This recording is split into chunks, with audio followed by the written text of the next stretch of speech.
right, everybody, welcome back to season 5. You got it? ESL Pro League. My he God, missed a what's night. going on in here? Let's be fair. You weren't here last night. Yes. You got out of the rhythm. You're absolutely right. But I'm back here with you guys today, and I'm more than ecstatic about the show we have in front of you guys. Some great matchups. We've got a $1 million prize purse here in season 5. 14 of North America's best teams battling it out for their chance to play in Dallas at the Verizon Center at the finals. You can get your tickets at proleague.com/Dallas. And if you're not there, you're pretty much you're pretty square, honestly. I'm gonna put it on them. You could do better. Wait, whoa. What's getting out of control? What are you making on the stream? Be careful with your hand gestures.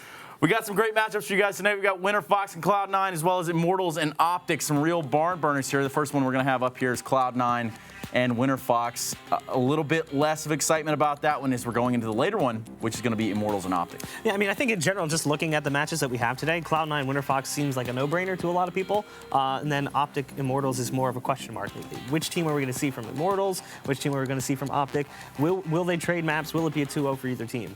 No, absolutely. And with these matchups, you know, obviously there's some exciting stuff going on there. You know, there's a couple different storylines we could hit on. Let's talk a little bit about the roster on the Immortals side here with FNX. Yeah, so obviously Immortals lost a really strong player in Phelps to SK, which has been the story of Immortals for the longest time running. In fact, all of these players at one point in time have played under Fallen's leadership. So everyone is familiar with the storyline of SK needs to make a change. Where do they go? They go to Immortals. So they pick up FNX after losing Phelps, and I think that in general that favored SK, but FNX hasn't looked too bad for Immortals. It'll be interesting to see how they look moving forward, because we really still have just a very small taste of what the team can do. Well, the coolest part about the storyline to me between these two teams is the fact that both teams need to find their groove. Both of these teams really need to find that foothold. They were both going through some changes. You know, with OpTic, they're losing Stanislaw, gaining Hiko, and how is that going to play out long term?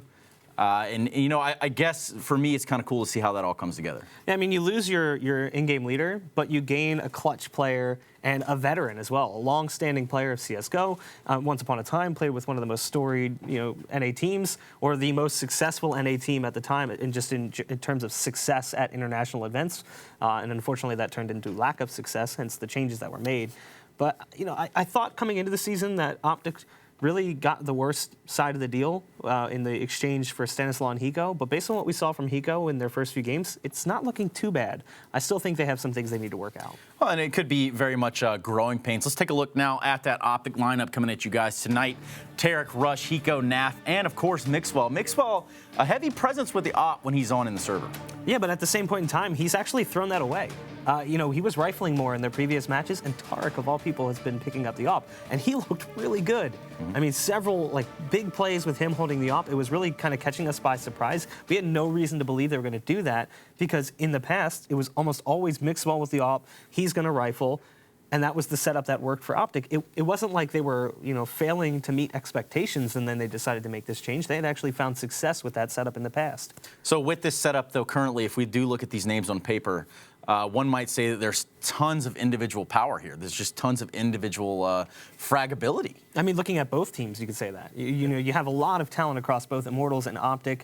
It's hard to really pick a favorite between the two. Immortals has that long-standing roster history that's constantly changing out just one piece at a time. And then you've got the strong op on Henny. You've got Tarek now picking up the op and putting in big performances as well. There definitely is a lot of firepower on both sides, so it's hard to give one team a heavy advantage.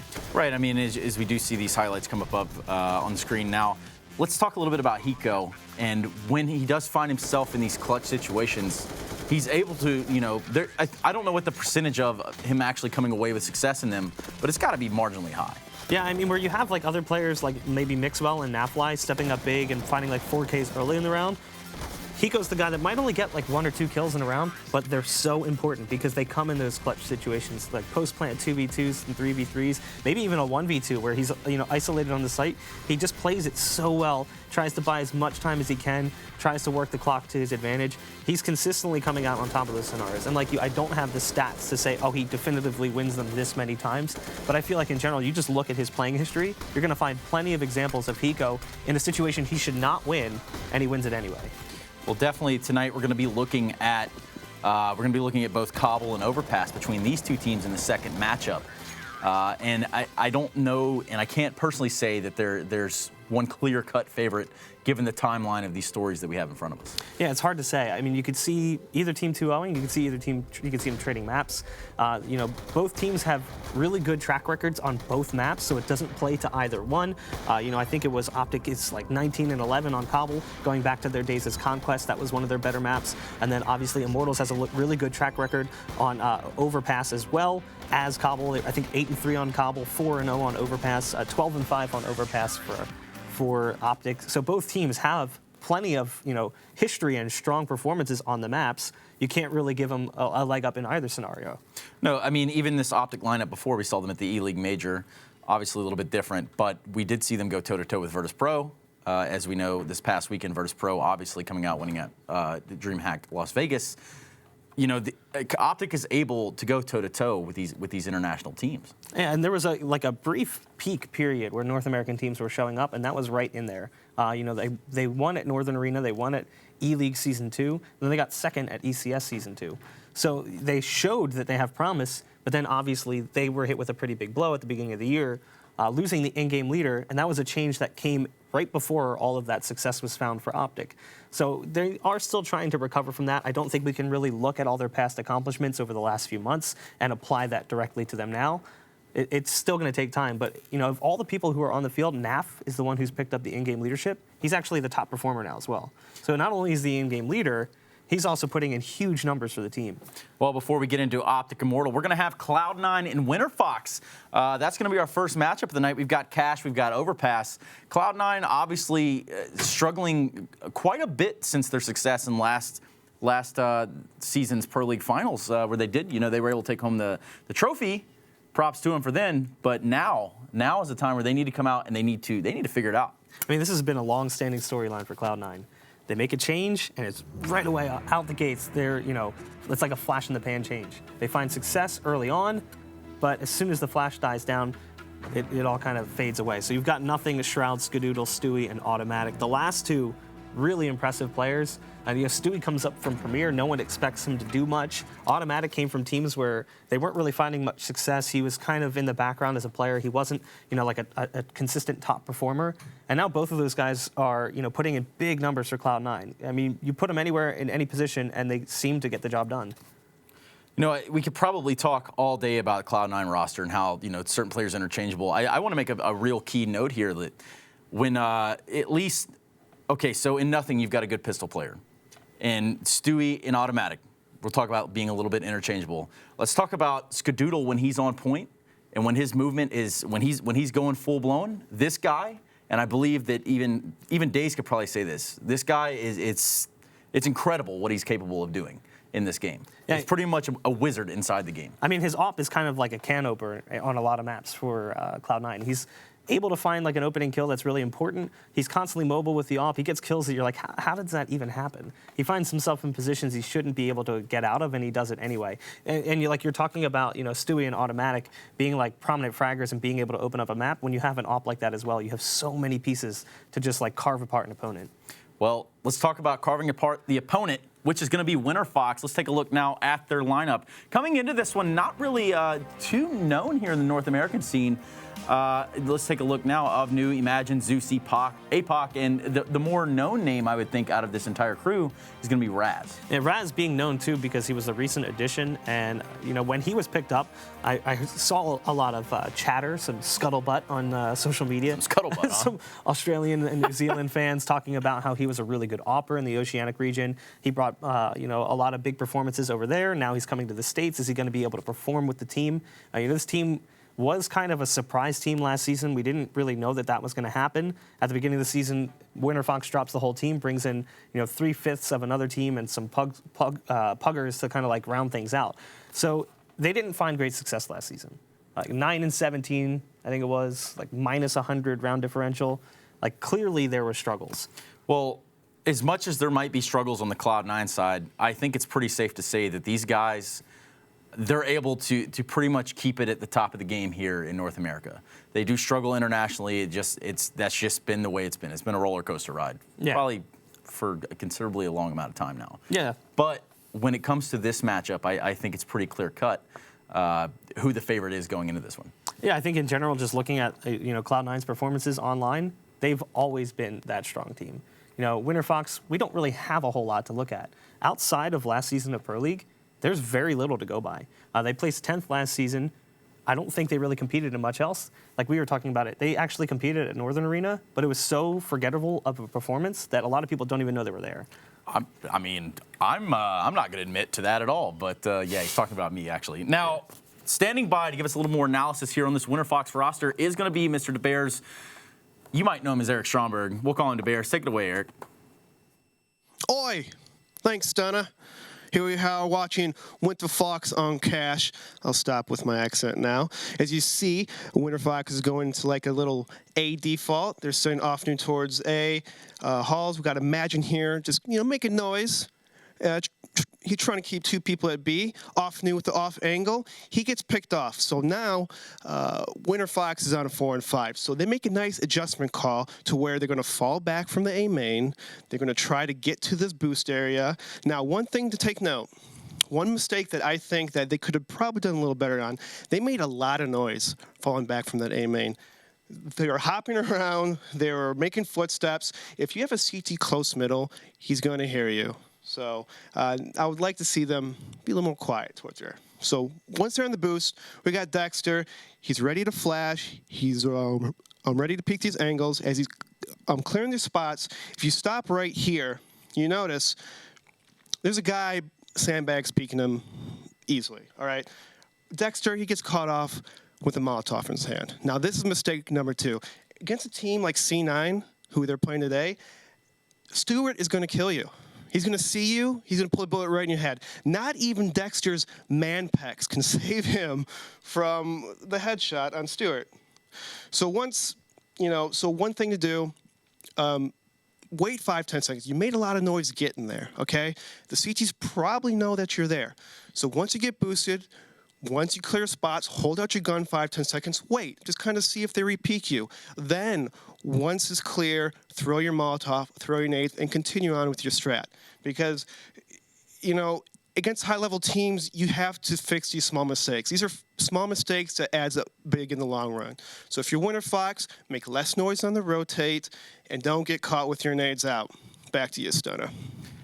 Thanks, Eric. I do appreciate it. You know, he makes a really good point there in terms of how this game works. You know, the small mistakes you end up paying for big time later on. So, I mean, if you're Winterfox, I think it's safe to say that's how you can probably hope to get over on this Cloud9 roster today. Yeah, you're hoping that the players are going to make individual mistakes that cost them rounds. But we were talking about this coming into this. You know, when you look at Cloud9, there's a lot of play behind all of these players. It's not just scrims, it's not just matches, it's rank S, it's just pug play in general. They're constantly in the game. Automatic and Stewie, they're watching demos. They're keeping their mind fresh about what other teams are doing. Whereas with the Winterfox side, we don't really know what's happening. Like we can't confirm that they're scrimming. We can't confirm that they're playing anywhere else. Really, all we have is their Pro League matches, and that's it. And they're sitting 0-2 at that. Yeah, exactly. And it's only against one team. They haven't played many matches, so we don't know what to expect from Winterfox. But in general, it's the reason we don't know what to expect is because on paper they're not committed to the game in the same way that Cloud9 is. No, absolutely. I mean, by far, I think Cloud9 is easily the favorite to walk into this one. There's no way you can disagree with me. No, yeah. All right, just one last check there. Standing by, we've got the Blaze combo to take this one away, and go ahead, Blue. You got it from here, bud. All right, yeah, thanks very much, Stunna. We're getting prepared to jump into the game in just a moment. Before we do that, Daze, let's talk about it really quickly. You know, what's going to be going through the mindset of the Winterfox players here? What sort of hope do they have? Any redeeming factors going into this match at all for them? Well, I think when you're in Winterfox, you're going into this match, and you never want to go into a match saying, hey, we're happy with like a 1-1 split. But I think if you're Winterfox, that is what you're happy for. You want to just win one out of these 2 games, which you definitely can. I think, they have the talent to do that. I don't think they're going to 2-0 Cloud9, whereas Cloud9 is looking for a 2-0. They want to make sure they 2-0 almost every single team so that when they play against like SK, Immortals, OpTic, even if they go 1-1, they could like maintain maybe that number 1 seed or number 2 seed. But Winterfox is looking at it completely different, right? A win for them is making it 1-1 right now, stealing one of these maps. And then if they could beat the lower tier teams, maybe they could squeak into playoffs. All right. Well, guys, the match is going to be coming up here in just a few minutes. Be sure to stick around, and we'll have the first map on Cash between Winterfox and Cloud9 right here at the ESL Pro League. ESL Pro League is brought to you in part by Logitech G, Pay Safeguard, Mountain Dew League, and ESEA.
And welcome back once again. Ladies and gentlemen, we're live here at the ESL Pro League. It's week number 2, day number 2 as well. And our first match here is pretty much ready to rock and roll. It's once again Winterfox versus Cloud9. We're starting off on Cash again. No surprises there. That has become the map, one of the only maps that we've seen so far in these 2 weeks. Yeah, I think we've seen it almost every single game, right? That and Cobble, yeah. Yeah, that and Cobble, but it seems like Cash, every team feels comfortable on it, and, you know, they feel like they could beat any other team on it. And I think it's one of those teams where you can upset. Like I feel like a map like Train is very difficult to upset people on because it's more difficult to make it 4v5 on a map like Train and then kind of use that advantage easily. That's why I think a map like Dust 2 you could definitely upset people on, you know, because if you get a pick on T side, you could really dictate the rotates. And I think you could do somewhat similar on Cash, right? It's kind of obvious what type of setup people are in. Everybody knows what type of setup they're in on T side. Whereas like a map on Train, even if you make it 4-on-5 when you're on T side, you know, is there going to be a guy E-Box? Is it going to be 5 lane? Is it going to be a guy Hell? CT Heaven? There's so many other spots. It's very difficult to pinpoint exactly where the CTs are going to be. So I think that it's a map that's good for Winterfox if they, you know, do want to upset this really strong Cloud9 squad.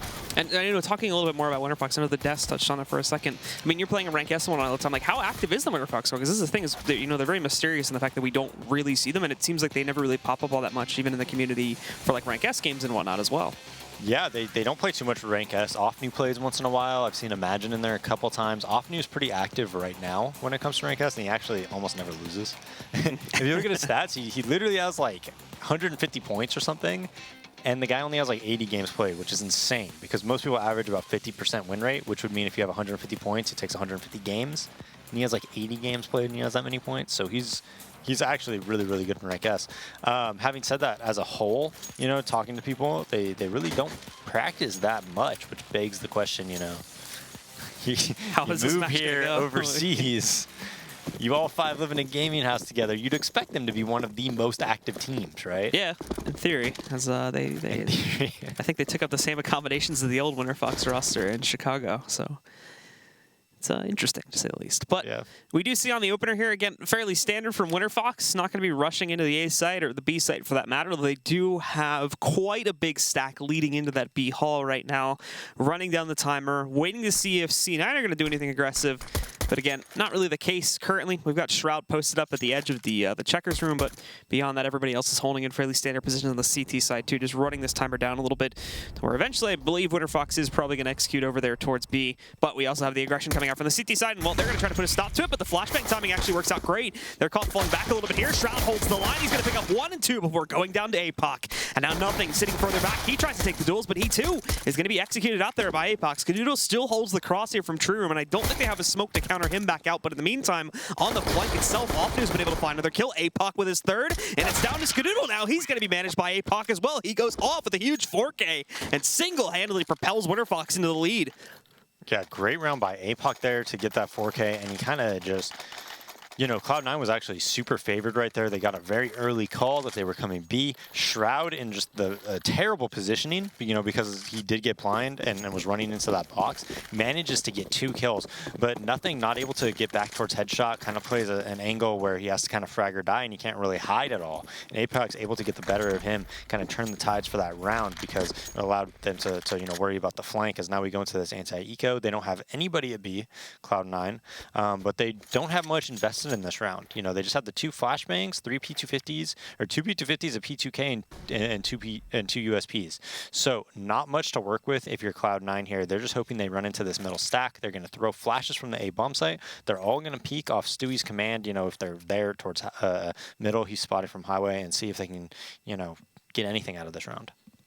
Well, we have Winterfox with the time getting lower, forming up just outside of A main in the boost area here to try and see if they can make a bid for some mid-control. Mid-control, if they do decide to actually boost over, which looks like they may cancel that now, could have been very dangerous, as you can see from the minimap there.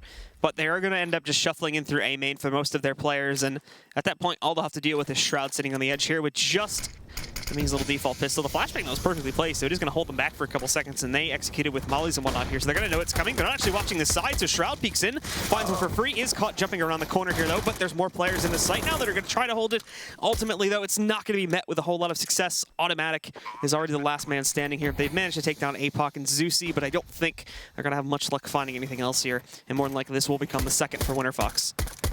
Yeah, and Cloud9 already getting 2 kills. Actually, like, they're fine with that. You know, 2 kills on a round like this where you really only spend, you know, I think it's $1,000 between everybody is actually a small victory. So they're fine with that. That's more than enough for them. A little bit of a botch smoke on that highway smoke by Winterfox. I don't think that was planned. I think it just went a little bit too deep. But Cloud9, because of their conservative buying on these second rounds, actually purchased a little bit more this round. They get a couple half armors, you know, because they were able to get a couple kills there. Quite a few flashbangs. Just try to whittle away at this Winterfox economy. But they're going to have a very nice buy when it comes to this 4th round. They're going to be able to get head armor if they feel like they're, you know, keeping SMGs, and they basically do the exact same setup as they did the round before. Well, we have Winterfox sneaking into A main a lot quicker this time, but as you mentioned, we have them pretty much going for the same objective, which is going to be just out directly onto the A-bomb. So they've also kept OfNu over here in the sunroom this time to investigate. In a second, he's going to figure out that the B side is wide open. So this actually may get called off here in the A push. More they may just go for it regardless, considering the buy, which it looks like, again, they're deploying Molotovs and whatnot now, but they do cancel it. However, OfNu, all of a sudden, he's got a lot of players in his quarter, which is going to send that push directly back into A main and out onto the A-bomb site. But I think Cloud9 will know this now that that other player there has been killed, so they're going to get prepped for it here. They start to swing back out and look for some frags. Good flashbang.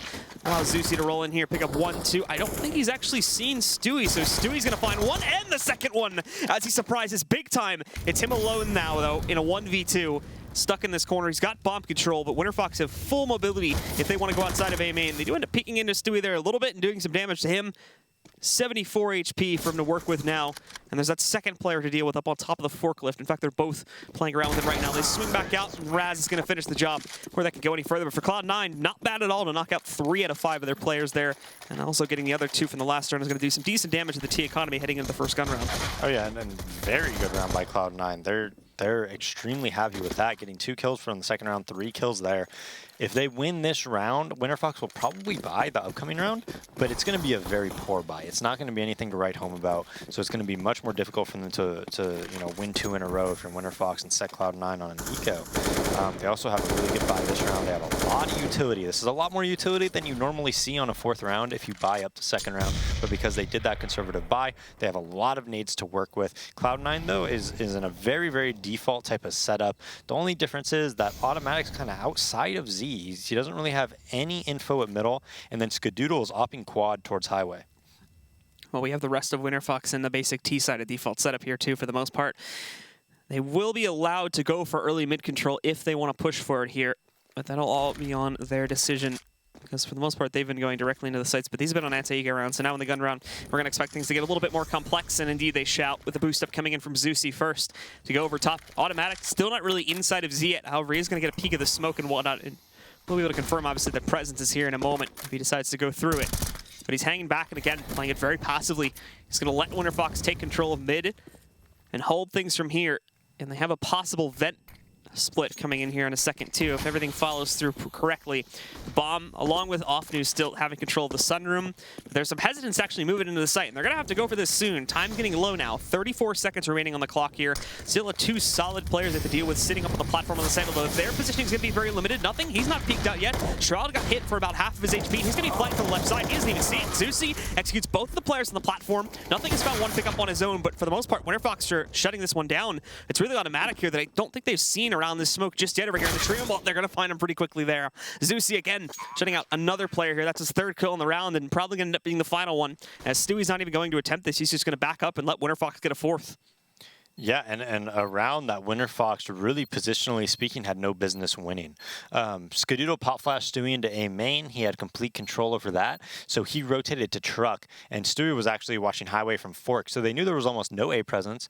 Automatic was rotated towards B, so they essentially had 3 players there. There was a botched CT spawn smoke, and you don't expect a team to win a round on their T side when they hit B. There's already 3 players there. There's no CT spawn smoke and a 4th player coming heaven very early on.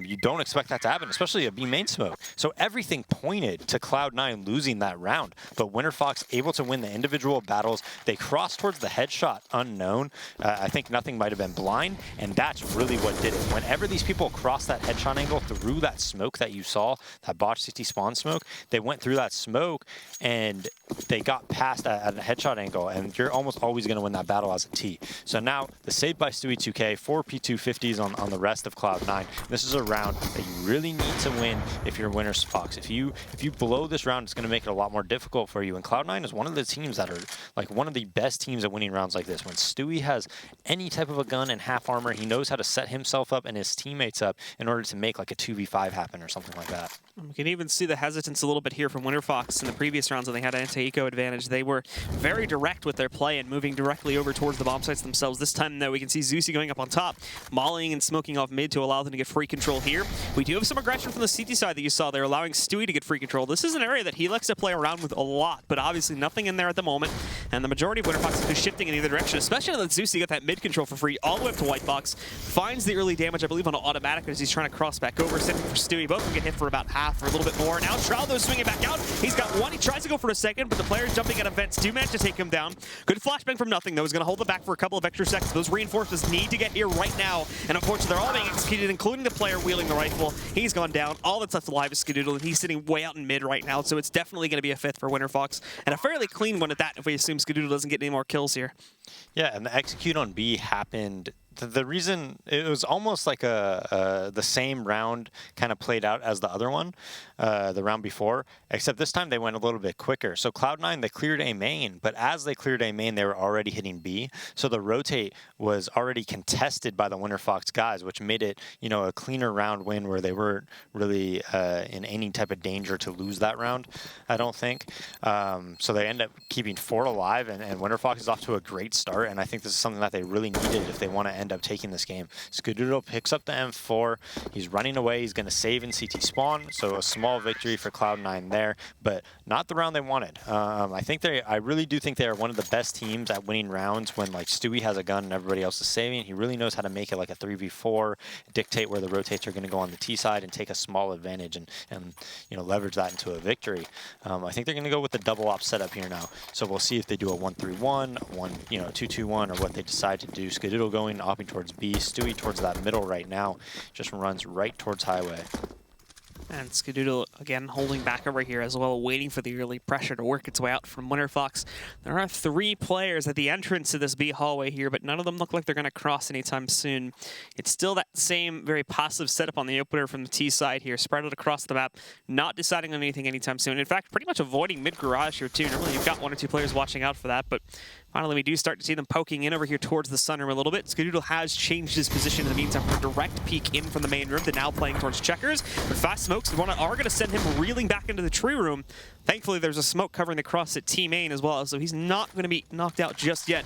Trying to reapply that smoke, but they move in, and as he attempts to time the shot on Offnu there, he's just barely going to miss it. So everybody on Winterfox will stay alive. Good timing on the spray, however, coming out from Shroud. He actually manages to find APOC as he goes for the cross, and Offnu just walks out as the smoke is fading. Skadoodle is fed. Yet another one as Raz does exactly the same thing. So down goes 3 of the players from Winterfox. They were getting a great amount of control, but all of it is now gone by the wayside. And it's down to Zeusy and Imagine, who are going to try to go for some sort of mid-control here, boosting up on top, sending one of their players over. The bomb's still back behind A main right now, but Stewie's prepared for this. He's sitting here checking it. Actually, a bit of an uncharacteristic miss from him, but he can see the Shadow Wrap in the corner perfectly. Very, very, very patient with that shot there.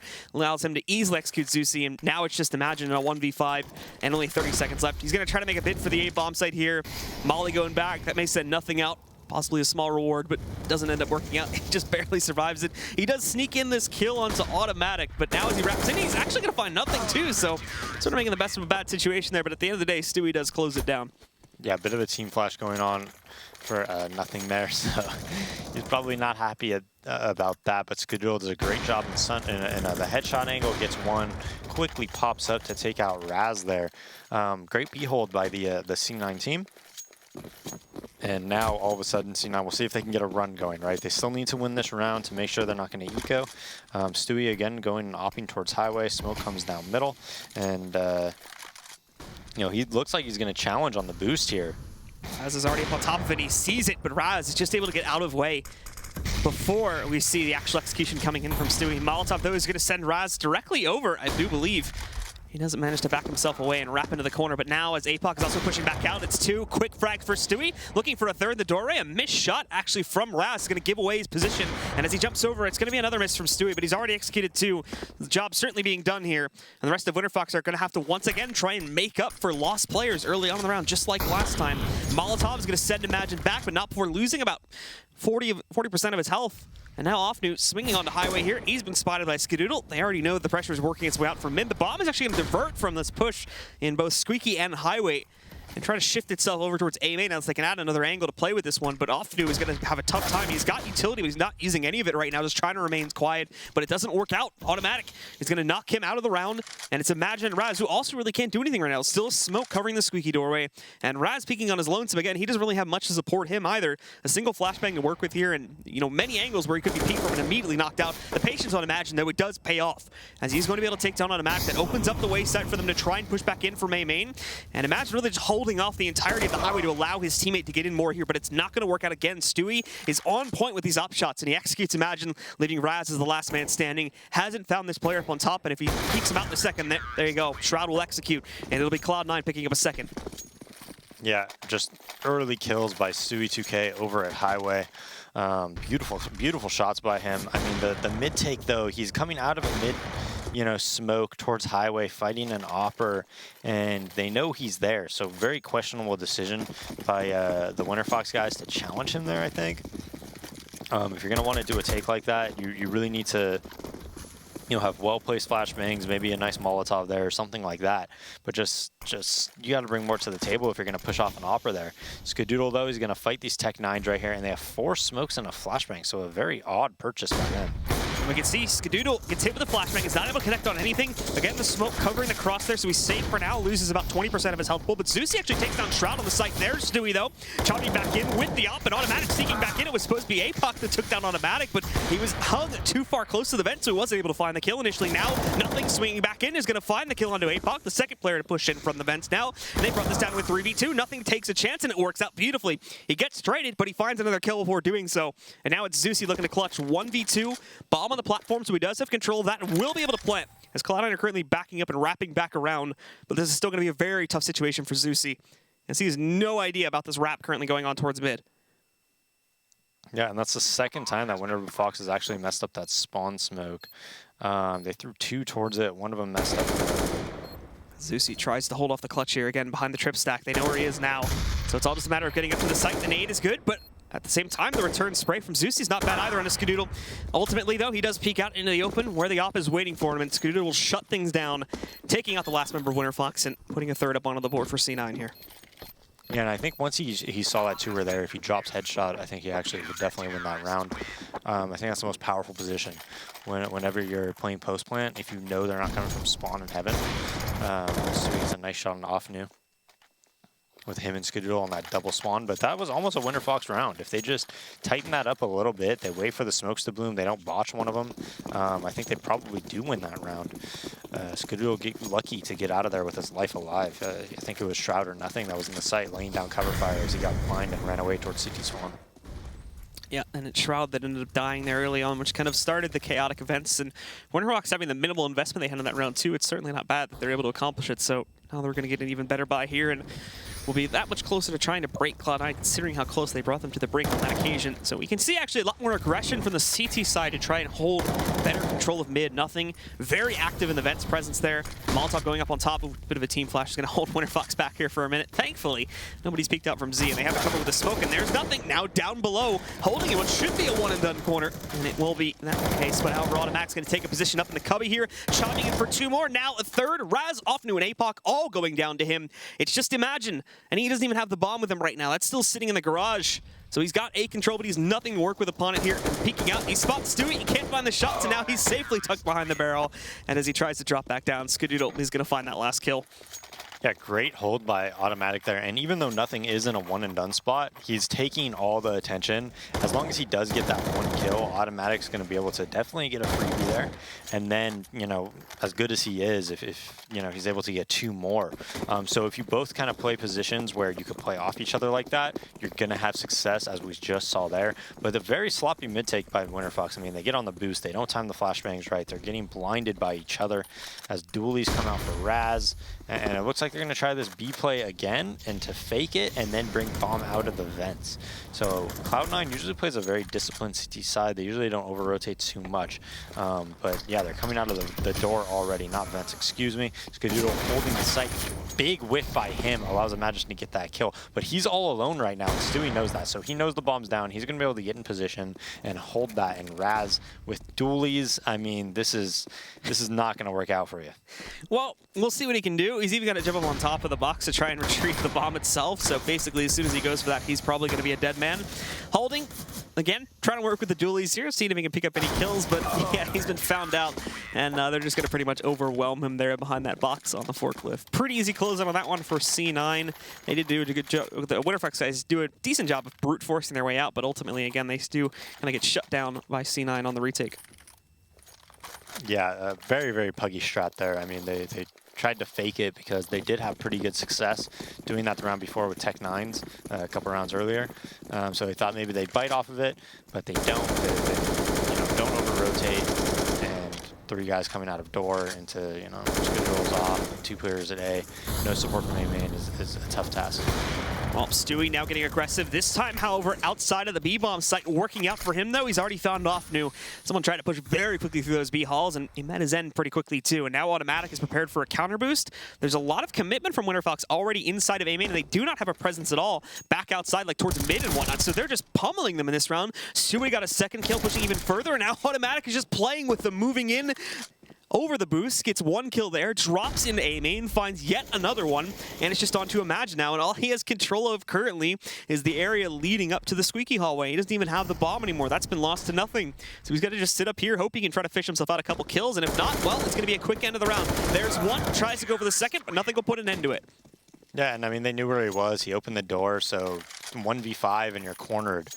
Not much that you're going to be able to do, but Stewie 2K, see, when you do those B main nades, you smoke the entrance, you molly, they throw a molly behind Stewie, but it doesn't really matter because he actually anticipates what you're doing and are going to do, and he pushes up to the B main box, and unless you're throwing a really good flashbang or you're, you know, at least nading there, it's very difficult to push him off. It's kind of like a counter if only 1 player is there. If they come with 2 or 3, you could usually take that guy out, as he kills 1 but doesn't expect the scout by Zeus as he gets a very, very nice headshot onto Stewie. Popping that aggressive playstyle at B. Kind of opens it up a little bit. They're going to counter boost. They're going to hope that Imagine can kill Nothing here. And even though he sees them and has the jump, Nothing is able to get that kill. The lead shot at B all alone in the 1v3. And now Shroud is waiting for this one. He actually is going to get overwhelmed a little bit here. So APOC grabbing that kill. Automatic rolling in from the backside. But Zeusy, these scout shots coming in to save the day before things get too out of hand. So this has been evened out. And obviously we can see Nothing in the vents, but he's going to wait a second, I think, for Skadoodle to get into a better position so they can try to retake this together. Zeusy at 11 HP. He certainly backed up from the fray over there into the B halls, but at the same time, they should be aware of his general position. since that kill that just happened a moment ago. Oh, and he gets another one now against Skadoodle. Edges out the headshot. Finally, he'll be taken down by Nothing, but the damage he's done is absolutely massive for a round like this. Now, Nothing's going to push in. It'll still be a victory for C9, but just barely. Nothing survives it with 2 HP. And at the end of the day, massive damage once again is done to their economy here as they're going to lose 4 to 5 of their players. Yeah, but you know what? At the end of the day, they still have a lot of money. I don't think they're worried too much about, that happening. Zusi almost has an incredible round there. I think if he just didn't re-peek Nothing at the end while he was coming toward, down vents, maybe went towards Sunroom and just killed him on the cross, he probably wins that round. Instead, just gets too over-aggressive, gets those 3 scout kills, is just feeling it, and goes for that 4th, but gets punished by Nothing, putting his teammate in a 1v1 in the site with a Molotov coming down on his face. So Raz getting aggressive, looking for the highway pick, nothing to come of that. And now Winterfox, all spread out, looks like they're going on the boost. Stewie again waiting on this edge here to see if he can catch these guys moving over the boost and down into the cubby. Trying to also hold them back for a couple of extra seconds here with flashbangs. You want to, as Cloud9 have the heavy mid presence once again. They're leaving Shroud as basically the solo player to defend that B bomb site currently, but obviously with a more aggressive stance on mid. Excuse me, correct me, I don't have 2 on mid. They actually have Skadoodle waiting aggressively in the checkers position once again. So it's just going to be Stewie outside here, waiting to fend off that mid-aggression, and he's already knocked up 1 kill here. That's going to be APOC on down. Molly's off the edge of the warehouse there to make sure they don't push out from it. And the only other option they had was to push from the cubby, but they just don't feel safe to do it. Raz peeks, but Stewie again on point with the op shots from this white box. He cannot be stopped. He's found a 2nd kill in this round. That's easily like the 6th or 7th kill he's gotten from this position in the half alone. So again, waits for his opportunity, does get baited into that shot, and this is where the white box player flanking around. Zusi finally going to put an end to this one without taking like 3 to 4 losses in this occasion. It may actually be recoverable at this point for Winterfox, but they've got to move quickly. Time's getting low, 40 seconds remaining, and rotations are on the way over to that B bomb site as Skadoodle waits for a push out through Team A, and he's not going to get it though. They're all moving out through the checkers doorway. Smokes will cover off the tree cross. They've also taken down Skadoodle and Zusi from inside of the smoke, destroy Shroud. So all of a sudden, they've turned the odds back into their favor. 3v2 as Nothing on automatic. Try to rotate into this one, and Nothing's quick on the backside. Headshot against Zusi, looking for more inside of the checkers room, but not going to be able to find it. Just flashing right in, giving automatic the key he needs to swing back out, and Nothing again, while he's still changing position, eliminates OffNu as he tries to peek him. It's down to Imagine now, sitting up on the site platform in the 1v2. Both the CTs are peeked back out, but he isolates one of them. Now down at 18 HP though, and Nothing sneaking back in. Hayes gonna finish the job. A huge 3K from him, and it'll be 8 rounds for C9. Yeah, and just a back and forth round there. Stewie is consistently getting 1 or 2 picks at the start of every round, except for that time he, got scouted by Zusi. I mean, he's just making it extremely difficult for these Winterfox guys to play any type of 5v5 CS. Luckily for them, they're able to go into B. They're able to kill Skadoodle and Shroud at CT spawn. And then again, Nothing retakes. That's twice in a row now that he has retaken the B site almost by himself. And, those post-plant positions by Winterfox, they should be winning those rounds. And it just seems like every time they get in a position for them to even win a round, Cloud9, Nothing specifically, is able to, just do something crazy and have a nice retake. Zusi already sneaking around to see if he can find himself a good angle to play with here inside of A main. Nothing to be seen yet, though. The C9 smoke is set up perfectly, so he is going to have to wait this out for a couple of seconds, but he's also kind of pending out the aggression here since it has been a common theme inside of A main. The flashbang's great, but Nothing as well got hit by it, so he wasn't able to commit to it. I do think they realized Zusi is sitting up the corner, though, as Nothing was looking directly towards that when he did attempt to move in a few seconds ago. Eventually, though, it's called back out, and he's going to shuffle himself to the back of the bomb site here, just wait for the hit should it come in this direction. And while he's going to have to be on point here still, as at the moment, there isn't a lot of defenses. They're going to have to rotate up from like highway and whatnot. Stewie, very aggressive angle, though, at the bottom of the counter boost position. He finds APOC on this push up. There's nothing else here, though, so they need to get back up to the A bomb site as the other 4 are getting ready to move in, but they've detected it. 50 seconds remaining as they do start to push their way back in. Nothing yet to actually peek out a challenge as he gets 2 lined up, but only gets 1. Now automatics arrived, however. He's put the bomb on the ground, and OpTic doesn't even expect him to be back there. Miscommunication of some sorts. He's still looking towards highway right now. Raz is the last man standing, and automatic is going to finish him off as well. And that'll be the 9th for Cloud9 as they have a dominant lead, regardless of if Winterfox claim this last round or not. Yeah, Stewie is playing with extreme confidence right now. And it's very difficult for a team like Winterfox to stop. I mean, he's in the middle, just close to the B, to the middle main T side. Kill somebody on the boost. That's like crazy. That should almost never happen. They're not able to punish his position in the middle as he just has complete control with just 1 person essentially. And having said, Winterfox actually put them in a decent spot they had themselves, 2 rounds that they could definitely win as they push B and they trade kill as a 3-man B push comes. Automatic pushing through the B main smoke or mid main smoke.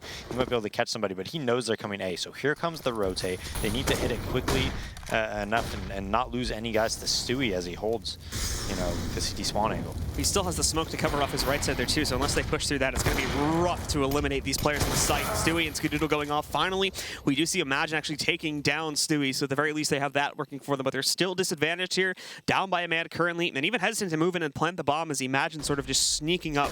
But they are going to have to worry about a flank. Nobody's watching out for A main currently.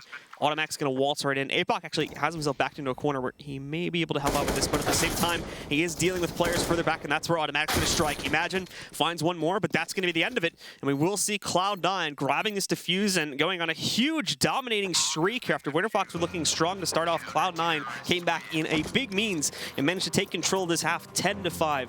Guys, the second half is going to be coming up here in just a few moments. You're not going to want to miss it, so be sure to stay tuned right here at the ESL Pro League.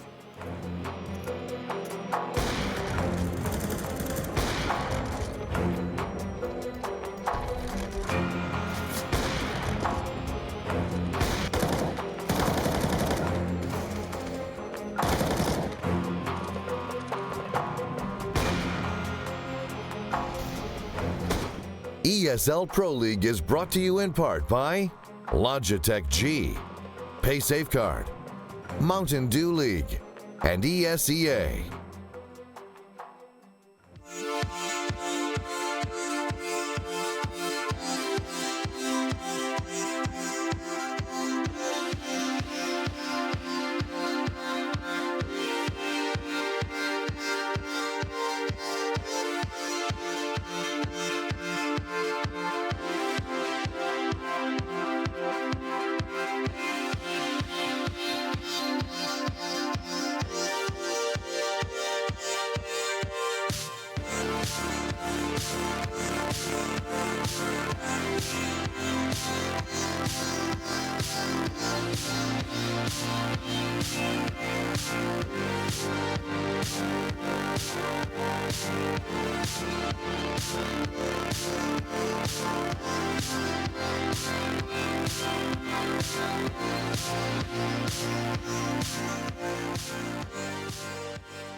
All right, ladies and gentlemen, welcome back again here. It's Winterfox versus Cloud9. Winterfox, well, they started off strong here with a piss run victory, got themselves to 5 rounds, but then immediately after that, Cloud9, I think, Brandon, it was almost 10 straight, if not. It was like, 10 straight, yeah, it was. yeah. So all 10 rounds after that were all theirs, and pretty much in dominating fashion, too. So now the big question is, what is Winterfox going to do to try and come back against this?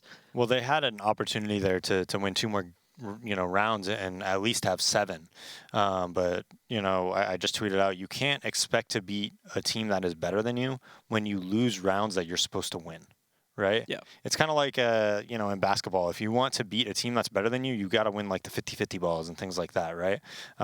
Those rounds that you lose post-plant-wise to Jordan at B and nothing at B are rounds that really kill you later on in the half when you're your Winterfox, because this Cloud9 team, generally, they're probably going to win more gun rounds than you, right? So Winterfox's win conditions, you can't blow those rounds. Maybe if you win both pistols, you actually have a good chance of beating Cloud9, but not if you blow those rounds. You just can't do it. Say they did win those 2 rounds, Blue. If they end this half 7-8, they pick up the next pistol and they don't lose the anti-eco, right? It's 10-8. Maybe they take a couple risks, right? With some stacks here and there. You win an important gun round because of that. All of a sudden, you're in position to actually win the match and win this game on cash. You're probably not going to win if you play straight up. You're probably not going to win if you lose those post-plant situations where you're supposed to win those rounds, right? You have a win condition, but you have to, obviously accomplish, what is in that win condition, because you're not going to win straight up and you're not going to win if you blow those rounds. And you can see again, guys, we have the stats up there on the screen for a moment from Stewie at the moment, just in dominating fashion. 18-7, I believe, was his KD ratio, and about 107 ADR around that neighborhood. Definitely over 100, and definitely showing up as the dominating fashion, especially in mid on the CT side there for Cloud9. But now they jump onto the T side, and in the opening moments here, pretty decisively towards AMA, and probably going to see 1 or 2 players moving into mid as well, judging from the boost right now. It looks like Automatic is going to be taking himself over top. So 2, actually, will be moving in there to try to get a little bit of control and resisting that. Well, thankfully, it's the star player so far from Winterfox, the one that has found himself in quite a few good situations, is going to be Zeusy. And in a moment, he's going to have to try and resist this as nothing pushes his way up. It does end up just being the one, however, as the rest move in either Squeaky or a main to push into it. And they're keeping themselves quiet right up to the threshold of it. Zeusy, though, basically has that free kill against nothing, but he can't actually find the headshot right now. Nothing switches over to something else, though, and that's what's going to let him execute. So the highway pressure's dead. But meanwhile, on the bomb site itself, things went a lot better. They executed Imagine, and beyond that, they were basically playing off the site. So that was all they really had to worry about there. They managed to get themselves back into it, but now the retake is already working its way back over here from the Winterfox side. It's even. It's down to a 4v4. Automatic chiming into the forecut, though. He's got one. A flash against him, but it doesn't seem to matter. APOC running out of ammo. That's going to spell his own death. They've got Opno as well, down to 1 HP. Down he goes. Raz trying to hold, but he's only going to be able to claim one more as Cloud9 get to continue their dominating fashion. Now 11 rounds straight leading into the second half here. Yeah, big pistol round by Cloud9, and I think that just puts Winterfox in a terrible spot. I'd be very surprised if they end up, getting double digits into this game. I think they should definitely buy up here. I don't think you should save 1,400 on Raz and 1,200 on Offnu if you want to, come back and win this game. I think you really, really need this round. Cloud9 just gets nothing on highway, but the thing you want to note before that is that Stewie actually goes towards B. Even if he's just shooting his Glock at the wall, he's going to go and he pushes. Ton of damage on these boosting players at Winterfox. Shroud opens the door, gets that early kill, 3v5. Nothing coming up highway, gets that, smokes off Z, and now Winterfox just going to try to look to salvage maybe this ump, because they're definitely not winning this one. So, Offnu just, he's not even, these two players don't even have armor blue, so this one's over. It's going to be Cloud9 12-5. Winterfox is going to be on a full eco, so you're going to expect to see 13-5 before Winterfox gets that buy round in. Yep, and Raz is giving away his own position here now as well, so I imagine that they would move in and try to hunt that out. Yeah, he's managed to certainly isolate him in mid, and Stewie will eventually just round up around the backside here to finish the job. So it's clean, it's nice, it's exactly what we want to see from Cloud9, sort of a call in the other direction for what we were seeing from Winterfox to start with. They were actually really struggling just to pick up rounds number 2 and 3 in the half, and they almost got traded up by Cloud9 in these eco scenarios, so Cloud9 already off to a much better start and trying to build up an economy nice and early here. Yeah, and I think, as we just go into a full eco here, I think a match like this really shows how much, honestly, just a step above and better, like a player like Stewie is than the majority of the Pro League teams. He's re-peaking things. He's not afraid to because he doesn't get punished. He's putting himself in positions where even, he probably shouldn't even get kills. It doesn't matter because, these players, the rest of them just don't know how to punish him simply. Right, as they just run into just a slaughter of automatic and nothing, pushing this B site. Stewie's all the way at heaven. Offnu, even though he dinks some, still dies. But, he just gets away with anything he wants, essentially, is what I'm saying, Blue. He re-peaks, it doesn't matter. They don't have somebody set up to trade, right? He plays positions where it doesn't, where he's not inherently favored, right? He's not afraid to get super aggressive and just change rounds by himself. And it's something that Winterfox just does not know how to counter, and I think a lot of teams in Pro League don't. And he just, it's just like his playground. So he's going to go out middle quick here. 3 people towards B, 4 people towards B, and 2 are stuck in checkers right now, but they do have 3 players here. However, Stewie's going to roll right in through the vents and put an execution on that. Stewie just waltzing in through this Molotov as well. Opti's still on the site. He does take down Stewie, but the trade rolls in really quickly. Cloud9's still keeping this in high gear right now. I was able to push through these rounds as quickly as possible. It's down to Imagine and Raz. Op and M4 to play with, but 0 utility to work on. However, they're completely out of it. And they're still basically going to have to sit here and wait down the timer a little bit and wait for that smoke to dissipate, so they do have an easier path back into the site. But this is giving all the time in the world for Cloud9 to get into post-plant positions and basically make this retake impossible. And I think that's the judgment call that Winterfox is going to make here, is that it is impossible. We're not even going to attempt it, actually. And they're just going to fall back to save the rifles instead. They're going to hand this round over to Cloud9 as they basically rush their way into another round. Yeah, you don't actually take that much damage when it's your teammate's Molotov, so that's why he doesn't really care if he's running through it. I think it only did like 20 damage. If that was like an enemy's Molotov, he probably would have taken 50 or 60, and you might have seen something different. But Winterfox even had 3 players there, but you know what they didn't have? They didn't really have somebody watching those vents, I guess, because Stewie just literally ran out middle, went to the vents as fast as humanly possible, and shot 2 players in the back of checkers. And they wanted to do a 3-man push, I believe, and, Cloud9 just takes a risk, essentially. They're saying, hey, we're just fast trap. I don't think they had anybody towards the middle at all. It completely counters it when you have somebody coming through the vents that quickly. Yeah, so off of that one, again, Cloud9 are pretty much set up here now. The force will run from Winterfox because obviously they're not going to be able to run, what is it, like 10 rounds straight. So they just decide to go for it right here since they save the rifles and whatnot.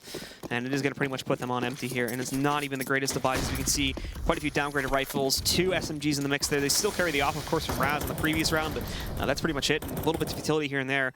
A lot of theirs has already been used. They're down to just a couple Molotovs and smokes and the flashbangs, of course. But Cloud9 have taken a step back in terms of their pacing here.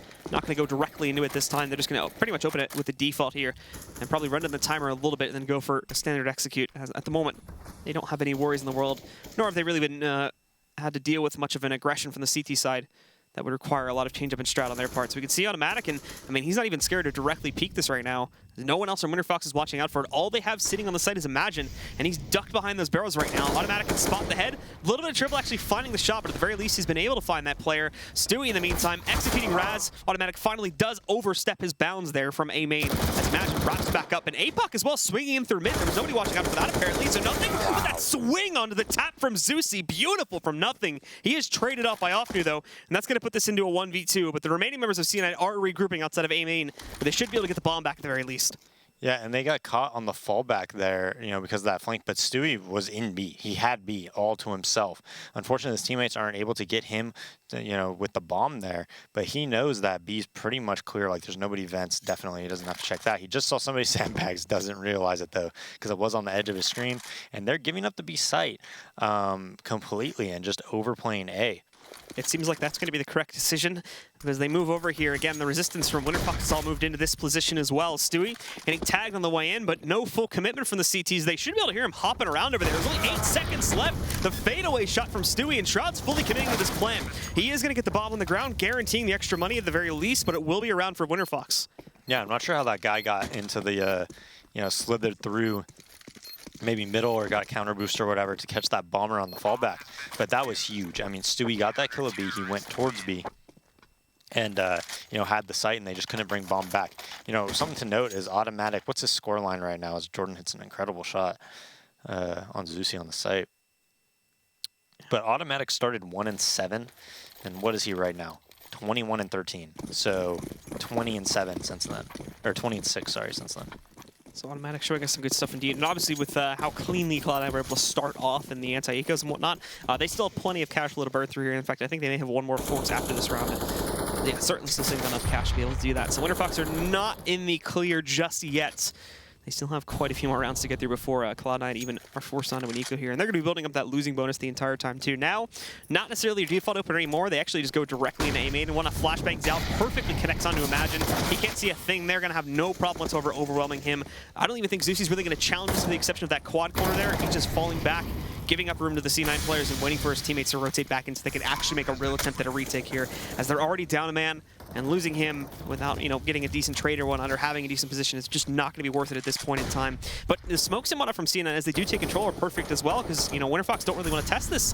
There's not a whole lot of room for them to maneuver currently, as they do sort of brute force their way back in. Automatic leaps in. They know he's there somewhere, but they can't see him. It's the same problem for Automatic, though, but him and Nothing are shutting this one down, and they destroy that attempt at a retake before it even pushes back into the site. They get hyper-aggressive, and it works out beautifully as they now push up to map point. And that sucks if you're Winterfox. Stewie runs out of the door at the MAC-10. Just one pop flash is all it takes. He has nobody from Highway spamming it or giving him any sort of cover. I mean, and that's what I'm talking about. That is not something that's difficult to counter. If you have anybody Highway, and when that smoke comes down at Highway, he spams the smoke, Stewie's not getting out of door, and he's dying when he comes out of door. If he's on top of the Highway, that flash isn't getting him. Or, sorry, not on top of the Highway, but on top of the ladder on the catwalk looking door, Stewie dies. He just doesn't get punished for any of these plays, and just runs freely across the map. Again, he's doing the same thing here. Imagine leaping back down. He does actually manage to pick up that kill on a Stewie, and APOC found the same fate against Shroud there. So they have traded this back a little bit. Nothing had pushed his way into the B-bomb site and basically got it, but now they are losing the stability of this one a little bit here. It's not safe just yet. They brought it down to a 2v3 after Skadoodle eliminates APOC. They had this in a 2v4 seconds ago, but now it's a little bit uncertain, as well they have spotted the 2 players outside. With the amount of time that's left, they could have gone either way. Thankfully, Zeusy played aggressively out towards Sunroom, so he's going to be able to give them a very early warning if they did push towards B. not currently the case. They are still weighing their options a little bit, but it does seem like this is going to swing up highway in a moment as OpTic wields the bomb and does get back mid-control for free. And peeking into it, well, he had the opportunity to take down Imagine there, but can't connect the AK bullets, so falling back. And in a second, Zeusy is going to be challenging them right over here in this mid garage as well. Has controlled the useless room, and oh no, he doesn't take the shot. Skadoodle finds him and instantly eliminates him before he can retreat further back inside of the useless room. So this is even now, into a 2v2. The bomb will go down in the perfect position. Now C9 can just hang back. If OpTic wants to, he can actually fall back a little bit here too, as he does have that time, but just doesn't want to take the chance on it right now. Now they have Raz re-peeking back up there inside of Tree Room. Skadoodle has the angle against Imagine, though. Actually having trouble locating him. There we go. He knew he had gotten in there at some point. So takes him back down, and Raz as well. He'll be eliminated pretty quickly. Nice job from C9 controlling the chaos. They kind of created it themselves, but it does work out for them as they close out this match on what was, I think, a flawless 16-round streak. No, I think we saw one or two rounds in there where Winterfox were able to fight back a little bit, but nearly a 16-round flawless streak from C9 to be able to close out there on cash. Yeah, almost the reverse sweep. I think it was 16-1. I think they won like 14 rounds in a row, then Winterfox won one, Something maybe. like that, yeah. It was 16-6 then, right? Yeah, no. Yeah, so Winterfox won one round out of the last 17 rounds after they went up 5-0. So complete, utter domination by Cloud9. And like I said, I mean, Stewie's just running around. He doesn't get punished for any of his overly aggressive moves. And I think if you asked him, like, he's not going to, he can't play that way against a team like Virtus Pro, for instance, or, you know, teams like that, because they'll actually punish him and they'll take things more methodically and they'll have people in position to trade kill. But Stewie is just a step ahead, and against this Winterfox team, I think it's like more like 2 or 3 steps ahead, you know, and just runs wild. All right. Well, to talk a little bit more about that and the rest of map number 1, we're going to send things back over to the analysis desk. Stunna, take it away. I mean, you know, thanks, Blue. In all reality, I'm pretty sure we just watched a Stewie 2K frag video. Yeah, I mean, it did kind of look like that at times. You know, several highlights. The odds of picking out a memorable one is slim because it felt like that was just every round. No, absolutely. I mean, we did see Cloud9 come off to a rather slow start there. I think at one point it was up, they were down 5-0. Yeah. So we saw Winterfox come out and get that first pistol. We saw him come out and get that first gun round. But then after that, obviously, things started to go less and less in their favor. Buck, walk us through a little bit of what happened. So, I mean, I feel like Cash in general is one of those maps where you'll see a team maybe get off to a 5-0 start. It's a pretty common thing for it to happen. Cloud9 played it very careful in their anti-eco, or in their ecos after losing pistol. They didn't really spend too much money. They did a lot of damage. It looked like, okay, they're killing 3 people in these ecos. They should be able to come into the first buy round and just wipe out Winterfox. Didn't happen. So what else didn't happen were some retakes. We've got a replay loaded up for you guys here. We got round 12 and round 13. Let's take a look at that now. I'm going to let you take it from here, Bob. Yeah, I mean, this is just a continuation of what had been occurring at this point. Cloud9 has won 6 straight rounds. Winterfox really hasn't had much of a response. It looks like maybe there's some light here for Winterfox. This was an eco round. Zeusy gets a couple of crazy headshots with the scout, picks off Skadoodle, I think it was, or no, it was actually, I think it was Stewie this round. He was getting a little bit overly aggressive. He gets that opening pick from Checker, but then it comes down to nothing in a 1 versus 2, and he's got this man on the site. It's a pretty easy kill for nothing to get. 2 HP, survives, thought for a second he might walk into the molly, and now the round immediately following that, it's another chaotic round with a push towards B. Winterfox has the numbers, and they've got plenty of clock time as well, so they get the bomb down. It's a 3v2. It seems like another situation that Winterfox should come out on top of, but nothing coming in from the backside on B main. Gets the first kill on Zeusy, hangs back by the big box, and the player from Checkers peeks and just somehow does not kill him here. I mean, he's up, he's got no cover whatsoever, and it comes down to nothing in the end. Imagine's back behind the default box. He's looking for intel. He spots the player heaven first, but now he's only got 18 HP. Nothing's tagged up too, but still, I mean, another big retake, and that was kind of the storyline of the game. Even when Winterfox was in a winning position in a round, individual players from Cloud9 would step up and shut it down. No, absolutely. We did see that double op come out there for Cloud9's CT side. Proved to be highly effective. Yeah, I mean, Stewie looked really good with the op. But I think part of that is caliber of opponent. He made some mistakes. He got a little overly aggressive at times, and it was punished occasionally, but not as often as it might have been against, you know, a team like SK, for instance, who would completely obliterate you from getting that aggressive with the op. Now, if you were paying attention during that at home, and you might have noticed on the scoreboards, Cloud9's rocking a coach these days, and that coach goes by the name of Valens. Might be one of the smartest people I've ever met in life. Not just in game, in general. Not, you know, and outside of the game. Very smart guy. This guy, I think, worked for Google, Tesla. I think he built a rocket and went to the moon one time. Anyway, the point is, the addition of a coach to that lineup, do we see it taking them anywhere? I mean, I don't think it really had an effect here so much. Maybe after 5 rounds were lost, they were like, okay, we need to settle down. that could be his impact in that. But after they started to take over, didn't really see a whole lot of coach plays. I wouldn't look at Valen and be like, wow, he taught them to play aggressive with the op. Specifically in this matchup, there's no way. But against other opponents on the international stage, I feel like a coach input would really help Cloud9. It's something they've needed for a long time, was a good, solid coach. Right. And I think they really get that with Valens.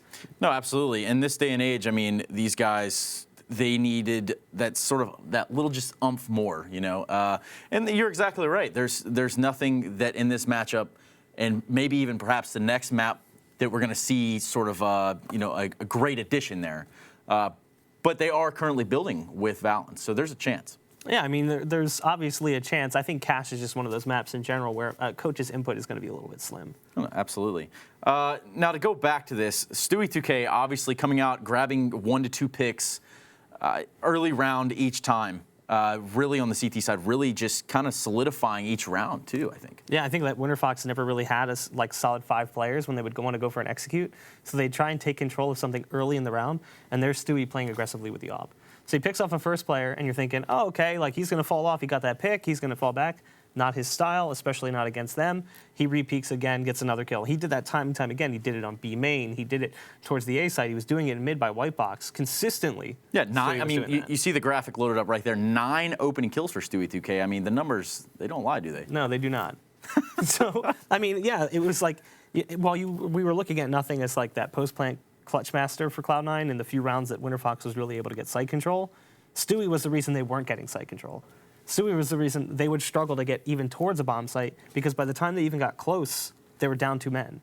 So it was either a 4-on-3 or a 4-on-2 or something along those lines, maybe even a 5-on-3, where Cloud9 just had all the numbers and the lack of utility for Winterfox buying off the back of full loss bonus. And not only that, with just 3 players, they just don't have everything they need to execute.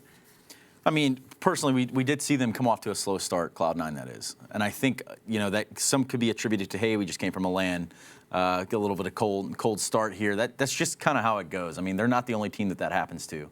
I've seen it firsthand that, it happens to these guys. Yeah. I don't expect that we're going to see that same sort of come out and, hey, guys, it's time to wake up. Let's play a little Counter-Strike. Now, I think going into this next map, it's going to be, full on. Yeah, I mean, they poked the bear. The bear's awake now. And really, I mean, Winterfox had a brief period of success at the beginning, but once the bear was awoken or whatever, Cloud9 just really took over. I mean, 14 straight rounds. 14. So it was 5-0. It was then 14-5 before Winterfox was able to get 1 round. Immediately lost the game after that, 2 rounds. Absolutely. We're going to see Cloud9 take cash when we come back from break. We're going to have Cloud9 taking on Winterfox again on Overpass. So make sure you guys stay tuned in right here. We'll be right back.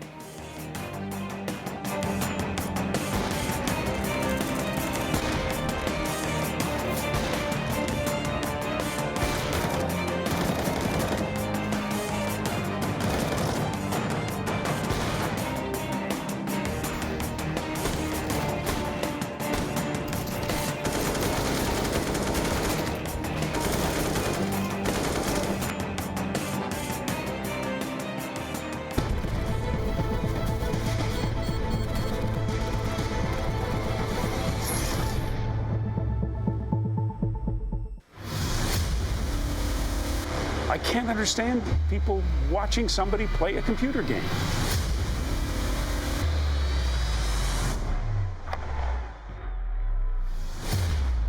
It's still not a sport. It shouldn't be on a sports network. But I don't know if athlete is the right word.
It's important to be part of the Pro League because it's sort of the premier league for all the North American pro teams, and also it gives you the opportunity to make the LAN finals and play against some of EU's best as well. With the sponsor Mountain Dew, can be really good for up-and-coming players. It feels amazing to have this opportunity, and I'd never take it for granted, that's for sure.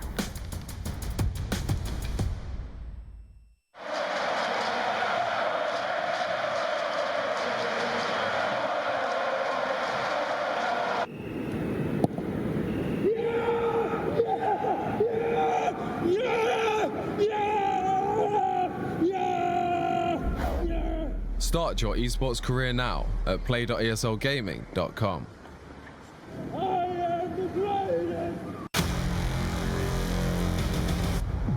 We play for the legacy. We play for the prestige. We play for the glory.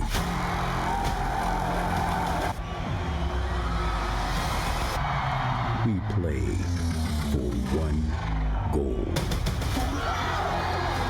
Whoa, he got out! He goes down. It's in the form of his life. He was a champion!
All right, guys, welcome back to the ESL Pro League Season 5. I'm Stunna, this is Bach. We just witnessed the first matchup in these two best-of-ones between Winterfox and Cloud9.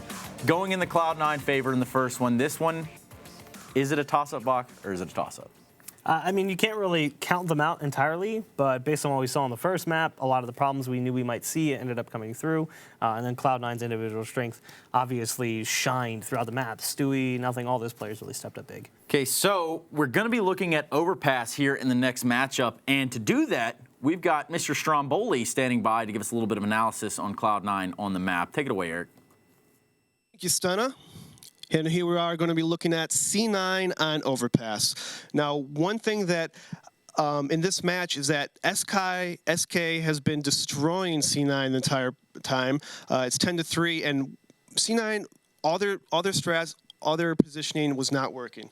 So what they had to do something different. They had to do something drastic. They had to pull something out from deep in their loins, and that is Stewie 2K. He's an aggressive player. He's explosive. He gets the job done. And what he does right here is him and Skadoodle are going to be pushing towards this connector underpass area. And what's so nice about this is that, you know, they're down 10-3. He has to do something. He can't just sit back in the bomb site anymore. So what you see here is he gets a kill on Taco, who didn't really expect the kill. I mean, he was waiting for it, but he still got outshot. And this flashbang right here is the MVP of the round. Stewart's flash enabled nothing to get a free blind kill. Blind's cold 0. He had to reposition himself, and that's an easy 5 kills as Fallen eventually dies in the round. SK ended up losing the round, but it was all because of C9's aggressiveness. Stewie 2K took the game in his hands and he ate it. That doesn't make sense, but he took it, all right? He did it, okay? He won the round. That's what matters. Back to you, Stunna. Thank you to Bears. That was fantastic. Now, no, he's got a very good point, though. C9 needs to come out just like they did on Cash. And they need to come out. They need to have Stewie guns blazing. Yeah. Feel it like you were in the last map. Take the fight to the enemy, and, you know, you were going to come out on top of these guys. I mean, give me a quick thought here going on this map. I mean, Cloud9's good at the map in general. We have this very small sample size of Winterfox, and it was always against North American teams. Cloud9 played at international events on this map. I think Cloud9 has all the advantage in the world. In my opinion, it's another quick game for Cloud9. Well, let's find out if it's going to be a quick game. Standing by are Blue and Daze. Take us through Overpass, boys. Alrighty, yeah, thank you very much. We are getting prepped and ready to jump into Overpass now. It's going to be our second map, and this one has kind of become another commonplace map. We've seen this one over the past 2, and I think we saw this one once or twice last week as well. So another map that seemingly the North American teams are wanting to shift towards. So now, though, for Winterfox, though, this is going to be even harder in theory, right? Because the map is a lot more complex, considering how little we actually see them play in Scrim. Yeah, I think if Winterfox was going to take a game off of Cloud9 and take a map, I think it would have been Cash. Overpass is one of those maps where I think it's a lot more suited towards teams that are more well drilled, who have played it at a higher level, and I don't think it's one that upsets happen nearly as regularly than a map like Cash. I don't think Winterfox is going to be nearly as comfortable. I think Cloud9 is a fantastic Cash team. I think they know how to, maintain map control, get map control, and watch their back when they're on T side as well. Something that I think is also worth noting is that Stewie 2K, again, I feel like this is a map where he could just run wild. Who's the wrestler that says that he's going to run wild on you? I don't know. No. I'm sure the chat knows what I'm talking about. All right. But no, I think he could run around with an op. He could go connector. He could push short. He could peek long B. He could push long A. He could be in the bathrooms. He could be everywhere. He could be pushing fountain. And I think it's going to be way too much for Winterfox to overcome if Stewie decides to get super aggro and aggressive. All right, well, let's get into it now. Cloud9 starting off on the CT side, Winterfox on the T side, and immediately right from the get-go, Winterfox splitting their players up. We do see, however, that they try to push themselves towards the fountain, but one shot from Skadoodle and one kill. He's immediately going to take on APOC. Now, this is the guy that came up big on the last pistol round. We actually saw Winterfox winning at a 4K there, so eliminating him is certainly not going to do any favors for the Australian roster here. Offnu getting picked off by Shroud as he tries to push up towards Monster as well, so they're already down 2 players. They've got no map control to trade out for this. They've managed to sneak up towards like the entrance of short A, and they have connector pressure, but that's about it. And unfortunately, this is not going to lean into anything too big for them. They're going to be, for the most part, I think, just falling back now and going in for long control. But Skadoodle even has the angle here now to watch out for a player pushing out from the connector. He spots that cross from Imagine, but obviously he's going to miss the chance to take the shot itself. So now he's just going to fall back a little bit more and, well, wait for the eventual push to come in. It's certainly working its way over here towards the A bomb site, but now that they've lost a lot of players, the Winterfox roster is basically just trying to take this very, very slowly in hopes that they can catch one of the members of C9 out in the open and be able to sort of abuse that one. But there we go, Stewie picking up yet another one. Down they go. He's got a flashbang against, well, it's going to be Raz there, but Raz is actually able to hold on, and Zeusy picking up a second kill as well, so they do manage to get up to the site. And I mean, after everything's said and done, finding the plant here is going to be significant, although Automatic almost denied it. He does actually let it sneak through, but at the end of the day, it's going to be a team ace from C9 on the pistol there to start off with a lead here on map number 2. Yeah, and you know, Cloud9 just their pistols are pretty damn good. I think they're one of the best teams with pistols in the world, actually. Stewie has really good T-side pistol strats that a lot of teams actually end up copying. And, you know, when you have players like Shroud, especially, you know, just each one of them as an individual is just very nice at hitting these headshots, especially Stewie too. But yeah, I got an update. It is Hulk Hogan that runs wild on you, so okay. Hulkamania. Gotcha. It's not up to snuff on that kind of stuff, you know? Yeah. You can't really ask me about pop culture stuff in general. It's just... Well, I can ask you whatever I want, Blue. That's true, I suppose. Well, getting into it here, Raz trying to peek out over towards Party. Not going to work out very well. He's dropped down to 16 HP, or 18 HP, excuse me, right from the get-go. And Stewie also waiting at the top of the connector. Skadoodle's being able to pick these guys off from range, but it's going to be Stewie that gets the first front of it, although he was dinked by the first player there, so OpTic's going to be able to move in and finish the job. Now Skadoodle, though, being pushed back a little bit. He has support from Automatic, swinging back in, but he overpeaks against Offnu. He chimes in for his second here, but Skadoodle is still hanging out in the bathrooms, and it's still going to be an overall menace to these guys. Out he goes, down goes Offnu finally, and it's down to just 2. Imagine somehow flung his way up from long unaccounted for, but at the end of the day, nothing does pick up those final 2 frags and allows for C9 to swing into their second point. Yeah, Cloud9 stumbling a little bit. I mean, Skadoodle lagged like almost their whole team, but Stewie not able to straight transfer onto that second guy. Automatic, I would have thought he would have got, you know, like the next 3 being unarmored opponents with about 30 HP. Stumbles a little bit, but they do come out and win that round. I think Winterfox is still happy with that. You get 2 kills, you don't spend any money, you're able to buy here. AK armor up, pretty limited utility, but enough. Like, they definitely have the better weaponry than Cloud9 here. Cloud9 playing very aggressive with Stewie and Skadoodle around the fountain. Stewie gets killed, and Scott, although he legs him, goes down to about 20 HP. So Zeusy does about 180 damage and stays alive. Huge advantage from Winterfox. Yeah, now Zeusy trying to sneak his way through further here. He has that control. He's actually not going to go any further than this just yet. Just happy to hang out. APOC, unfortunately, was not met with as much success as he was boosted himself up on top of the flower pot there. He's brought down to about 7 HP. Him and APOC very, very low, of course. We can see the rest of them kind of just holding at the edges of the long entryway, along with the short entryway leading up to A. Still decisively going to be going into that bomb site, though, and with the man advantage, they certainly don't want to throw this away. But now you do have Automatic also sneaking back up too, because everything has gone quiet on the battlefield. He's been given free control of the bathroom. He's able to push his way back up, and in a moment here, if he's allowed to go too far, he may be able to line up a monstrous flank against this long push. There is nobody paying attention to that one right now. There's APOC. He does still have to watch out for this one guy sitting on the outside. That's going to be Zeusy, but he's very low as well, so he may not actually want to challenge this one. The flashbang goes in. It's a perfect connection, but he still has the wall to support himself, so he jumps up. He's able to dodge it, and there we go. Automatic actually is able to hold on to that one. He takes down Zeusy, but then walks back into his own Molotov. So we do end up seeing him kill himself in that situation. Now this goes down to a 3v3, but Offnu's here. He's able to take down Skadoodle, but a flank from Shroud executes 2 more for the Winterfox roster. 1 up and remaining, and it's Imagine. Shroud unfortunately can't take him down just yet, but he is at 31 HP. So he'll have to hold back here. Challenge from the outside by nothing, but at the end of the day, nothing will win the duel and close out on the round for C9. Yeah, and that's what I'm a bit worried about for Winterfox when I look at them on a map like Overpass. I'm worried about them stopping mid-round aggression from Cloud9. You know, like right there, we see Shroud gets a flank, a very well-timed flank. Automatic gets 2 kills with you know, 40 HP, getting, again, mid-round aggression as he throws the Molotov and ends up running into it afterwards. But, you know, that's what I'm worried for with Winterfox, and that's why I think a map like Overpass is very C9-sided versus them, because because the Cloud9 players in general just have a lot more map knowledge, a lot more knowledge about how to get aggressive, about how to get early picks and things of that nature. And they're getting aggressive already here in this map too. It took a while for them to kind of warm up to it back on Cash, but they go right back to those tendencies now. On this eco round from Winterfox, they've already lost 3 to 5 of their players. Nade going deep there against APOC, knocking off a quarter of his health pool. And the second he peeks again, there's up to 2 players watching out for it. Automatic finds Zeusy down below, and APOC doesn't last very long either. It's another quick swing for C9 to push forward yet again. Yeah, and I think that Overpass is a map where if you're a CT and you're a very good player, you know, like a lot of these Cloud9 players are, if you're Automatic, if you're Skadoodle, Stewie, especially those 3, if you look at someone like Taco on SK, when a team is down and you're down 4v5, I think there's a lot of openings on that CT side for you to get mid-round aggression, whether it's being pop flashed into short B, peeking deep into Monster, numerous places that you could push and find frags and take positioning to flank and whatnot. So I think it's a map that you could play from a man down a lot better than other maps.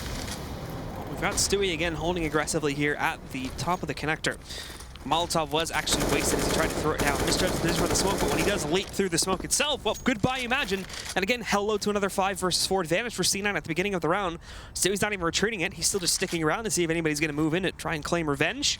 It won't be the case. The 3 to 4 of the remaining players still stuck at the kind of entryway here towards short A. And they have another one sitting, I believe it's Offnu, back downstairs. They're trying to shift this into a B play. Good position taken up by Stewie to combo together a second frag. Finally, Hill's going to get knocked out by APOC here. But again, 4v3. And they have a pretty good idea of where they're going to be going off of them. They're still just keep it to an even 2-2 split, but if they get aggressive again and are able to get the read in terms of where Winterfox is going, they're not going to have a lot of chances to correct this man advantage here. Yeah, so they're going to group up, and it looks like they're going to try to hit long B. Decent amount of nades and utility, so we'll see if they want to use that or if they want to go off contact. I think it's much better to go off contact here, but it could be very easily punished by somebody on the left-hand side of Monster. So we'll see what they opt for. Flashbang just going back here to try to hold them off. It's actually very well connected there. So perfectly sunk. Nothing is caught lurking, however, so Raz is going to take advantage off of this one. This will send Shroud back. He's actually still peeking. He's still trying to prevent them from pushing back into construction here, so we can at the very least try to trade it and put it back into the advantage of his team. But as the smokes roll in, he's given a little bit more room to play with here, get a little bit closer to the bomb site. And well, he's got a teammate help out there too, but there's another kill from Shroud, just right through the smoke. Eliminates APOC. Automatic is a great position for anyone that tries to retake back in there through construction. And up on top of Heaven, it's Skadoodle finding off here for the backside, and he's even going to combo to go that last kill too. Flawless on the retake from C9. And they will continue forward to get a 5th now. Yeah, a little bit of a blunder by nothing there to push through that smoke. Gets caught, you know, with a T waiting on the other side. Really hurts Cloud9 in their positioning and their chance to win that round. Brings it to a 3v3 post-plant situation. And it seems like any type of post-plant situation, Winterfox can almost never seemingly close out the round. Cloud9 is almost always able to retake going back to Cash numerous times. The retake happens, and Cloud9's able to do it successfully. The rest of Winterfox now shifting their players up over here towards the playground fountain area yet again. Imagine also trying to aggressively push through the connector itself, but he is going to have to deal with the player downstairs in a second, and once again it will be Stewie in that position. This time though, he's fallen back a little bit early, so he's let the T's have control of the connector, and is instead just going to play back further onto the site here, as we can see now, watching out currently for long contact, and Skadoodle playing down towards the short angle. Inside of the bathroom, we should mention too, is still a little bit aggressive, but waiting in here with the op. As the rest of the guys from Winterfox, well, they get up pretty quickly here towards the long entrance and whatnot. The rest of their team is still pretty hung back, as they're going to try to toss some smokes in here and see what they can work with on it. Yeah, so just default map control being taken in Cloud9 in a very, very passive setup across the map besides Skadoodle, going for a little bit of information, you know, peeking there, not able to get the kill. Throws a Molotov, has to be very defensive here, but, you know, APOC gets overly aggressive, gets punished for it. Stewie backing him up, they're coming through a smoke. You know, they see their shadow right before they come, and it looks like nobody else is even in position to do anything. You know, Raz is coming late from long, the lurker is so far away, and that all stemmed from APOC's aggression, right? He got caught out, everybody else felt like they need to push up because of that to try to trade the kill, and they all get punished. So Winterfox again losing another round and losing it pretty clean. You know, the one round it looked like they had a chance to win with 3 alive. They didn't even get a kill after that, you know, in that post plant. So almost every round has been clean here by Cloud9. Yeah, now for Offnu here, he is just going to be, he's just going to try to clutch this one back out and see what he can do essentially in terms of damage or whatever. But ultimately, in a 1v5 scenario here with 8 seconds left, just trying to save the gun, just trying to back himself out. and see if he can keep this gun in play for the next one here. But as he does back away, there actually is someone chasing him, and he tried to back turn for a second there, but while he does face the duel, Shroud is still able to execute at the end of the day, and Cloud9 continue to push forward without really any losses at all. Yeah, and 6 rounds in, I mean, the Winterfox side only has 9 kills right now. And that's what I'm talking about. APOC got very, very aggressive, and his teammates felt, hey, we need to go and try to trade that kill. Instead, they're doing exactly what C9 wants them to do, jumping through that smoke without a good pop flash.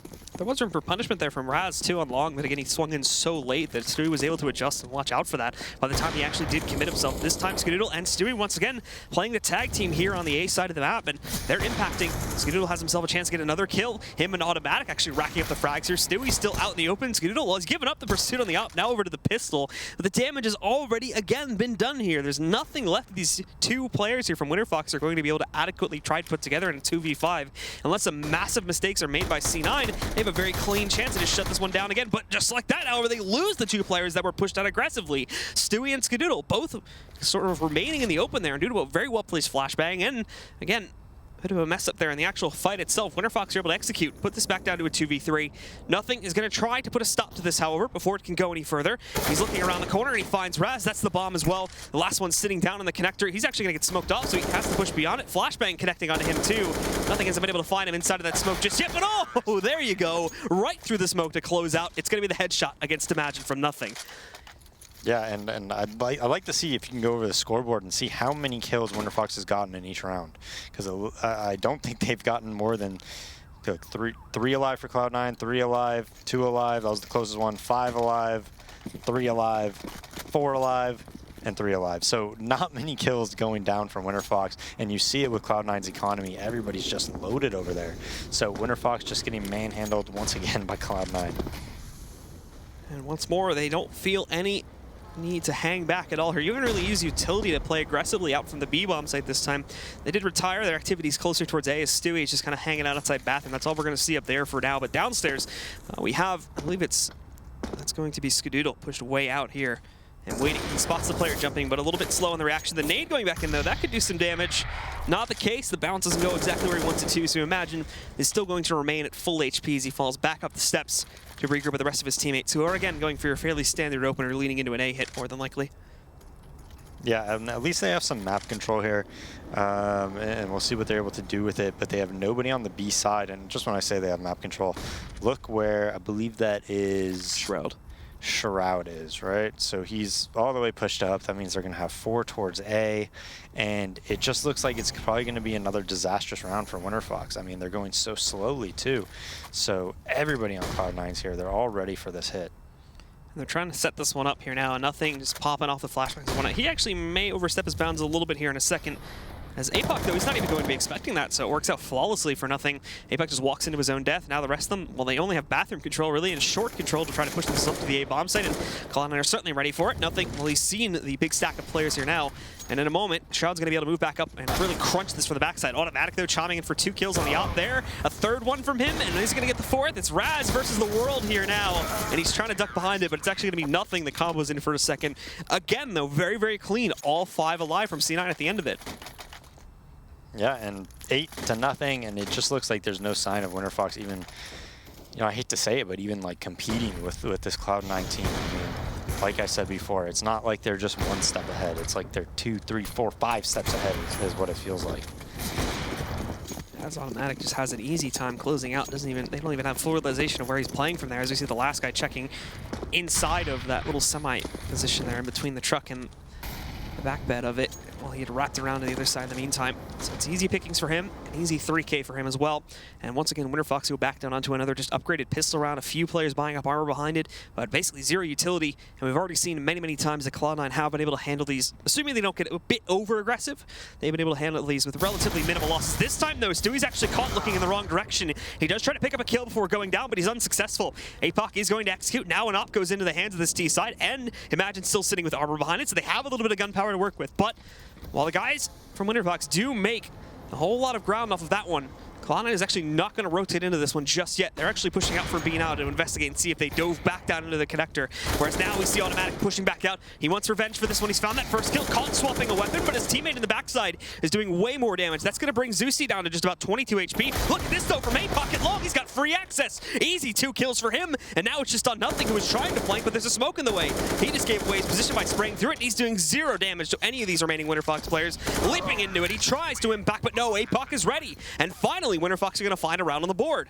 Yeah, and you know, what did that stem from, right? That stemmed from Cloud9 making a mistake, Stewie getting way too over-aggressive, you know, without any backup either. They just walked through the bathrooms and nothing you could really do about that. He had to watch 2 different angles and an aggressive op spot, so gets punished there, and that's what we've been looking for. We've been looking for that since Cash, for them to punish Stewie and his over-aggressiveness. It finally happens for him. They get that op. Skadoodle not aware enough to check long A when he probably should have, and dies, and now they get into another setup, double connector boost, watching the B tunnels there. Not able to get a kill. Imagine kind of pushes them back just with that 1 smoke grenade. They bail out, and their aggression, they don't get anything from it. Offnu picks off Skadoodle. So nice find for Winterfox, and we could see if they can translate that into some type of an advantage and a round win. Still no really aggressive movements coming off of that kill, though. They're still set up in this default pattern, 2-1-2 across the map right now, and waiting to really push out towards it and execute into a site. They still have a minute remaining on the clock. The problem is that this is often where we've seen Cloud9 being able to punish them time and time again. Automatic moving up, and again, we tried to smoke out that Molotov, but he's actually going to call it off at the last second since he's hit with the flashbang and everything like that. Won't be able to get aggressive off of it just as of yet. Smoke's also being redeployed by C9 back down towards Monster, is preventing this hit from coming through after the kill hit onto Skadoodle just a couple seconds ago, but they are getting prepped for it. They've moved everybody down either through the connector or back around through T-spawn here, and they prepared for mainly a construction execute, while they still have 2 more as well working in from Monster, but keeping it quiet right until the very end. Not sure if Nothing spotted this player peeking out around the corner just yet, but they're going to have to be ready for it now. Both teams trying to deploy grenades and whatnot against each other, and you still have that other guy holding left side, hugging up against the wall there too. They're going to swing out, they expect it, but Shroud, 2, 3 kills from him. He shuts all of it down. They're going to try to respond, but it's not going to happen as Nothing chimes in for the last 2. Wow, that was incredible by Shroud. How does he do that, man? Wow, and you know, even if he only gets 1 or 2 there, Nothing's probably going to get the other guys. So Shroud does more than enough and more than his part into winning that round. That was pretty exceptional. And so off of that, Cloud9 continue their streak forward. A little bit of a bump in the road, but to a certain degree, it does also help them a little bit here, as it is going to reset the losing bonus for Winterfox. And now let's put them back down on Winiko here, as the guys from T-Set pretty much buying out, I think, as far as they can, upgrading pistols for what they could. Looks like Offnu's not going to buy anything here. He's just sitting on a Glock. But Stewie, well, beautiful spray transfer from him. He's picking up 2 kills. He's sticking around for more on his own default pistol. But unfortunately, he'll be unsuccessful. Skadoodle, he'll be able to find a few.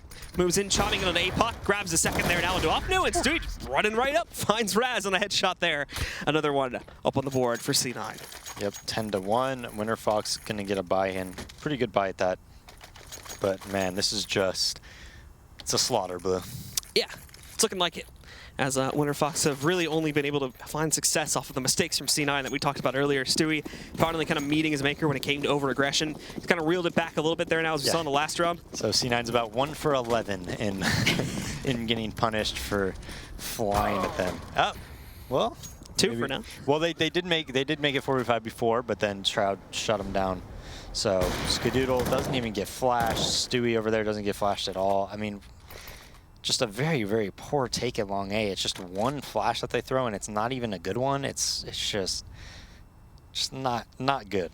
Well, Raz, along with one of the members from C9, are going to try to play around, but Raz sees that, and he gets himself a nice little no-scope there against Stewie. Punishes him, brings the players back to an even battle, down into a 3v3 we're going to go now.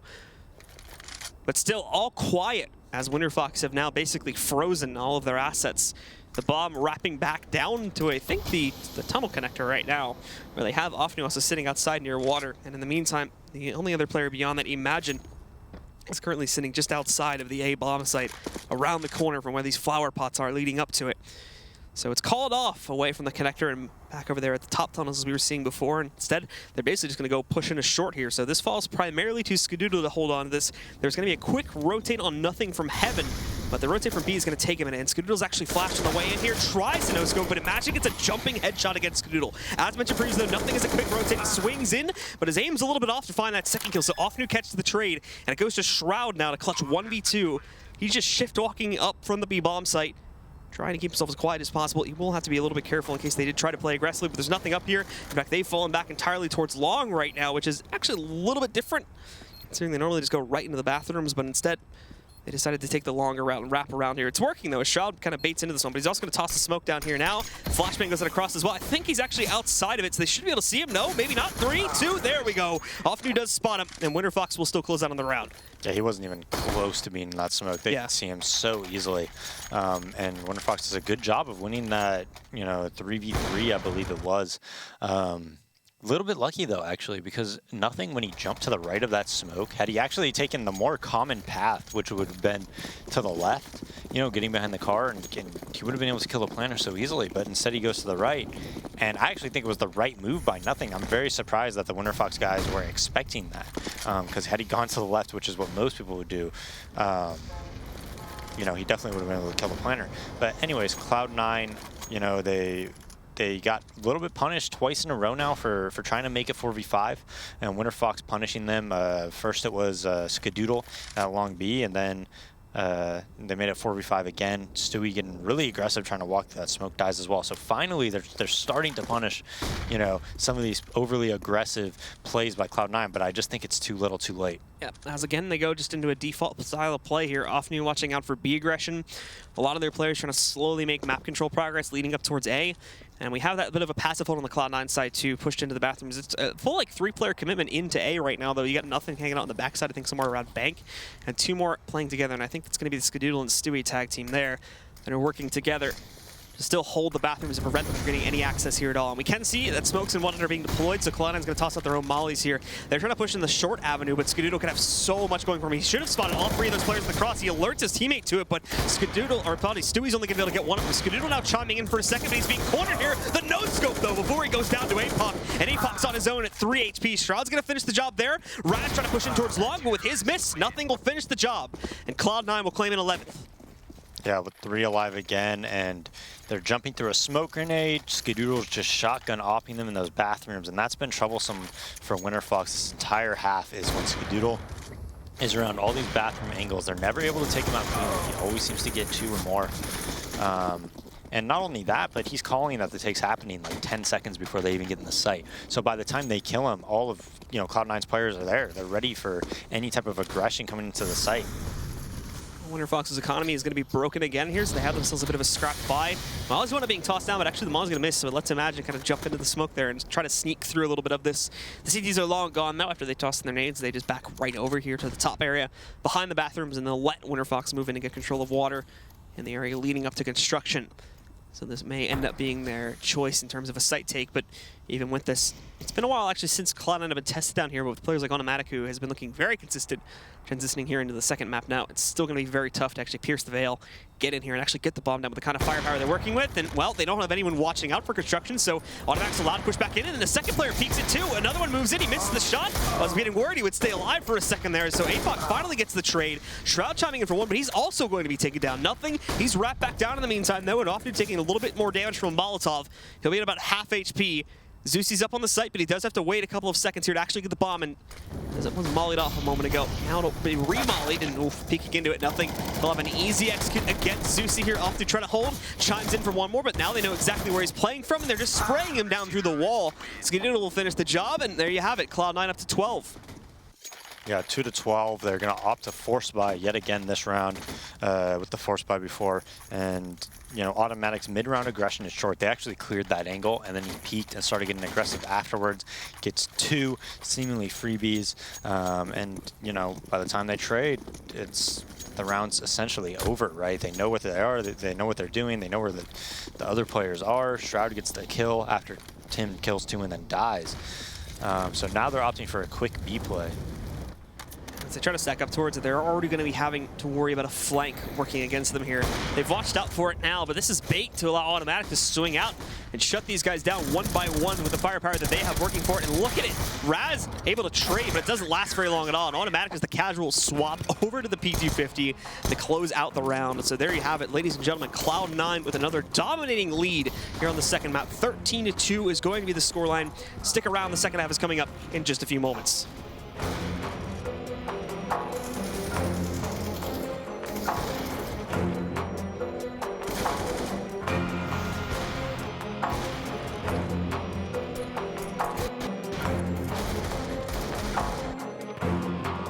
ESL Pro League is brought to you in part by Logitech G, Pay Safeguard, Mountain Dew League, and ESEA.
Well, welcome back once again, ladies and gentlemen, here to Cloud9 versus Winterfox, live at the ESL Pro League. So again, pretty much everything going as expected at this point. Cloud9 shutting it down. We've seen the continued path of aggression. Was punished once or twice, but nothing significant. And overall, they're still dominating the playing field here on Overpass. I mean, Cloud9 is just way better than this team. I'll be honest. I'm still salty about how this team is even in Pro League because they didn't even work for their spot or anything. Like their org got gifted a spot. It doesn't make any sense how it happened, Blue. But anyways, they are here and they are getting slaughtered by this Cloud9 team. And so the slaughtering will either continue or maybe we'll see a little bit of fight back here in the second half now as they're going to be jumping over to the CT side. Cloud9, though, has shown a pretty good record with pistols so far winning 2 out of the 3 that have been played out. Winterfox won 1 mainly off of the heroics from APOC as he got a 4K back on the first one on Cash. But obviously that's going to be hard to repeat, especially with the situation that he was put into. So automatic is going to be tested early on. 2 players pushing in at the bottom of this ladder there. And unfortunately, he won't be able to hold it. Imagine will take him down. Initial man advantage goes by the way of Winterfox 5v4 here. But the rest of C9 also prepared to push their way in through Monster if necessary. And that's where Shroud's going to find the first kill for C9 here. They push back in. And they also have someone flanking the players from the CT side that control water. And I'm not sure if they're accounting for something like that. Stewie slowly sneaking up to this doorway, obviously being cautious of them. And they could have shifted up back on top here too. But the flashbang, it was perfect, but APOC was actually able to swing back in and save his own life to take down Stewie. Nicely played on their hand. Back down to an advantage for Winterfox. But again, Cloud9 still decidedly trying to push their way back into the B-bomb site, but they're holding it on the side of Winterfox. Zusi knocking out Shroud. Nothing's down at 2 HP, and Skadoodle nowhere to be seen in terms of this fight. They're going to be backing away, and I imagine trying to wrap back up, but even then, Winterfox should be able to get an easy read on that. Oh yeah, I mean, this is going to take 15, 20 seconds for them to even, look towards the A site. So by then, surely Winterfox is going to adjust and, have players ready and waiting at A. We see, nice shots by APOC there in the door. He was completely blind when he just swung 90 degrees and killed Stewie there. Absolutely 100% blind, so that was an awesome shot by him. Yeah, and now Cloud9 will try to push their way over towards A, but as mentioned previously, they've already rotated plenty of players up here from the Winterfox side. Zusi's here. I think Raz is sitting up behind the semi as well, so they're pretty much prepped for this one. They even have a flank working against them too, so unless they immediately execute Raz and Zusi, it's not going to be looking too good. Raz one taps nothing, and down will go Spadoodle. So as expected, after the initial battle there, Winterfox do manage to pick up the pistol. They pick up their second so far here, the 2 maps that have been played, and they have a chance to try and fight back, but it's a long, long road to recovery, as even with that victory, they are still 10 rounds behind, just tying it against C9. Yeah, C9's in no hurry here to, you know, have to win a round, really. I mean, they do buy. I'm even a little bit surprised that they bought here, right? But they are confident in these rounds, and these Tech9 rounds. I actually think OpTic is like the best. Well, when they had Stanislaw, I think they were the best team in North America. Not including SK in that, just like a North American Canadian team, or United States Canadian team at winning those rounds. With Tech9s, I think Cloud9's a bit below that, but they're still very good at winning these type of rounds. So they have 4 armors, 3 flashbangs, but no smoke grenades or anything like that. And they are getting prepped to just go directly into it. 3 through Monster, 2 working their way out through construction. Skidoo actually may work his way back in through the Monster group, actually. So they go in, and the first flash is great, connecting onto Offnew, sending him back down behind Toxic, but he's holding for 1. Trades roll in. It's 2 for 2 so far. Here's APOC, his impactor from up on top of Heaven. He was able to find Shroud, but he was traded down to 30 HP, so it's good control for C9 here. They are still working against his rifles at a very long-range duel, though, and that's where Raz is going to be able to chime in for a second kill up at Heaven. Stewie still hugging over here by the sidewalk, and also holding a position on the other side here of the Cubby, which is going to work out great for him. He can now kind of hide around the backside here, but they're spraying him through the pallet, so he's got to be careful about this one. Flashbang is perfect against him, and he can't get behind cover in time. So APOC is going to shut down and allow for Winterfox to chain together their second of the half. Yeah, a little bit scary once they got in that site and Stewie got in position. Deep graffiti there. But Winterfox able to isolate the site player, kill him, and do a nice little 2v1 on Stewie. Great flashbang in order for them to cross and actually push. They kill him through the wall, I think. But Cloud9, we'll see if they buy here. I mean, they did get the bomb down and 3 kills, so if they want to go for the throat, they can, but they also have the option to save. If I was them, I'd probably play it pretty conservatively. They actually opt to... Not sure if it's a full buy. Okay, so it's a buy, but it's enough that they're going to be able to purchase in the upcoming round as well. So they kind of have this out where they could just win the game right here if they do win this round.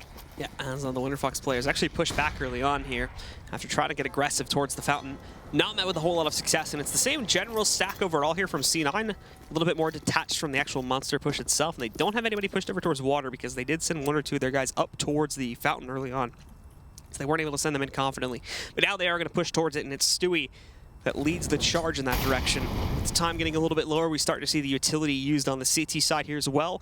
Molotovs and whatnot getting tossed back out, but Cloud9, as they have their own utility, they are getting prepped for their own setup. And speaking of which, there's the first flashbang, blinds Offnew. He does decent damage over there to Automatic, which is going to be capitalized upon by Imagine, but Shroud trading that one out as well. They go 2 for 1, and there's no one else here on the site.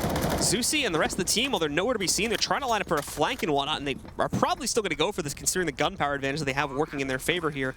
But even so, Cloud9 got on there really clean, and this is going to be a tough retake to try and work towards as they do shift around it. We can see them investigating now, getting back in towards CT. They're going to push in towards construction in a moment here. Zusi finding a nice little angle against Skidoo to kind of tap away onto him, but there's 2 more players in the pit. APOC just leaps into his own death there. Rash trying to swing out. He gets one. He knows the second one on the other side, but Shroud supports, and Stewie's going to close out on the final kill. Cloud9 will push forward here and get up to 14 rounds before Winterfox have their, their even full start in this half.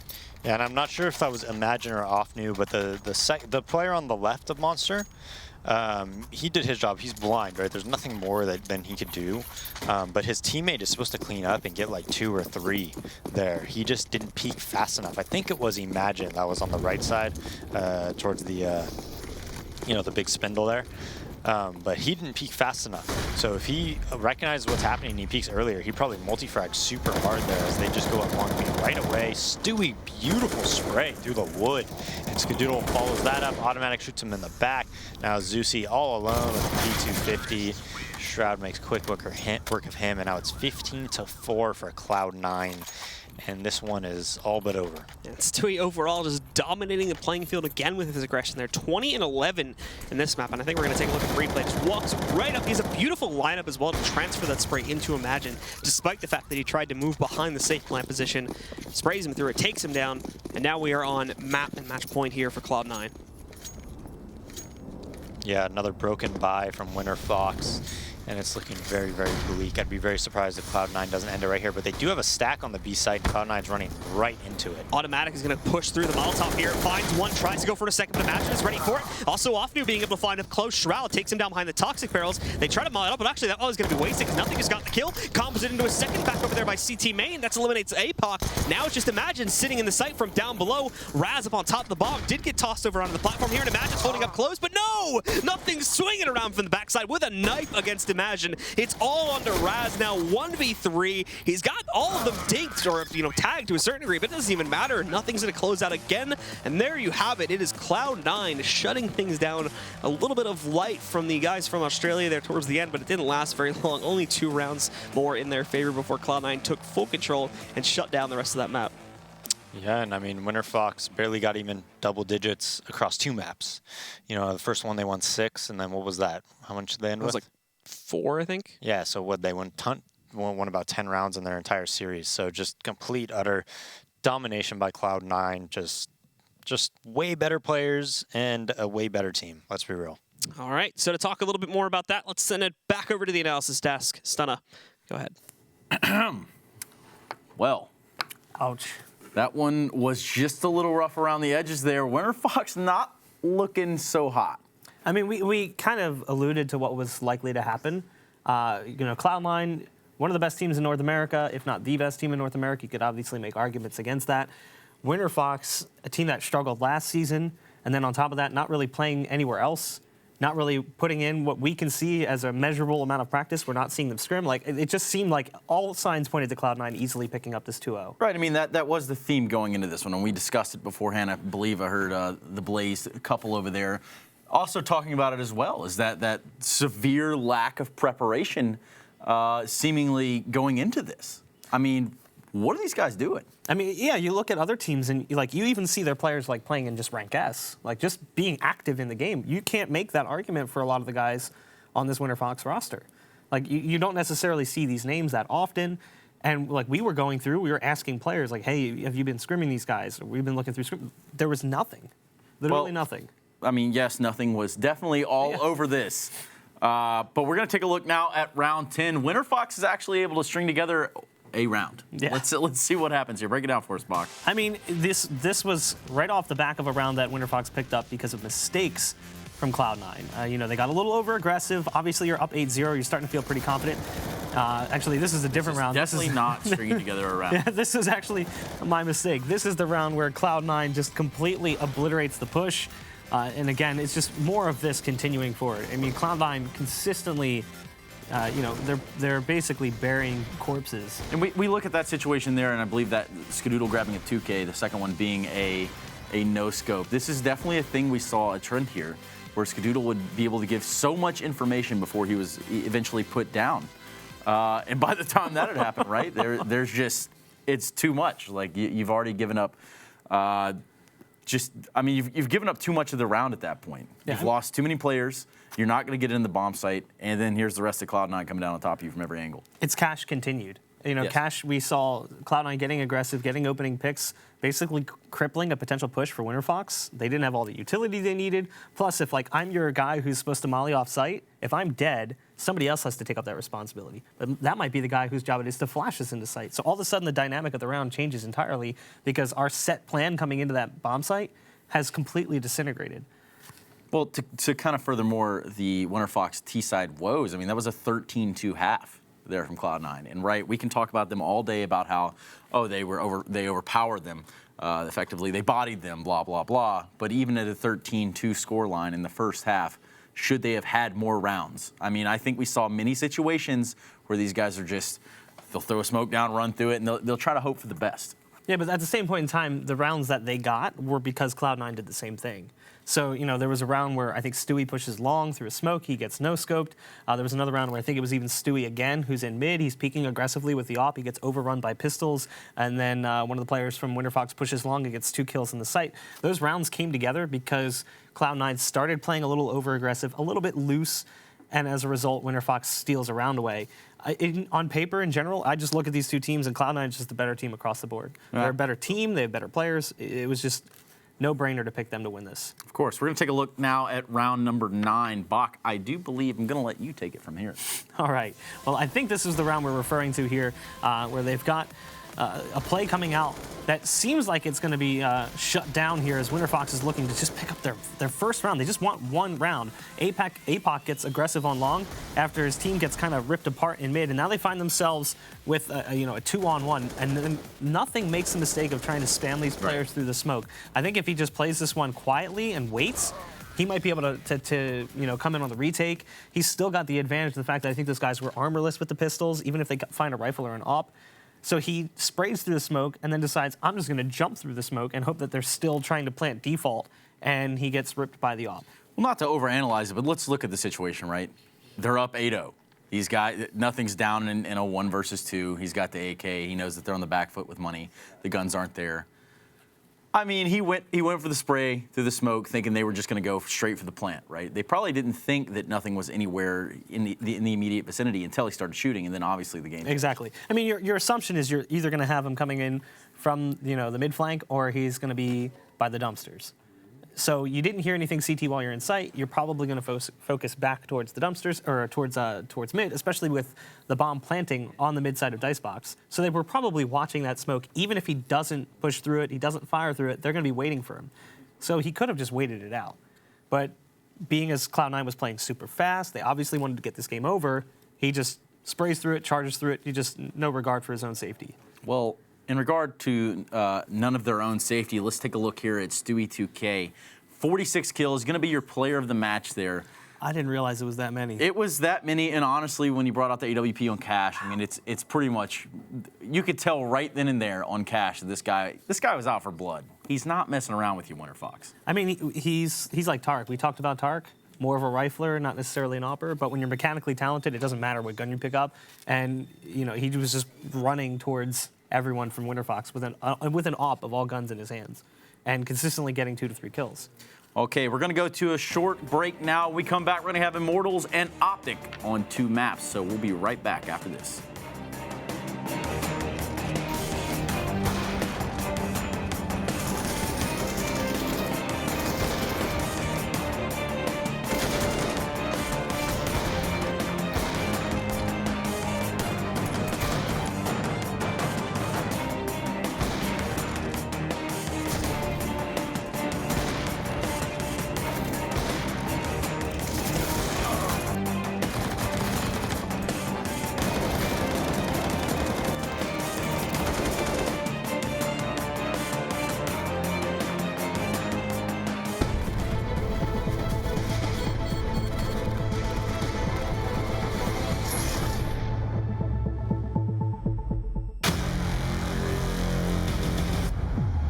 play for the legacy. We play for the prestige. We play for the glory.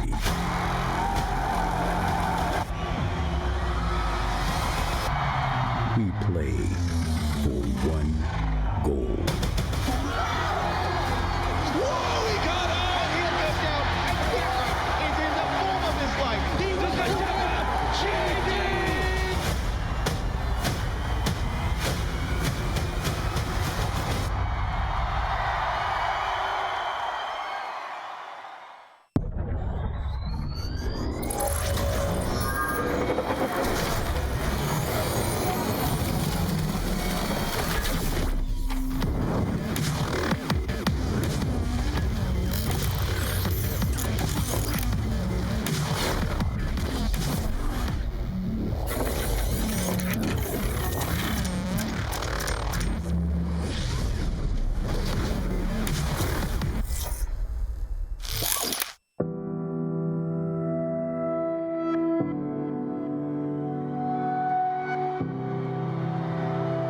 Ladies and gentlemen, welcome to ESL Pro League. Shots in a row. Everything's about to bring it back now. All on Nico. Trying to see if they can get the defuse in Nico. Oh no! Has to keep Virtus Pro alive. Taco once closer. AW. He's looking further. He's gonna get a hit by headshot again. Oh my god.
your team apparel now at shop.eslgaming.com.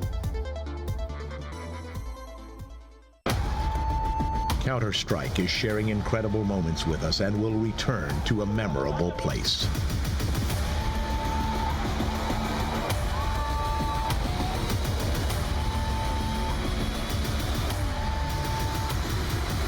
Get your tickets now at proleague.com/Dallas.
Okay, we're back here at the ESL Pro League Season 5. And you know what? I know it's week 2, but I'm pretty sure it's match day 4 or 5. It's 5. I just wanted to test you to see if you were there, Bach. Obviously, the next matchups we have for you guys are going to be quite interesting ones. We've got OpTic and we've got Immortals. I mean, already enough storyline stuff to talk about there. But with these two teams, I mean, we're used to seeing powerhouse plays. Yeah, I think that if we were looking at the matches tonight in general, this was going to be the match that ends up being dragged out, potential overtimes, very close games, 30 rounds, very likely to be seen. I think the map pool as well kind of lends itself to that. And, you know, I just spoke about storylines, so let's take a look now at the Immortals roster. We're going to put that up right there in front of you guys. Bolts, Henny, Lucas Steele, and FNX. Run me through FNX on this lineup. So, I mean, FNX obviously was playing with SK. Whatever happened, the team was still performing well, not necessarily winning big events, but placing top 4. But SK was not happy with their results, and they decided to make a change. They cut FNX. He ends up joining Immortals, who lost Phelps to SK.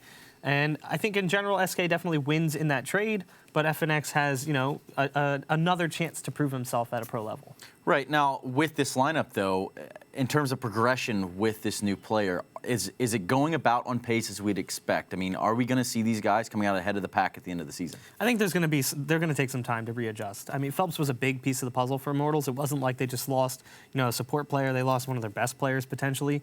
So just plugging FNX in, it's not necessarily going to work right away. I think they have some time to figure things out. I still think that they're a playoff contender. It really comes down to the way their schedule starts at the season and ends. You know, you might have some of those hard opponents up first, where they might be a map you trade 1-1 at the end of the season once the roster's fleshed out, but at the beginning it's an 0-2. Right. I mean, the players to really look forward to here on the Immortal side of the things, I believe would be Henny right away, right? So you've got your AWP player over there who's had the most impact, or well, had a large impact, I should say, with this team. Can we expect that to have a big play in today's matchups? It all comes down to economic control. If they can keep that op in his hands, absolutely. But with a rifle, he's nowhere near as impactful as he is with that op. And we've seen that from them in the past when they were kind of like getting dink and dunk rounds, not necessarily chaining them together. He was unable to hold on to the op for long enough to actually make a big impact. And we've seen just how important he is to the attack. And in general, it seems like Brazilian teams are very op-centric. They have that strong op player. So keeping your money in check is very important. We're going to take a look at Henny's stats there. Dinking and dunking around, as my main man Bach has said here. This is Henny's stat line across the season, you know, 76 and 71. The KD's there, right? Ish. I mean, you're not too far in the hole. You're not so far separated from the rest of your deaths that, you know, it should stick out one way or the other. But impact kills. That's what Henny's going to have. Exactly. You can't see that with just raw stat line. You can't look at it like a player's ADR or their kill death and be like, oh, yeah, he's obviously doing nothing. No, you have to actually watch the games and see how the rounds play out. Because he might have, you know, 15 kills in a game, but in like 2 or 3 of those rounds, he had a huge 3K or a 4K. That's the reason he ended up at that stat line. We're going to take a look at their opposition today. It's going to be OpTic Gaming. You're sitting 4-0 on the season with wins over Selfless and Renegades as we pull that up right in front of you. Tarek, Rush, Naf, and Mixwell. But let's kick this conversation off on a little guy named Hiko. He's a grown man. Well, of course. But yeah, I mean, a player that we've seen at several international events. There's so much footage of Hiko. Many clutch plays. Obviously, the classic Hiko, are you kidding me? He's a very talented player. The kind of player you would love to see in that clutch scenario like we talked about in the pre-show. He's a guy that when he's in those clutch situations, that's a huge piece of the puzzle that OpTic now gained. Sure, they lost their in-game leader, but they get that really smart player that can really like dig them out of rounds that maybe they didn't deserve to win. Now, on paper, though, we do see a ton of firepower here. Right? Absolutely. So, you know, we could talk about Tarek picking up that AWP. I think we just have a really versatile team right here. I think if they're able to pull it together and find their groove, kind of like we talked about earlier, these guys should have enough firepower to carry them highly through the season. I mean, the truth is, like, we talk about all these other players, but the player that I'm looking at most is Naf. Naf has taken the helm of in-game leader. How many times do you see, like, look at Liquid, for instance, when they pass that in-game leadership roll around and you have Elige picking it up or you have Nitro now doing it. Every time that happened, their stats took a dive. And they kind of proved the whole age-old adage of, oh, the in-game leader's stats always take a hit because he's more focused on the team's play than his own. That did not happen with Naf. Not at all. In fact, he's the best player on the team right now. Statistically, you look at his numbers, he is through the roof. He's like sitting at one of the top players in Pro League across the season so far. Well, you want to talk about NAF a little bit? We're going to load that up for you. Take a look at it right now. We've got NAFly statistics. Now, there's a KD that might stand out to you. I mean, the fact he's got 106 ADR across 4 games. It's not like they just played one match or one map, and you're like, oh, wow, it's a really good performance. That's sustained now across 4 matches. You could make an argument that the opponents were a little bit softer. They did play Renegades. They did play Selfless. But still, he looked good in all of the maps. And I think it was on Cobble against Renegades. It was like him and Mixwell trying to fight for the more like impressive 4K and 3K. Like it was like back-to-back rounds. I mean, it was a 16-5 scoreline there on Cobble. Yeah, and I mean, everyone from Renegades was having a rough time except for like Ricky, who's now not even on the team. But, you know, Mixwell and Naf were basically like fighting for who was going to have the better stat line at the end of the map. No, absolutely. And in terms of this team going forward, obviously you take away Stanislaw, who had the strategic approach to the gameplay for that team. You add Hiko, and then you also we could touch on bringing Peacemaker in as well. What does Peacemaker bring to the table? So this is something, you know, we had talked about in like the first broadcast. We were talking about that change, bringing in a coach. You know, a coach's impact is only as impactful as the team lets it be. So if the players are not willing to listen, if they don't respect their coach, it's not going to work out. Now, he has some experience working with Hiko because he was the coach once upon a time for Liquid, so that certainly helps. But it seems like, at least on paper, from an outsider's perspective, the coach is definitely boosting the performance a bit. We want to put it all on Naf. He's the in-game leader. But I would like to think that Peacemaker is pulling strings in the background that's basically putting Naf in a position to lead the team properly. Now, OpTic didn't make it out of groups at DreamHack. Is this lineup a long-term thing? Is this addition of Hiko and Peacemaker, is this going to be a long-term setting there, and they just need to find their roles or their sort of pattern that they want to go with, their trajectory? That's actually a really big question mark for me. I don't know if they really want to stick with Hiko in the long term. Obviously, Hiko's around. He's been around for a long time. Veteran player, plenty of experience, but he's also played on teams that haven't really found great success. So they might be looking at that and looking at what he's doing for the team. They might want to replace him for maybe someone who's more of an in-game leader and allow Naf to just kind of like frag out and take that responsibility off his shoulders. At the same point in time, you can make the argument for Peacemaker because of the way coaches kind of come and go, I feel like, in CSGO, where they don't stick around for too long. If a team starts losing, the team loses faith in their coach. We could very easily see Peacemaker bow out quickly, too. Absolutely. I mean, we saw OpTic lose to North, right, at DreamHack Las Vegas. And they lost on Cobble, but it was their map pick.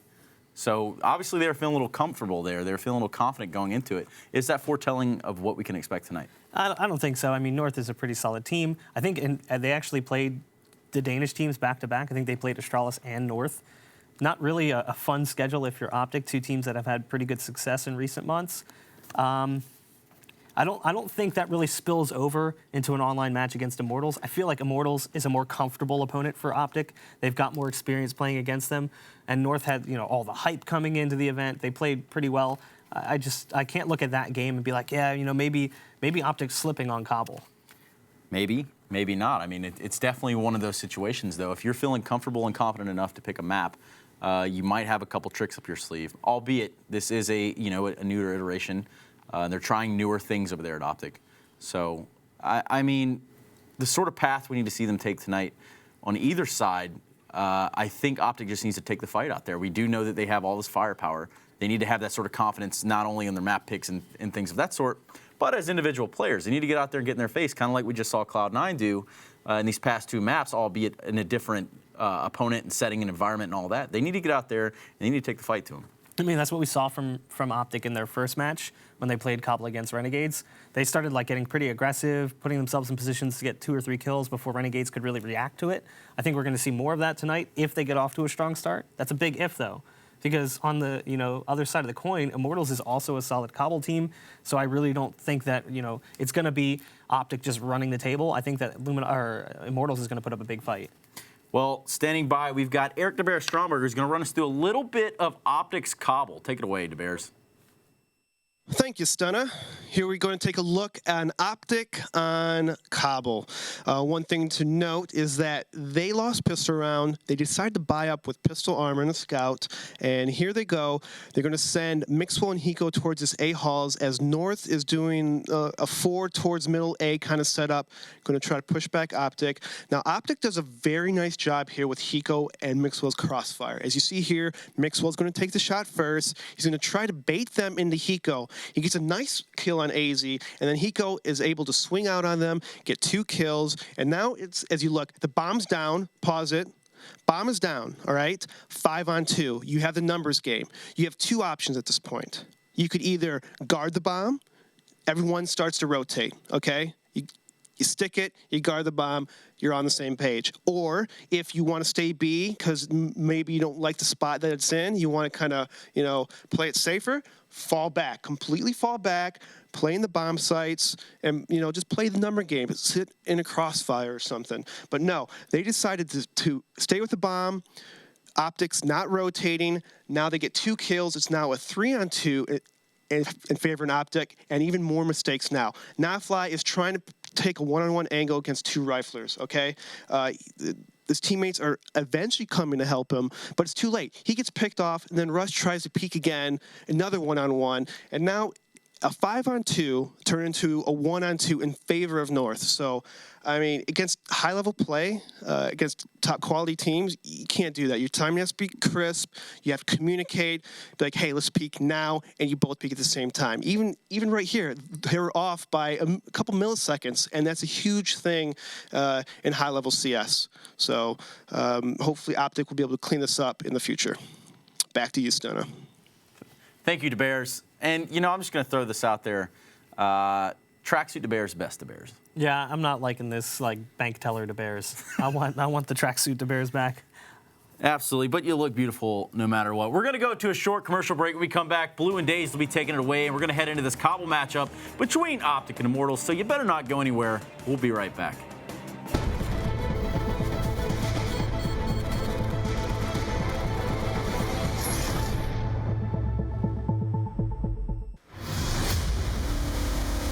I can't understand people watching somebody play a computer game.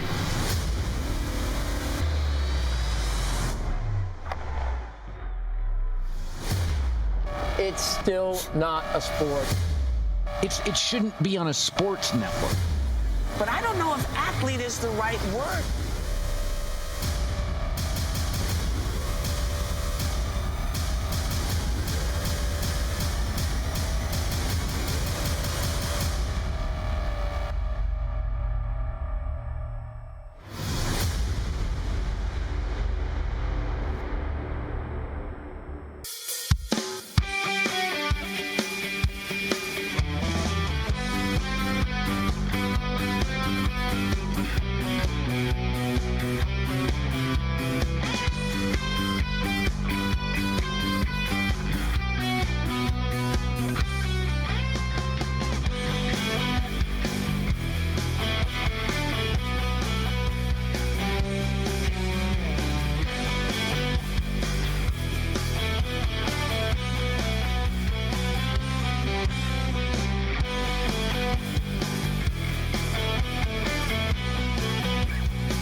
It's important to be part of the Pro League because it's sort of the premier league for all the North American pro teams, and also it gives you the opportunity to make the LAN finals and play against some of EU's best as well.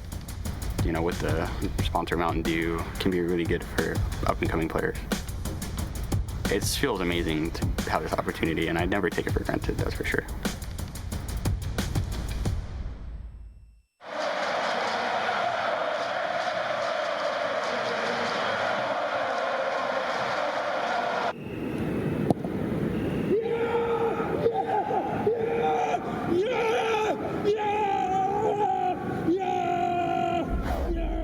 Start your esports career now at play.eslgaming.com.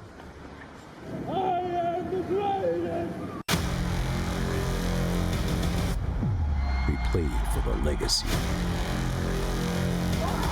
We play for the prestige. We play for the glory.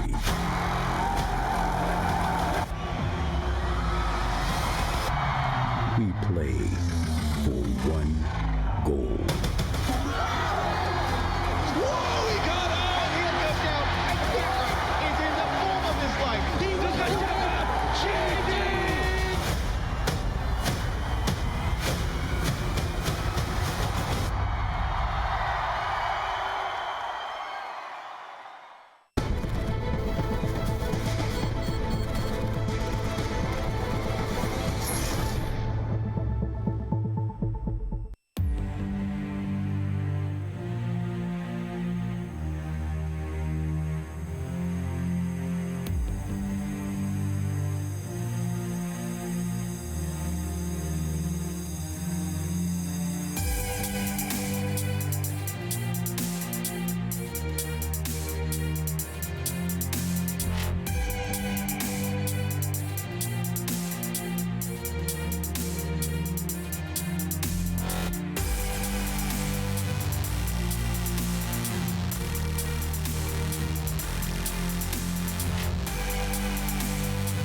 And welcome back, ladies and gentlemen, to the ESL Pro League. A little bit of a delay with getting this match started, but I think we're almost ready to go. Once again, it is going to be OpTic Gaming taking on the Immortals here. OpTic Gaming obviously having an interesting change-up recently, and as they have the really full IGL with Stanislaw, now they've gone down the more of like the coaching role by having Peacemaker step in. Is that like still the right way to go, considering the limitations that have now been put on coaches? With Immortals? No, with OpTic. Oh, with the OpTic, yeah. They have Peacemaker, but I don't think he's in-game leading or anything. No, yeah. Wait, so what's your question? Just, I mean, well, I would assume he's still taking over, like he's still trying to take over and sort of leading with like formulating the strats and whatnot for the team. I mean, if you get the right guy who could, translate that into the players and the type of talent you have on the team, then absolutely, I think it could help a lot. I think it depends on what type of leader you have, though, and whatnot, and how he works with the players with a coach. I think sometimes it could help, and I think sometimes, in some cases, it could even hurt, to be honest. Because if the coach just doesn't really know what he's talking about and oversteps his boundaries, and then you have like two different philosophies, and they kind of, whatever. Let's get into the pistol. Getting into the match now, it is Mixwell that's going to open things up against Henny, boosting him up on top of the wall. They counter it back out. Rush, he's also got Bolt stuck in a corner here. They saw that one. FNX is going to try to hold back over here on the sidewalk. He's able to pick up one kill, but very quickly he's traded back out. Steel coming up on the backside, finding one more, but he is going to be the last player standing and will very quickly get traded out by NAF. Yeah, very, very bursty split right after they make contact, and even though Immortals had almost all 5 players there while the take was happening, I mean, you had 3 players there immediately, and then you had 2 guys coming. We're getting into the fight very early on in that take, but OpTic hits the shots. They, flank FNX while he's at that wood wall and are able to pick up that round. Now, anti-ecos are actually pretty troublesome, in my opinion, on Cobble. I think there's a lot of good Mag 7 spots, a lot of good close CZ spots that you could play, especially at, long B. So this is not a guaranteed round by any means for OpTic, even though they have, obviously, much superior weaponry. We can see NAF is going to be first out to bat here. Just to check over towards the broken wall approach. Immortals are actually holding pretty passively for the most part, with the exception of Steel holding up there on the shotgun. Everybody else playing to default positions and whatnot. We do have the players pushed back out over there on A long, but they're not going to spot him. It's going to be Steel swinging up, gets the kill on a Tarek, but is very quickly traded back down. Nade pressure is still here for the Immortals, though. They did invest into this round, but unfortunately, it's not going to do all that much, or at least not as much as they would have liked here. FNX being knocked out there by Rush. They know they have Bolt stuck in the corner over there. Very, very clean. Despite how kind of slow this is from OpTic, it's still very clean, and that's allowing them to push to this one with minimal losses on this round, as they've already brought it down to just Lucas and Henny. Hiko getting the bomb down there. They know that Lucas is hiding behind the main doorway somewhere, and they should have a pretty good idea that Henny's going to regroup with him in a second as well. So as they get smoked back out, it's pretty much OpTic in full control here. Yeah, we'll see if the Twins can do anything about, getting a couple more guns down, or maybe picking something up and salvaging it for the next round, allowing you to try to chip away at their economy more and more if you're OpTic. So we'll see what if they're able to do that. OpTic just going out for, very, very simple strategy. Just kind of make sure they're not being flat pushed. They trade on the shotgunner close. Target goes down, but, they get out into the site without any more casualties. Well, we've got Henny waiting down below in the corner here, and he's got his teammate actually supporting him pretty well, so they kind of bait them into a trap situation there in order to take down Hiko. One more player goes down. None of the remaining members of OpTic, though, are going to challenge that, so they just decided to end up surviving there with 3 in a row. Obviously, excuse me, that one kill there combined with a shotgun kill at the start is all they're going to get out of that one, though. Yeah, and with that spot that Steel was playing, I kind of prefer, maybe if he wouldn't have jumped up and fully committed, maybe stayed on the ground. I don't think jumping up like that really, got him that kill or anything. I think if he would have gotten on the ground, he probably, would have gotten a kill and actually been able to stay away and stay alive and maybe even won that round. Well, NAF is going to run right up this time. Really, a lot of them try to force their way into the bomb site, but it's actually not working out so well. Lucas grabbing 2 kills from drop. Rush trading out here, but another nade rolls in, eliminates Rush. NAF still able to pick up a kill against Steel as well, but it's down to a 2v2, and one of the members of OpTic is heavily injured. That's NAF sitting down at 8 HP. He goes to the full. They're going to try to swing this over to the A bomb site. The Immortals haven't called onto this one just yet. They're still sitting below broken wall, so they're going to be a bit slow to catch on to this one, but in a second, they have to realize something's up and rotate over there, but definitely not, definitely not quickly enough, as OpTic are still going to be able to basically waltz right up here and hopefully find a plant still. Yeah, and Lucas already has a 3K. They just did a very, very fast drop in B split. Lucas gets 2 Deagle kills there and picks up the ump, still has half armor. NAF only on 8 HP. Hiko walking very, very slowly towards the site. He has bombs, so they're relying on him to clear anything and then get the plant down. He should be able to very easily, walking around, taking his time, not making any mistakes, not letting anybody surprise him. So he's going to be able to get the bomb down. And now this is going to be very crucial. It's going to be Naf who's going to fight Henny here. And if Henny can get this kill and then Lucas could stay alive, they could definitely 2v1 Hiko. Naf, it looks like he's not going to be able to meet Henny the way that he would have liked to. He's working his way up suicide to flank out Hiko through the long A entryway right now. Lucas, though, is taken down by Naf at 8 HP, and they find Henny, so a beautiful closeout from OpTic, and they do get to go on the 3-0 start off here. Unfortunately, they take a whole lot of damage along the way, so this is still great for the Immortals, assuming they're able to still close out here on the first gun round. Nice little spot by Lucas there, hiding behind the box a little bit. You know, everybody checks the window there, but after you check the window, you kind of take your eyes off of it. He's tucked in the corner a little bit more than that, so get some freebie shots on the OpTic guys. They don't even throw a flash or anything, it looked like. Now they're going to more of a default strategy. Mixwell opping on the T side. They like to switch it up though. Sometimes Mixwell ops, sometimes Tarek ops, sometimes even Naf will pick it up. So they kind of get the op done by committee over on this OpTic team, and they slowly work into just an A-long type setup. They're going to take control here, take any type of battles, and we'll see if once they take map control, which is going to be given to them for free. Henny's opping very far back, so all this is open. You're not going to see any type of a confrontation here in these A halls, and they will take map control. And we'll see if they execute off that and try to hit A, or if they maybe go back to B once they kind of spread the defense out from Immortals and have 2A committed. Yeah, so they're all swinging themselves back around here now, and although they do get themselves this free control, there's still smokes in them that's going to get in their way when they try to actually push up towards the bomb site, so they won't be able to succeed in pushing in here just yet. Going under a minute on the clock now, so they are going to be pressured to make a decision soon if they want to swing this in the other site. But in the meantime, the Immortals have managed to put a second player over here. No longer is it just going to be Henny defending it from the back platform there on the A side. He also has bolts to help him out a little bit as well if the need should arise.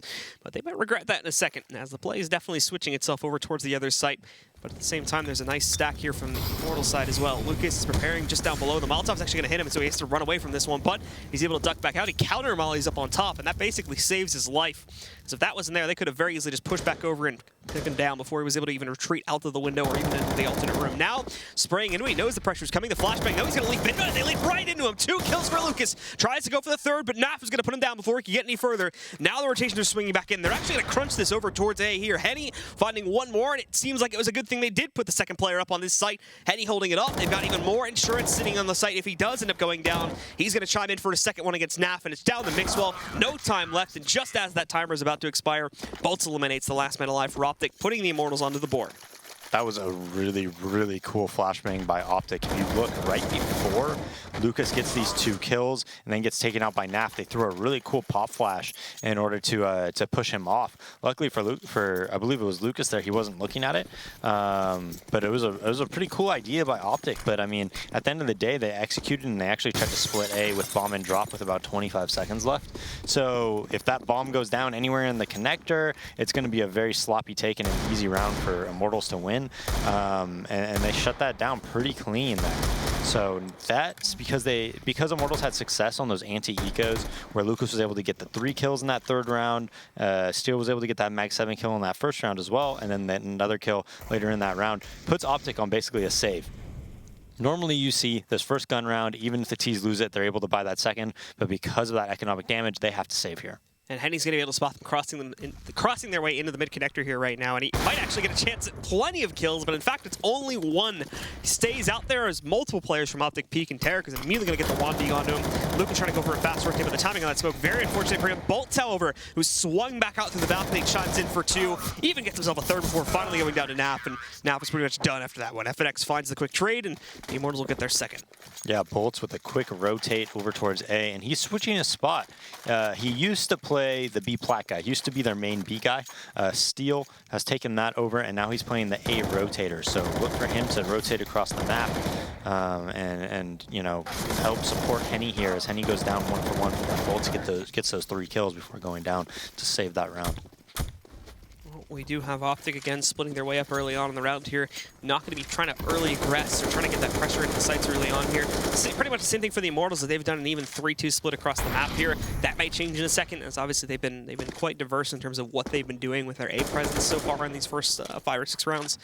So we may see that change up a little bit, but for now, everything's quiet across the battlefield. As OpTic pretty much just form up in the exact same way they did in the previous round, just outside of the mid-connector here, getting ready to push in these smokes and whatnot to get control of this initial staging area. But as they round back outside, Steel is waiting, gets one, tries for more, but Naf is going to trade before that can be done. Now the rest are pushing back up, but they've got to be quick. The rotations are well on their way. Bolt still holding in the alleyway over here behind the plywood, and they haven't even gotten beyond the broken wall sitting over here, or the ramp wall, I should say, up on top just yet.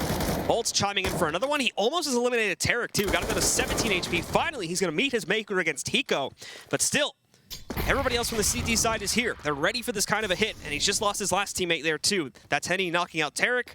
So all Hiko has to control right now is the alleyway, and that's not going to let him a lot of room to go back over to the ramp to retrieve the bomb. So the second he crosses, Henny shuts him down, and well, we're going to be even off of that.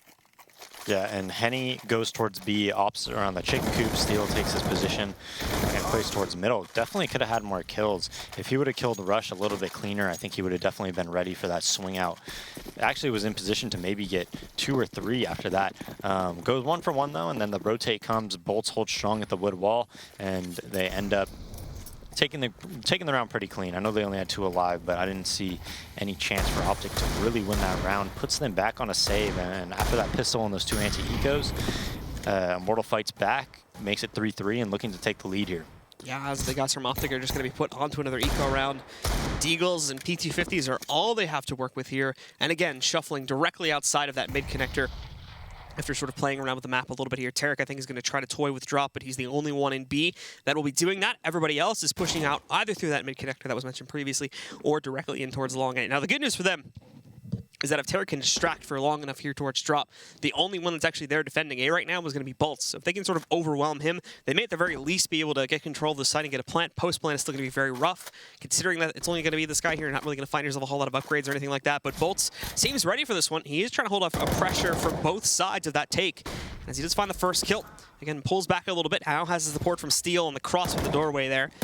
Handling this one very nice. Even Tarek's attempt to go back down into the B-bomb site has pretty much failed. Henny managed that very nicely with the op. They're just whittling them down one by one at this point. As Rush is now the last man standing with 37 HP. They know where he's at.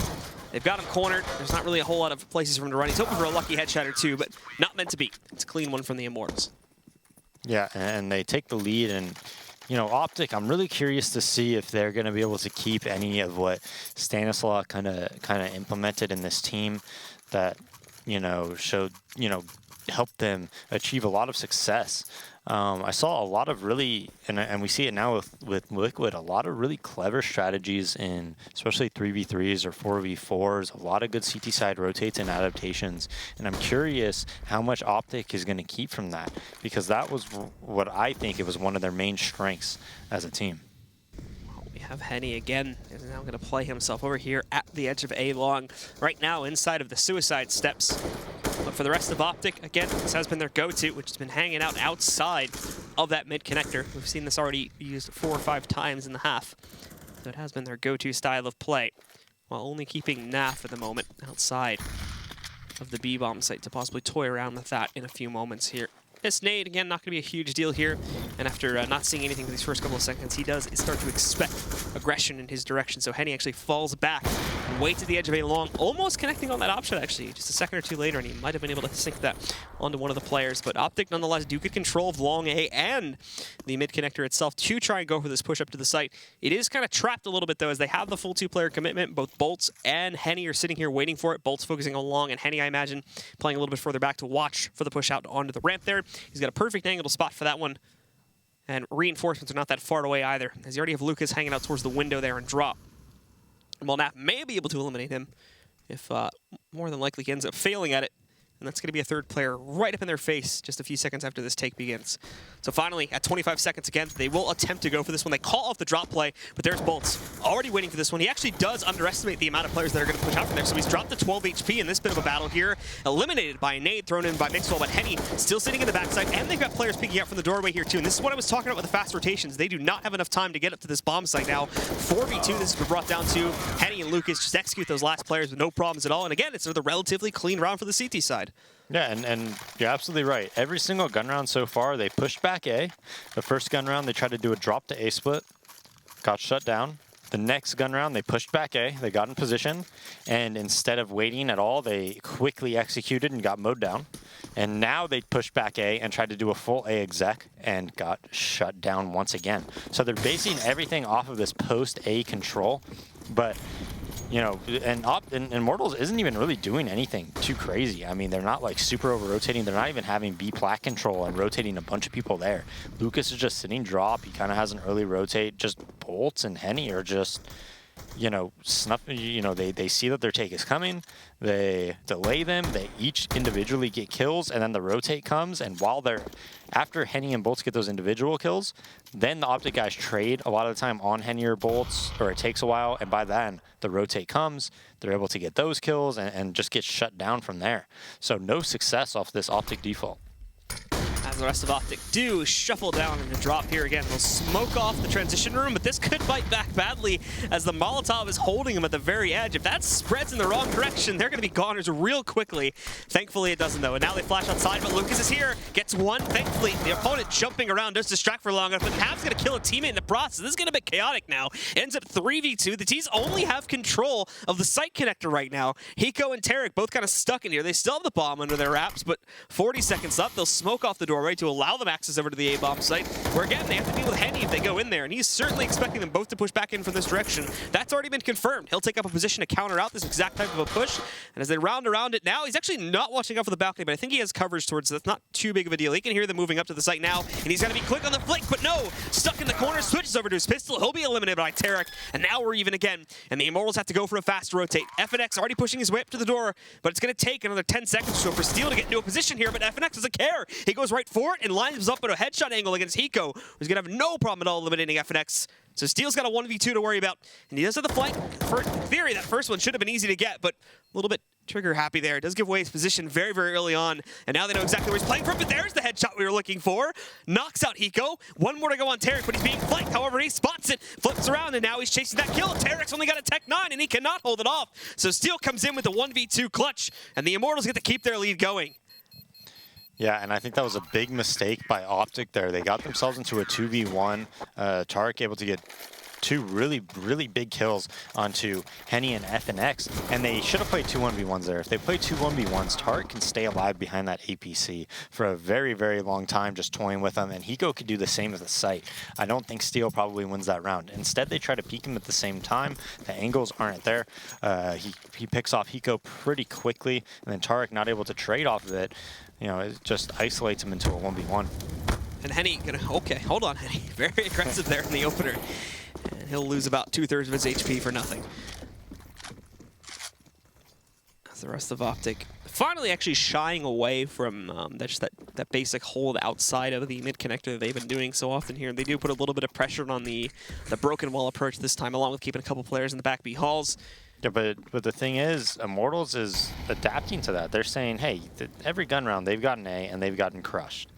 Henny, just hold it by yourself for now, you know? He's not under any threat of getting pushed back. Look at this. Look at how many players they have towards B right now. Bolts decides to go over towards A. He's basically playing it by himself, and Henny opping the chicken coop right now. So they're really overplaying this B site because they're not, you know, they've dominated them on all their A takes, and they assume they're going to adapt. Volley's all over the place here, but there's also one up top. Rush doesn't care that he takes the risk on it. I mean, it sort of works. He gets the kill, but is then traded out because of the Molotov still on the ground sitting directly behind him there. So that allows the CTs to hold control of drop for now. The play from OpTic, though, is going to shift back over towards A again, where you are going to be relying primarily not on Henny, as he's actually gone into the B-bomb site, but on Bolts to try and hold this from further back behind the shed sitting up on the site, or the little building that sits there. So Smokes and whatnot will cover things off. Bolts himself is really waiting for a cross towards the APC, but I don't think he's going to be fed it anytime soon. Just duck into this corner, which is exactly where the Molotov's going to move towards. He's already down at 14 HP after all is said and done. And I think we're sort of just cleaning up here on this A-bomb site. It's down to Henny and Steel. I don't actually think they're going to make an attempt at a retake. More than likely they're just going to fall back into the B-halls and save. Yeah, FNX's flash actually caught Bolts there, so he pretty much had no chance because he got blind by his FNX's flash, his own teammate, and then he dropped down into cover because of that flash. And by then, OpTic threw a molly right where he was. So clears them out, and I like what OpTic did actually. I like that they ended up going A. I think you give Immortals, you know, too much room if you just. It's just obvious. It's just obvious if you go A. like 3 different times, and then you get smashed, and then you're just like, all right, this isn't working, and then you go B. I think it's too obvious. So I actually like what they did. They showed a little bit of a difference, and then they actually went back A, anticipating that Immortals did that preemptive adaptation, and it worked out very well for them. So Immortals, although they do lose the round, they still have pretty good funds. They're going to be able to buy up fully here, and OpTic won with 4 alive. So I'm assuming even if they lose this upcoming round, I think they will end up buying, that they will have enough money. So this is where OpTic has a chance to really make a run, really end up, you know, maybe even winning this half if they can win this round. Well, we do have them going back to the basics in terms of their strats. Or get a lot of kills and then win the next round, I should say. Well, they kind of have 2 chances here. We do have Henny to try to push back out again, and in the meantime, Naf as well, almost being able to spot out the play of the push up towards Broken Wall. FNX just barely gets himself out of there. But at the same time, this peek here, he's going to have to be careful. The player that Shinku has not revealed himself yet. And there you go. Steel walks right out, has the perfect angle advantage against Naf, so he's going to have no problem whatsoever eliminating him and giving the guys from the Immortals a bit of a man advantage to start things out. This is not where the play is going to happen towards, though. It's once again shifting over towards a direct A hit. Bolts looking like for a second there he might have wanted to play out aggressively towards it, but instead just resolves to molly it off. Mixwell down at 76, and he may go down lower here in a second with that nade. That was about 20 to 30 damage overall between 2 players, so nothing fantastic off of that one. But in they go, they prepare for this one, and they meet their first mark. That's Henny gone down. Now Bolt really has to shine. There's nowhere else to fall back towards here. They're going to smoke off the doorway. That cross ain't going to help them, and they aren't going to be able to get a lot of help from the shed area there either. They do drop down, but Mixwell with a perfect flick on the Lucas decimates him, eliminating him from the mound here. But now FNX and Bolts are trying to trade, but it's not enough here. It's down to Steel, and he's spotted pushing out from that smoke by Hiko, as he'll finish things off and allow OpTic to now come within 1 round of tying this up. Yeah, we'll see if Immortals decides to buy here. They have 2 guys on pretty good money, but everybody else is going to be pistol, half armor, maybe mag 7. And it looks like they are going to save, so they're going to be... Oh, no, they do decide to buy. Excuse me. Henny picks up the op. Steel has enough to buy whatever here. And wait, never mind. So they didn't fully buy. Henny has an op, and then there's like a few pistols. So very a strange buy coming out from Immortals here. We'll see if Henny can make anything happen with this OpTic's a huge nade, already down to 50 HP. Bolts takes a big nade as well, and they're making it tough on these guys to find any early opening. Glass Cannon Op is also what he's playing with here right now too, so no armor sitting behind him to support it, just holding these close angles. No, the flick is too far to the right, so it's not going to make its connection. Down goes that huge investment from the Immortal side of things, and immediately they're down to a 5v4 with all just pistols to work with here. Now perfectly set up to counter out the aggression on that push with the smoke, so full control for them. Steel and Bolts, there's really nothing they can do. It's going to be a 6th round for OpTic. Yeah, well, it's going to be 6-6, and I'm not sure about Immortals' money because of that light purchase that they did. I'm assuming they're going to buy in this upcoming round, but Henny's probably going to be on a shotgun, or maybe he'll drop it to Steel, and then Steel will buy an op, is what I'm assuming is going to happen. Just getting aggressive there to hunt down the last 2, ending this round as quickly as possible. Neither of them survive, and neither will do any damage to the OpTic side of things as all 5 survive in this one. It is a clean take on what was essentially just an upgraded pistol round beyond that op, and that was managed as well without a single connected shot from the T side. So nicely done. And now again, they'll be tested here as another reinvestment comes in from the Immortals side, but it's not going to be great. As mentioned previously, we have that shotgun sitting on Henny because he spent so much cash in the last round. Steel and Lucas are able to get full buys, but Lucas only gets it because he downgrades to a UMP. For Bolts and FNX, they're able to get M4s, but all they have sitting behind that is a smoke. Yeah, so Henny actually does get the shotgun, so they don't buy him or drop him an op. And they have pretty limited utility, so they decide, I mean, it's a pretty basic setup by them, and OpTic's just setting up into a full B take right now. And looking to execute it very quickly as well, since we have smokes and all that already being deployed out over here onto the bomb site. Molotovs too. The CTs obviously aren't going to be able to get a whole lot of vision, but it's kind of the same story for the Ts. This could work out badly for them if they don't account for the power that's been brought into this round by the Immortals, specifically like that. There you go. Steel and FNX chiming in for 2 kills. Hiko's been hit a little bit there too. FNX, last one to pick up a kill here, but all quiet since then. Now chiming back in from the tree position, and finally the smoke's starting to fade away, so the Ts can impact here a little bit as well. Rush so far the only one picking up these kills, but he's going to go down to Bolts, and that'll be the closeout. The Immortals do keep their lead going.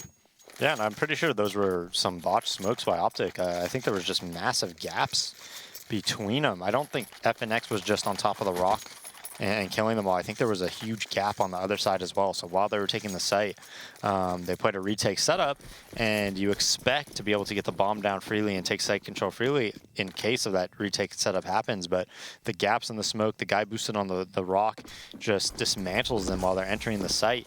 Even though NAF got into a great position, the bomb wasn't able to go down. They make it 3v5 for free, essentially, and by then, it's too little too late for the OpTic guys. So now OpTic coming on to one of the last rounds of the half here, splitting themselves up again, but it's still basically your default pattern, and the Immortals have shown that they've been able to handle these quite easily if they don't screw up and give away one or two of their players early on here. So they do have a lot of aggression working its way out from the B halls here, and Lucas sits at the bottom of the drop room. He's gonna have to fall back. It doesn't take a whole lot of damage, just about a quarter of his HP getting knocked off there from the Molotov. So he falls back, he kind of gets ready for this one, and he counter mollies up top too, so that is gonna hold the T drop players from pushing in, and they've got a second molly ready for it as well to stop them from pushing back in. So more than likely those plans are going to get canceled or just delayed for a few seconds here. Bolt's even waiting at the A long entry point, knows that there's someone around the corner. He's not going to challenge it. Same thing for Henny, though. They both just sit and wait for the actual push to come in, and it never will as Hiko's sitting back. Finally, though, the T's will be able to get access towards drop. Lucas can't see anything because of the nice smoke setup they do deploy on that side, so it prohibits him from doing much unless he wants to cross against it. In the meantime, Bolt's finding his first kill, but that's traded out by Rush. Lucas still wants to go back in here and counter out this push from the OpTic side, but the smoke is sitting there. It's not going to be there for much longer, though, so these guys on OpTic, they do need to actually push out and go for some site control, and the problem is Broken Wall right now. Steel finally taking down Tarek, goes up to there, and Mixwell picking up an additional kill. He's the only one making progress at Broken Wall right now, but it might be enough progress in its own right, but then he overpeaks with his pistol out. Naf, however, trading again on the bolts, and this goes to a 1v1.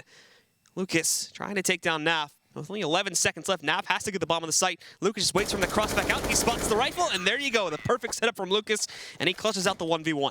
Yeah, and Lucas played that 1v1 very, very well. I thought Rush played it very good in drop as well. But like you said, they were coming out from Broken Wall, and, you know, Immortals are getting the best of them when they're actually trying to take the site. Mixwell gets 2 nice kills there. And if you notice, Lucas has been playing drop the exact same way every single round, and they just cannot seem to counter it. He just sits right underneath it, right on the plank. They're not nading him or anything like that.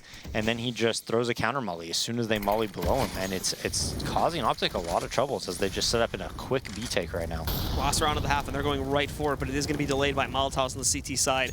Naf, first one out, can't do anything about it. He's getting ready to jump back over the Broken Wall, though, and he's immediately just pummeled on by Steel. 2 more did make it across the threshold. It's going to be one of those 2 that managed to trade out the kill into Weapon X here. Steel from over here in the chicken coop, unfortunately, the Molotov, he doesn't even realize it's there. Hiko, he'll finish the kill. Lucas is able to trade out 1 more, but Hiko impacting here gives them the advantage, gives them the site control. Henny, though, through the smoke, pre-fires onto Tarek, destroying him right there. Now we're even. He finds a second one, traded up by Rush, but Bolts closes out the job there, and it's going to be the Immortals that lead the path coming out of the first half. 9-6 is going to be the scoreline. We got ourselves a good match, ladies and gentlemen, so you don't want to miss the second half. It's coming up in just a few minutes right here at the ESL Pro League.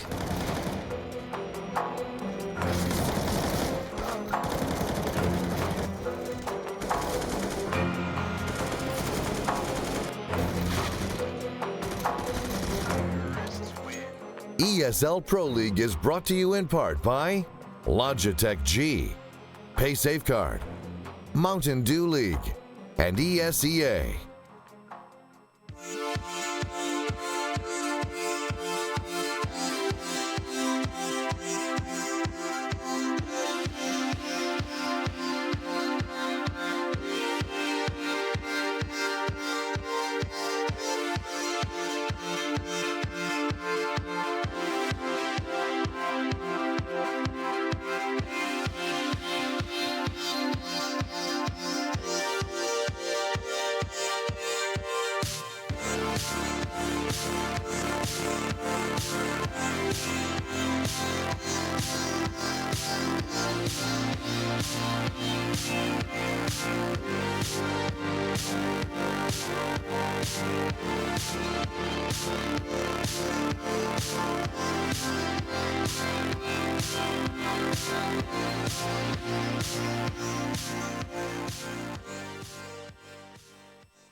Welcome back again, ladies and gentlemen. We are in the midst of our first map here between the Immortals and OpTic Gaming. It's a close set indeed, And OpTic, well, unfortunately, a bit of a repetitive T-side did not allow them to pick up as many rounds as they would have liked. They're down currently 6-9 coming off of the Immortals' CT side, and now they have to look to reclaim it right from the beginning of this one on the pistol round. Dazed. Let's talk about, going into the second half now, some changes we need to see from OpTic on their CT side, excuse me.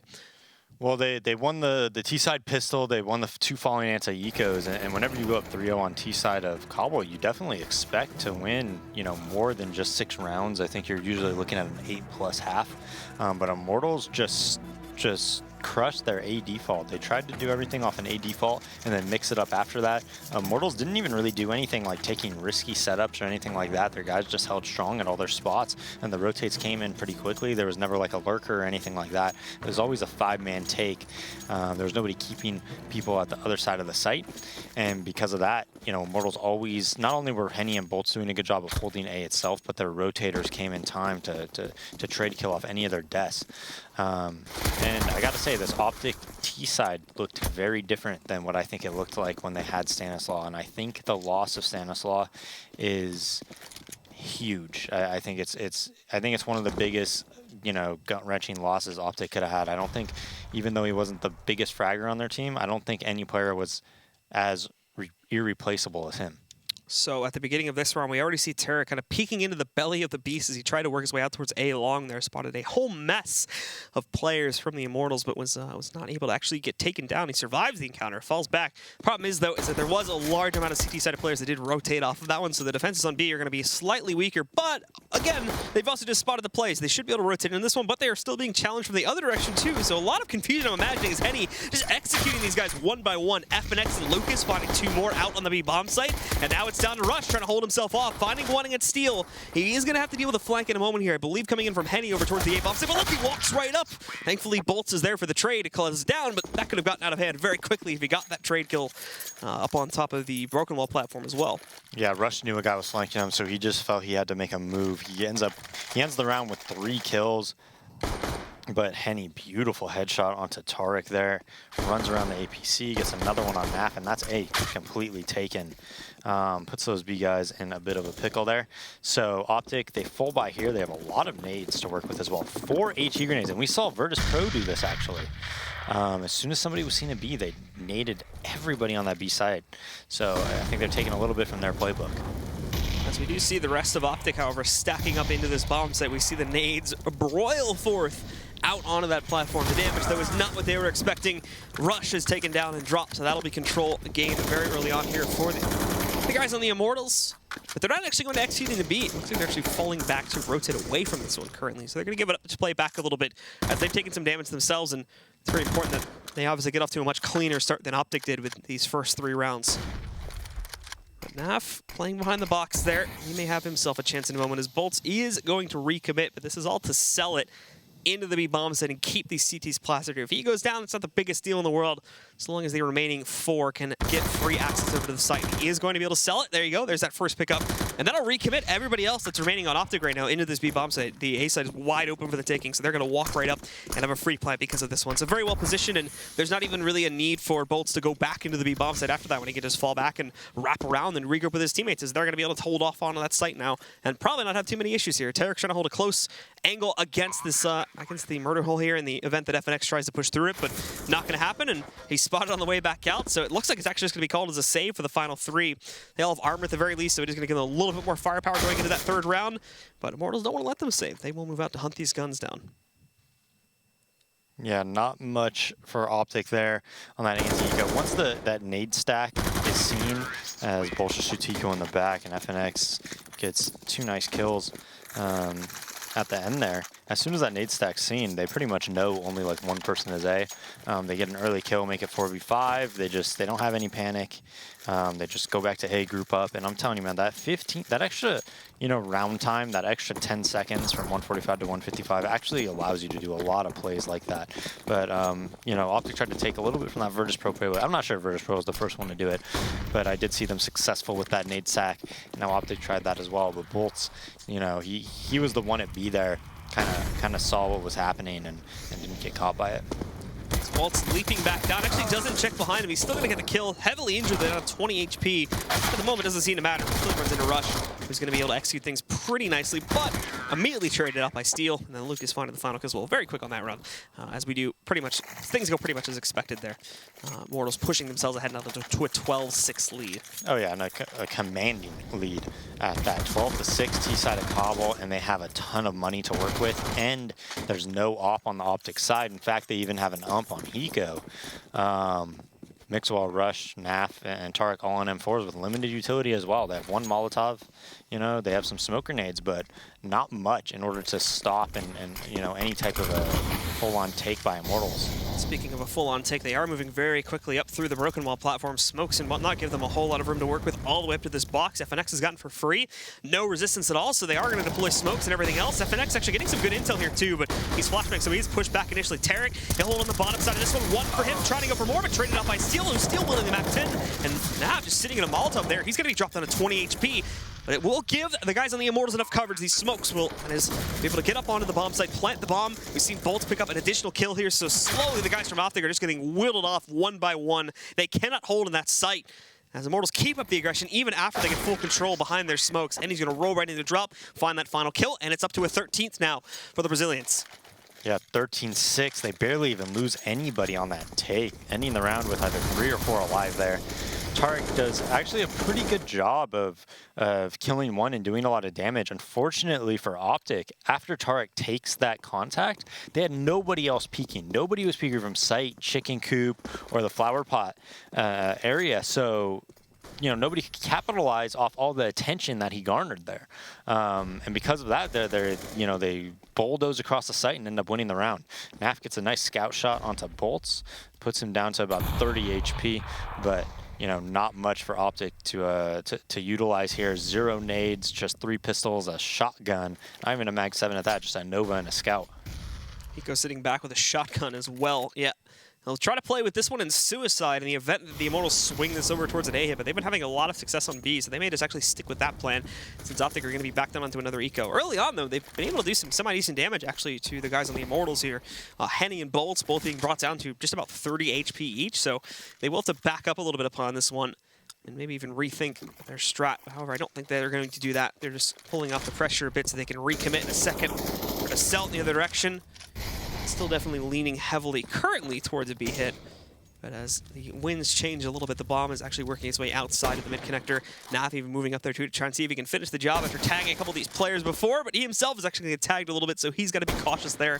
No connection, though, but that pressure on the Scout is almost certainly going to solidify the push in the other direction, so maybe Hiko will get a chance to use this shotgun after all. Just holding in the safe position up on the site. It's going to be Tarek, though, that actually finds first blood in this round, moving in, eliminating Henny, now going back further into the site behind the APC, just waiting for these guys to get up close so he can use that Eagle better. Lights up another player. Here comes the shotgun, but it's running out into the open, and it doesn't find anything at all. Hiko is immediately killed, and FNX just waits for those B rotators to move back in. All that's left alive now is Naf with the Scout, and it seems like the Immortals have survived through this round. Yeah, and they survived with very low health, 12, 29, and 6 for Immortals, FNX, and Steel. But at the end of the day, you know, OpTic not able to capitalize off Naf tagging 2 or 3 people there. And instead, it's going to be 14-6, and Immortals winning another round very, very cleanly. I mean, they have just tons of money right now on each of their players. This is going to be... It almost seems like an impossible task for OpTic to come back, because by the time they actually break Immortals' money, Immortals is basically going to be able to buy every single round. You know, worst case scenario, they're going to have pistol half armor. Or pistol armor and nades, sorry. So by the time they get them to save, they're going to be getting 3,400 every round. So this is like one of the most difficult comebacks for you to come back on, just because of the economy. Well, the full investment does come in from OpTic, and it could be one of their last ones here. Mixwell is just caught with a nade in hand as they are swinging out immediately through the mid-connector, and they're not stopping either. Lucas going directly up on top. They will have to deal with Hiko from the long position, but beyond that, they already have the site. And this is like 20 seconds into the round that they've been able to accomplish this, so they're not putting stops on anything. They have left quite a few players alive from the OpTic side of things, but Henny's already accounted for the flank from Hiko, so he's going to be waiting for that. I don't think he realizes he's down below just yet, but this is going to be a very important duel, as this could open up another avenue for OpTic to really try to crunch on this retake. The main brunt of it, though, is still just going to be coming directly from the B-bomb side. And there's Henny getting the spot on the Hiko. He counters that back out, and now they're in the clear on that side. More going to try to push back in. They actually do try to fall back, at which point Bolts had gone into drop. But with the loss of Hiko, they no longer have any advantage they can work with on that retake, so they call this off and are going to go for the save. Wow. I don't think going into this, either of us really would have thought that OpTic would be down 15-6 to Immortals. I think, you know, I would have definitely thought this would be a very, very close game. But right now, Immortals is just destroying OpTic. Rush able to get 3 kills. So salvages a little bit there, but, you know, at the end of the day, those 3 kills are pretty non-impactful, right? Immortals has so much money. They don't really care. They're fine trading a 3-for-1, you know, if they win the round, you know, chasing. So Immortals completely fine with that. And game point.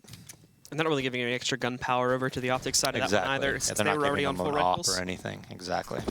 So it still works out good for the Immortals here despite the losses. Naf tries to play aggressively, but a smoke gets in his way, and FNX just hopping his way over towards the Broken Wall platform, destroying Tarek. Heavy cost to it. He's down to 10 HP now, so someone else probably going to take the charge as they do swing back out onto the site itself, and down they will go. Where's OpTic, though, as they have this smoke wall across the site, and just now Naf is leading up to it. I think Naf saw Lucas going back behind it, though, but Steel's going to take down Naf before he can do anything. Look at Lucas just walking behind enemy lines right now. He has such a huge press in these guys, and I think they realize it. No!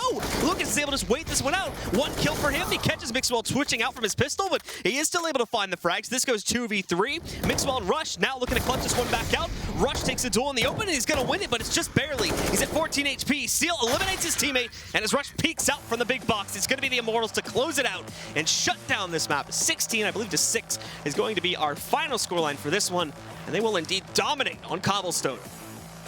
Yeah, a fantastic performance from Immortals there. I mean, it didn't even seem like on their CT side, the way they won the rounds wasn't like they were taking big risks. It wasn't like they were, you know, just just adapting to what OpTic was doing. They were like holding their spots, playing a pretty default type of setup and just destroying the OpTic guys. And they did it in a way that, you know, it doesn't give you much confidence if you're an OpTic fan for their Cobble, right? If they lose that you know, in that fashion, but they're losing because, you know, they're taking these risks and they're stacking different points of the map, then you're like, all right, they just have a really good read on them. But they didn't win like that. They won by just playing very default, you know, CS on that CT side. All right, so to talk more about this, of course, we're going to send it back over to Stunna and Buck. Guys, let's get your thoughts on map number 1. Well, thank you, Blue. Thank you, Dazed. And you know what? Not quite the matchup we thought it was going to be, but nonetheless, still some good Counter-Strike there out of the Immortals side. Yeah, I mean, I was looking at that game and thinking, this is probably going to go to overtime. This is going to be a really close game. But in general, OpTic was just really lackluster on their T side, like Dazed had touched upon at one point. The loss of Stanislaw really shows on this map. Right. I mean, when we look at this OpTic T side, we break it down a little bit further. It looked and it appeared as though they were getting caught on these choke points just a lot. And when that was happening, they were getting mowed down. We even saw situations where they had prepared pop flashes to counter some of the stuff that they expected to see coming here from Immortals CTs. Just it didn't manifest quite how they wanted. It really felt like it had kind of like fallen back to what Cobble was maybe like last year when the map was first put into the active rotation for a lot of players after all the changes had come through and we had started to see teams actually picking it. You would see teams that were just like default B over and over and over and over and over again. Like just go fast B as fast as you can. And it was working for some teams at the time because the timing was just rough. The CT side and T side kind of clash at the Broken Wall. And I feel like OpTic just kind of fell into that trap where nothing was working. So they're like, let's just go B. Well, over and over and over again, that happened. You know, in terms of just pure timing and chaotic just fashion that we did see in some of these rounds. Let's take a look now at round 15, the last round of the first half. Bach, talk us through it. So, I mean, this was that setup. They tried to go fast towards the Broken Wall. The mollies were down. They smoke it off. They flash their way through. Kills are going each direction. The smokes are not exactly where they need to be. I mean, Steel cooks back in Chicken Coop. It comes down to a 3-on-2. This is a round that OpTic should theoretically be able to win, but they lose Tarek through the smoke as Henny just fires away with the AWP. The bomb's planting on the far side of the fountain, so he's caught out. I mean, it just was awkward timing, position, smokes, like just nothing was really working, so they just started playing fast. And even the fast play didn't work. Now, this fast sort of play we did see come out of that side, we saw a lot of OpTic committing in numbers to one side or the other of the map, and oftentimes that would lead to those choke point scenarios where they would just get mowed down. Yeah, I mean, they would never necessarily be like, let's throw a fake, or let's like put some presence towards B early and then fall back. And General's like, we're just going to go long B. And that's what's going to happen. Like that run, we were at like, what, a minute 30, and NAF is already on the other side of the smoke waiting for a pop flash. And that just was the kind of the story of that first half. And then when we came into the second half, we saw Immortals playing a little bit slower, but then towards the end, they started doing the same thing. They realized they were beating OpTic Gaming down. The confidence was starting to fall away. They were like, they catch Mixwell and Mid coming into the end of that game. He's just not even prepared. They just run right through the door and shoot him in the side of the head. That started to really happen a lot. And Immortals just took over. Now, in terms of taking over, let's talk about a player on the Immortals side. Let's talk about Bolts. I mean, Bolt's performance, he's not necessarily a player you're going to look at and be like, oh, he's going to be like the top performer. We highlighted, Henny, and we talked about how they lost Phelps. Bolt's really came alive here. 21 and 14 and 112 ADR. That's definitely something to look at. Pretty impressed with his performance because even though he is a good player, he was never one that I looked at in the past and I like highlighted him as the profile player for the team.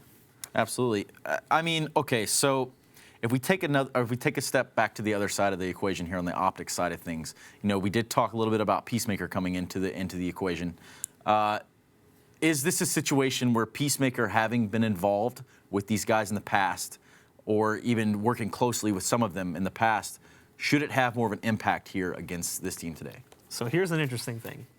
I'm sitting back with the observers watching the game, and I noticed Peacemaker was not there. Oh, well, how about so that? I don't know why he wasn't there, but Peacemaker was not in the game. That doesn't mean he's not, in the background talking or walking through anything. All I noticed was, we had the coach from Immortals in the server, but Peacemaker was not present. Well, Peacemaker's not present, but you know who's present? That's OpTic and Immortals, and that's going to be our second matchup when we come back from this break. We'll be right back after this commercial.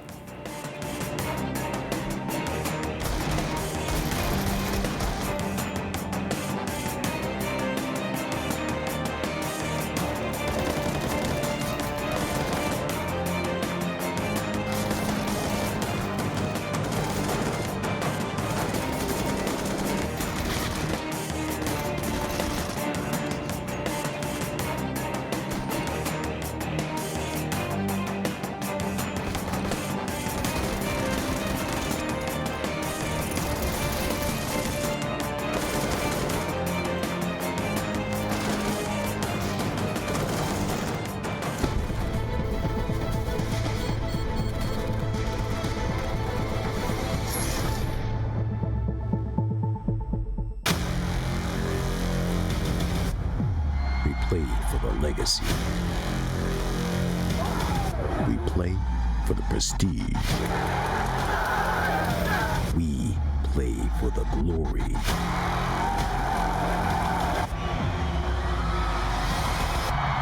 We play for one goal.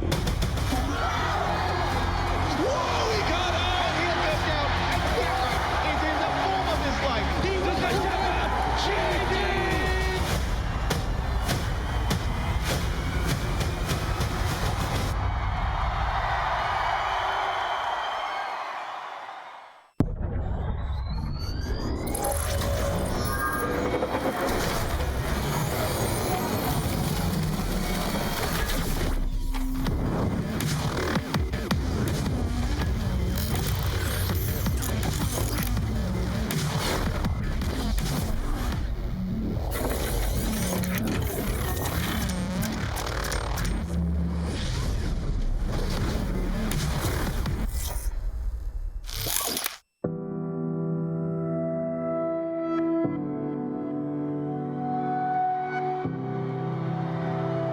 Ladies and gentlemen, welcome to ESL Pro League.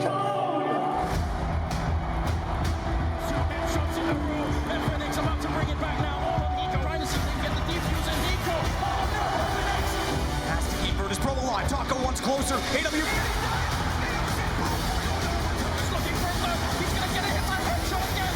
Oh my god.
Get your team apparel now at shop.eslgaming.com. Counter-Strike is sharing incredible moments with us and will return to a memorable place.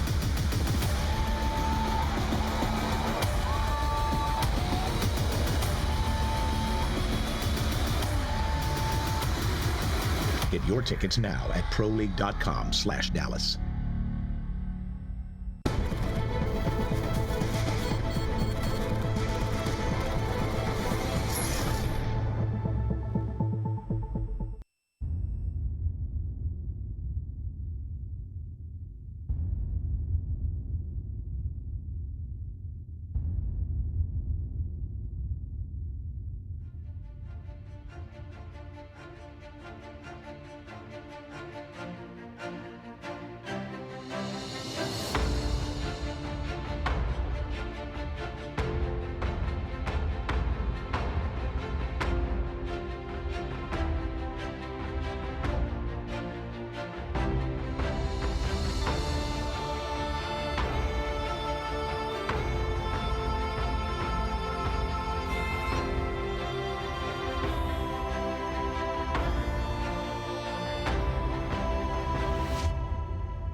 All right, welcome back to ESL Pro League Season 5. It's the final matchup of the night. It's going to be Immortals and OpTic. Now, yeah, I mean, after that first game, what can we really expect from OpTic here? Well, how about it's more of what we can expect from Mr. De Beer Stromberg, who is flying high over there at the Telestrator. Take it away, De Beers. Thank you, Stunner. Here we're going to take a look on Immortals on Overpass. As you see right here, we see FNX. He's feigning the connector push. He's throwing smokes. He's throwing flashes. This causes LG to kind of slow down a bit. They see the smoke. They're down 12-6. They have to respect it.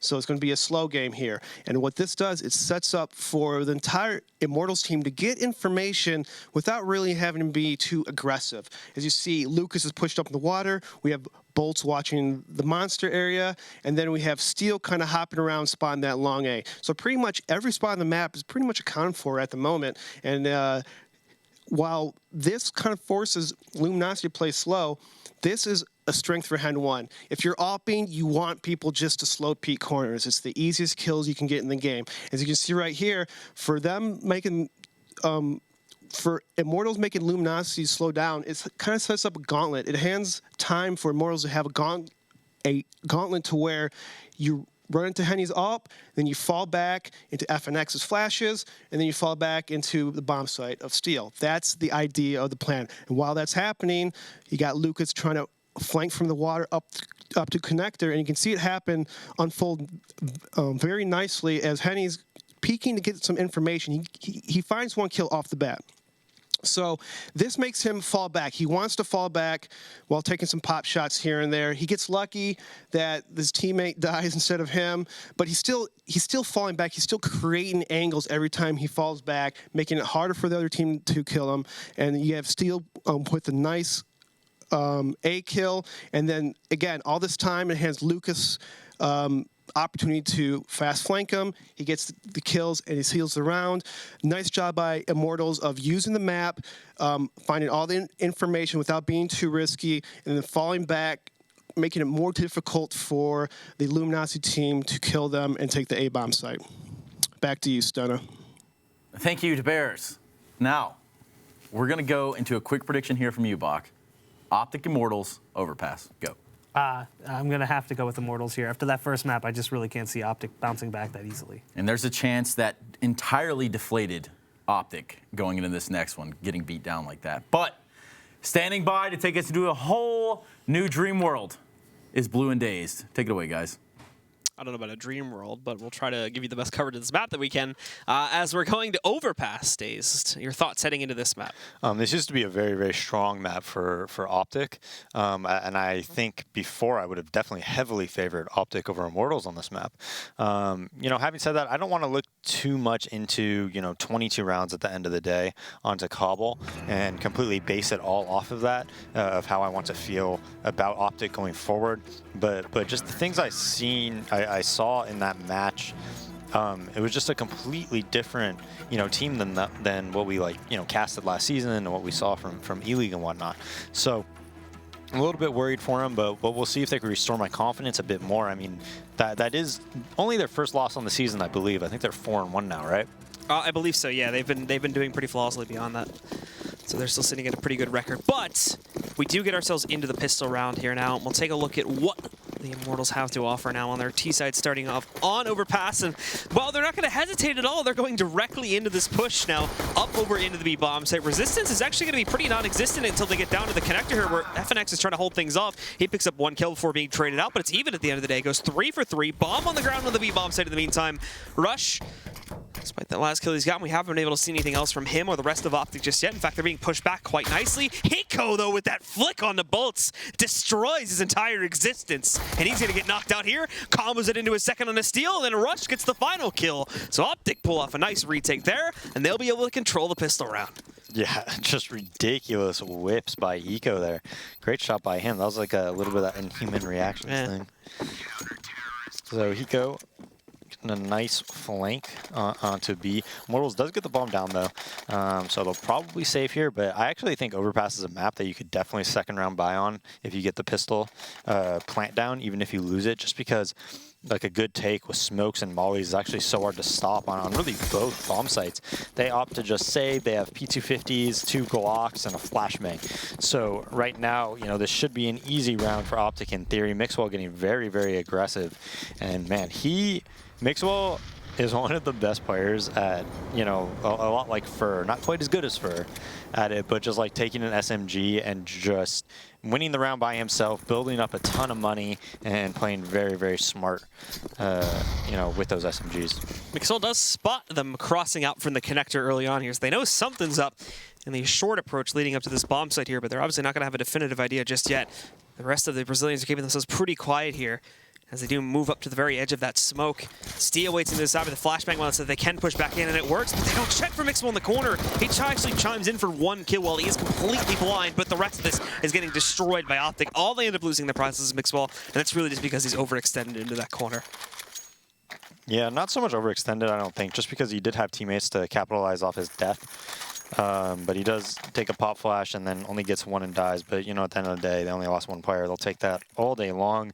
So they are going to have 2 FAMASs, 3 FAMASs actually, and 2 SMGs for OpTic. And they're going against a full buy of AKs from Immortals. We see guys on the Immortals splitting up here pretty quickly. Mainly up towards like the playground and the water fountain over there towards the A spawn site, but we still have one more sitting back down below. I believe that is going to be Bolts lurking just outside of Monster here. Yeah, so they set up in a 3-1-1, and this is a very, very standard default for any start of the round. They're making sure a lot of the time when you're a T and you buy up in this 3rd round and you know you're going against SMGs, they do a lot of pushes and aggression. So they're just waiting to see if they can, you know, stop any of that by a default like this, taking their time, and now they're just walking into bathrooms control, slowly moving up connector FNXs, and just slowly trying to take map control and seeing if OpTic is going to get more kills. Lucas already pushing his way into the bathroom here a little bit, but the nade comboed with Tarek, but Tarek actually turns his back. Didn't expect the second player to peek so soon. So Steel is going to get a catch the trade in that situation. They go back down to a 4v4. A little bit of ground gained at the same time from the Immortals off this one, so not a bad trade at the end of the day. They'll have their path basically leading all the way up to the A-bomb site for free now, but he's still at Bolt sitting back downstairs, and he has a smoke to try and toss over onto the B-bomb, so to sell it a little bit here. But at the same time, for the OpTic guys that are actually playing on B for the CT side, they've already pushed back out. They know that there's nothing here, despite that one player that has thrown a little bit of utility. He's now going to be lurking back, but they do have the flank working its way back in here now. Hiko's going to grab that kill. Steel and FNX are having better luck up on the bomb site. They do know that the flank is on the way, but the problem is they left the bomb on the ground right here, so they will have to battle to get it back. And unfortunately for them, well, Rush finds one of the 2 remaining T's alive here, and Steel's only at 14 HP. That's going to be left for him to try and clutch this one before, and well, he just goes for the duel instead of planting the bomb, and that works out beautifully for him as he takes down Rush. It looked like Rush was ready for that one, and that'll put the Immortals on the board. Yeah, and I think both teams are actually happy with the result of that round. OpTic, of course, they would have wanted to win it, but, you know, they have a chance to reset Immortals here and probably go up, you know, 5-1 or 6-1 by the time Immortals buys again.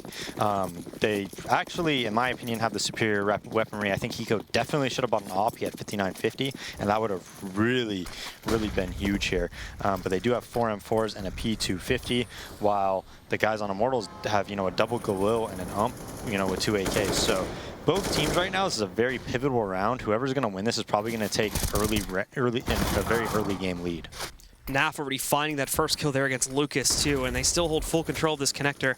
No one else trying to push in on the Immortals side to try and get control over there towards that connector just yet and regain it. So OpTic still has full control of this area down below leading into the entrance source short A, and to a certain degree accessing long A as well. But meanwhile, over at long A itself, Henny's been given free presence to push his way all the way up to the bathroom connector. And if he wants to, he can push all the way up to the site as well. Although I don't think he's going to go for that currently. Just happy with this movement on the map. And actually, I think the bomb is going to be sent downstairs. He's probably just going to chill out here for now and possibly use this as a way to flank later on in the round. Yeah, I'm a bit surprised Lucas was just caught out in the middle of nowhere there. I mean, he had no teammate support. You know, wasn't taking map control together. Steel down to 42 HP because of OpTic's aggression. So we'll see what happens. Tariq might have spotted Henny. I'm not sure. Well, Henny's going to slow down his roll regardless as he moves up here. And, well, it seems like he's going to catch potentially a player for free, swinging back in the last second. He does not catch Mixwell by the side over there, so he's going to be able to take down that kill. Steel trading downstairs, but we also see Rush getting an additional kill here. Naf also chiming in from the site, too, and he's going to combo 2 together at the end. 3 overall in this round to stop the Immortals from getting any further up onto that B-bomb site. Yeah, now Immortals definitely going to have to save, I would assume. But the Immortals team, you know, maybe they do force here if they want to double eco. But, you know, having said that, OpTic, one thing that has always impressed me as they are going to buy, since they are going to be in a double eco scenario, one thing that's always really impressed me on OpTic is Rush and whoever he's playing B with, they always do such a good job. Rush on the B site on Overpass is such a good player. He locks it down and is definitely one of the best players in North America there. They do manage to sneak their way through the connector here pretty quickly, leading up to the doorway and the steps that follow suit from it. But OpTic have taken a step back here. They're holding back a little bit more now in this round. And Mixwell is going to be your point player, along with Tarek, to watch out for pressure from that connector. Mixwell's lost his teammate. He's lost his support, and he's being tagged. He can't figure out where it's coming from, though. Bolts somehow kills Lucas in that process of that one, so not sure how that happened, but it does. And it's going to even things back down to a 4v4. Mixwell now waiting. He stuck around all that time, and it did buy them a little bit more time to rotate back up to this site. But now, Naf and the others do have to hold this back off, and it's gone down to 2. Thankfully for them, it's only 1 left alive. However, sitting on the Immortals side of things, it's just going to be FNX. He's got a minute left. Still plenty of time to play with. That's not necessarily an issue at this point. It's the problem that the bomb is down around the corner from here, and he's got 2 guys sitting up on that site that he's going to have to deal with at some point. So really hoping he can fish out one of these guys, but not meant to be. OpTic are playing back very passively now that they have that advantage. Good nade against Hiko at the very least. Knocks up about half of his HP there, down to 52 now. But still, ultimately, he does have to peek back out and retrieve that. And they have Rush waiting for him here. Hiko even peeks back out too. He'll take 20 more damage, but he dinked FNX through the wall. So he's down at 13. This is looking a bit inevitable here. And finally, the kill is found at the hands of Rush. Yeah, almost a team ace, but one of them didn't get a kill because I believe it was it Bolts or Lucas that got TK'd? It was one of those 2, I think. Yeah. I'm sure we'll see it here from their perspective. Oh no, we didn't, unfortunately. Skip past it. So yeah, that was a little bit weird how that happened, because it kind of... Yeah, but they got a lot of guns down, so they're pretty happy with that round. But OpTic should go up 5-1 here because they did win that pivotal swing round when it was 2-1. But OpTic's money isn't great. They're going for a fast B, and Mixwell just seems to be consistently getting caught out in the open. Well, Tarek has found a kill from over here in the connector, but he just got dinked down to 6 HP. Steel's running in with his knife out, so that's not going to work out. And then Naf and Hiko destroy the remaining players. OpTic don't lose a single guy in that round. Yeah, but Mixwell, it's a little bit troubling. He's gotten caught out quite a few times now, just kind of out in the open. Or all the OpTic guys really have. There was that one, pistol armor round that he got caught out close. When that flashbang happened, Tarek got caught out when he was jumping. Mixwell probably should have died there. Being blind. Luckily, his teammates saved him with a nice Molotov. A deep smoke right at the beginning of this one, I think, to cover off the monster early on here. So OpTic will also be allowed to hold down inside of there early on and also apply quite a bit of pressure, as we can see over here towards Party, and I mean leading up to even like the fountain area and just on the outskirts of the playground position too. But we have a cheeky little boost here from Lucas. I think he spotted Rush on the right side, but actually, finding the kill there is still going to be very, very tough because he'd have to jump shot it, and you basically have a 0 chance of connecting onto that one. So he sees him, he's trying to hit him. No damage is going to connect, and that does give him away. Steel has better luck against Hiko as that smoke finally fades in Monster, but now Naf jumping back down to the connector crunches the little bit of control that Immortals did have across the map here now. But at the same time, OpTic is not actually going to stick around in the connector. Both Mixwell and Naf do retreat pretty quickly. They're going to cycle back over to the A-bomb site here and probably try to wrap back down. They'll keep Mixwell out in the open, sort of, to wrap back and possibly able to flank. But now we see Lucas getting a kill from Sandbags, just dominating things. I mean, he does like 80 damage to another player as well. That's Tarek down at 22 HP. So it has opened up a little bit of a path, but it's still even. It's still down to a 3v3. Gunpower's looking a little bit better for the T side currently, as there's quite a few SMGs still in the arsenal for the CT side. And in comes Steel now. He's got one. Tarek's already low at 22 HP, but Steel's has been knocked off to about half. At the end of the day, though, Bolts finding that kill on Tarek should solidify things. Mixwell, that nade's going to go far too deep to have an impact that he would have wanted. The Molotov goes up on top. That's not going to do much, but we'll see what Mixwell can do, as he has still a little bit more utility to try and play with here. The pop flash over top, the molly to block up construction, which is actually not bad, and he finds that immediate headshot on the Steel. There's the gun upgrade for himself to work with here. Over to the AK, and it's still at full ammo in the clip, too. So as he wraps back around, this is where it's going to get tough because there's nothing else to see on the site. They're both sitting back over there behind both sandbags and further into construction, and Bolts will close things out before it gets any more chaotic. Yeah, unfortunately for Rush, the Molotov came from his teammate onto short, and this really allowed Immortals to, get great positioning to winning this round. And I think it was Lucas was sitting behind it. The Molotov did not spread to him, so Rush wanted to get aggressive right after that Molotov to get a nice flashbang, maybe to push short, but instead, he gets peeked from behind that Molotov, goes out for free. Not expecting that at all, and that really opened up the site for Immortals. So that will put us back into another big gun round for both squads here. The Immortals are a little bit more limited when it comes to like op power and whatnot and just utility overall, but it's not to a huge degree. They still have basically everything that they would need to play out the round and any type of execute that they would like to try and go for here. OpTic still has the upper hand to a certain degree. They have Mixwell sitting on the op and whatnot, but now they are going to move in for control, and for the most part, OpTic actually aren't doing anything super aggressive to resist this. Both of their A players are stuck back on the site right now. They're not going to try and move out and hold bathrooms control early on. And it's the same story down on B. No aggression towards like construction or out towards water. They're just hanging out in the sites, and they're going to let whatever come towards them hit the sites basically without any prior intel to this, unless they decide to move out now, which is not looking likely. Yeah, and Mixwell, I believe, is opting towards B. He doesn't see anything, so he's going to go back towards A. And now they're basically in a default setup. Maybe they do some mid-round aggression. We'll see. They have smokes up on all the bathrooms, but they have no nades anymore. So if Immortals does any type of a molly take and a Molotov, you know, I know they only have 2, but if one of them lands in an OpTic player's position, it's going to be really tough for them and to stop any type of execute. You know, they just have the Molotov. All they're using their nades for is delaying them. There's 30 seconds left, though. They're throwing an A fake into some type of a B hit, and this is a classic setup by OpTic. Eco trying to prepare for this one, but it doesn't work out, and Rush also swings right into that one, so nicely held out by the guys on the Immortals here. Now Tarek is able to trade up on the A bomb site, but Henny swinging right in there for the trade. It is counter-traded back out by Naf, but it's of little consequence considering this 2v3 that they have been put back into. I do believe that shouldn't happen though. They, you know, Hiko and Rush are set up to just demolish that. I think under normal circumstances, Hiko almost always gets that first kill. Rush peeks around the corner. That's one of the most common setups you see on Overpass holding Monster. You have the player around the spindle holding B long as soon as, or B short, and as soon as, you know, Monster takes contact, he swings out. For whatever reason, though, the kills do not go OpTic's way. I think 9 times out of 10, they probably, you know, crush that between, you know, Rush and Hiko. But Immortals players, Bolts just runs out, gets a beautiful entry onto Hiko in order to open up that round. And you know, that's a big one. I mean, Immortals players, they do keep an op and an AK and are able to salvage it, you know, so they have a good chance of winning this round still. But right there, that kill was pivotal. That was huge. If Hiko is able to get that kill, Rush will surely swing around the corner and probably get the next 2, since the next player in line would, you know, obviously try to trade off Hiko. And now this puts OpTic's economy in shambles here, as they just have, for those that weren't able to escape with their guns, they just have P250s and a single 5.7 sitting on Rush. Terra can't even get armor. Neither can Hiko behind their buy, so immediately they are crushed off of that one. And they now have to hope that this op and AK combo can do some massive damage in this round to equalize things and allow them to still hold control, but there's that boost again, and this time the setup is perfect for them as they do catch a player sitting directly behind the toxic barrels. That's going to be Rush, knocked out right from the beginning of the round here. And while they do have a CT pushed up against him, it's going to be Tarek here. Means little P250 is all he has to work with, but if he can work out the timing properly against Henny in the playground, he may be able to find him, but no, Henny is like, oh, hello there.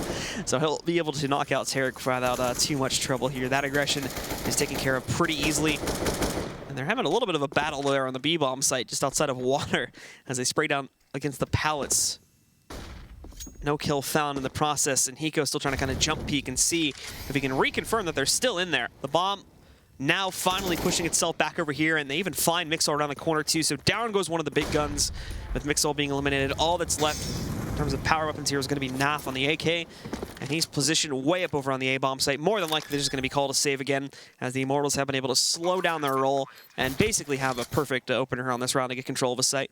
Yeah, and OpTic actually didn't even buy behind that AK and op like I thought they would, so I think they are going to be able to buy in this upcoming round.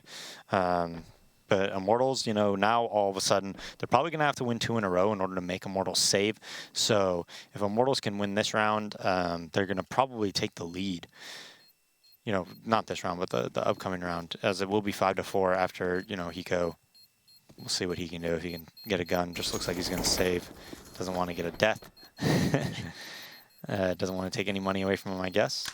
And now Naf, you know, he's going to be able to save his AK, so he's going to kind of jump back in there to see if there's anything to be found, but I don't think there's anything close enough to the site. So all he gets away with is just the P250.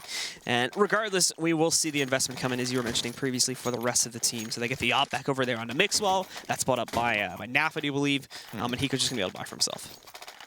Yeah, so they broke the bank for this upcoming round, but I think they're getting pretty good money bonus here because they did go down, what was it, 5-1? Yeah, 5-1. So they're on their 3rd round in a row loss. So they're getting pretty decent money bonus.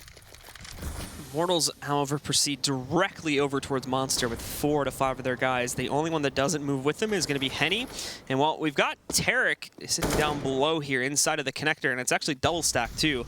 But I don't think Henny realized this. We may have a nasty surprise waiting for him when he goes down these steps, or at the same time he may be able to line up a bit of a counter flank. However, he's a bit slow on that one, so these 2 CTs are able to escape into the bomb site before that can happen. They're rotating back up, however, so they're not necessarily going to be able to help out with the situation sitting over there on the B bomb site, as this is still most definitely leaning itself into being a B hit, and a very decisive one at that. With everybody camping together, they are going to shift a bit of their mass over here towards the water push area now. But still, they've only got a couple smokes to work with here, so they do have to time this properly. Molotovs as well to try and push a couple players out of cover and force these battles to be in the open. But at the moment, the T's are just running down the timer here so that they can go for an appropriate execute. And on the OpTic side, they've got 3 here to defend it. First Molotov's actually missed there. I think it hits that little pole that's sticking up there, that little support. So it's going to bounce back in, and that's going to be washed out one. Hiko, well, he's going to be able to pick up the first kill. Rush with the second. FNX does trade. It's 3 for 2 in the favor of this. He's now 4 for 2 as Rush is able to get a double down to Henny. He can't see anything with that smoke blocking his path. He spots Mixwell up in heaven, eliminate Tim, but then Tarek back down from CT main, finishes the job for OpTic, and they do get to keep their lead going here. Yeah, they keep their lead. Only 2 alive, though, at the end of that round. And like I said, man, Rush on that B site is just exceptional. He always steps up. He does a fantastic job, as we see on the replay with this nice 3K playing around that spindle. Hiko goes 1 and done, but that's fine because it really set Rush up for success. A lot of it is on Hiko in that position to get that 1 kill, but as long as he does get that 1 kill, I think Rush, more often than not, will probably be able to get a double kill or more, like we saw there. Bolts hanging back here. Now, he actually may be able to get quite a bit off of this one, but the aggression from the CTs pays off. Bolts is not ready for it. The double peek works out for Hiko. He'll grab the early kill here, losing about half his HP in the process, granted, but it's enough to push these Ts back, as all of a sudden, they don't have control of water anymore. They could have stuck inside of there and just decided to hang on to that position. So now the Immortals will have to work towards a different angle here as they spread out, leading up to short A, and again, still pushing over to those connector steps right now. And he really just looking out around that doorway. Heck are we watching? He's just full scoped, walking across the map.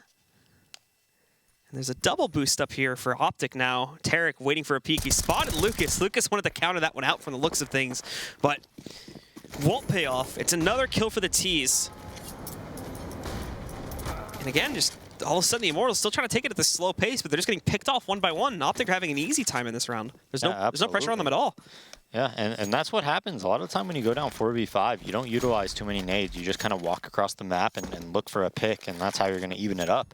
And OpTic, you know, well-versed in playing against that type of a playstyle. So Immortals is just going to back up, and they're going to say, hey, you know what, we should just save. We could still probably buy in this upcoming round if we take a look at their money here.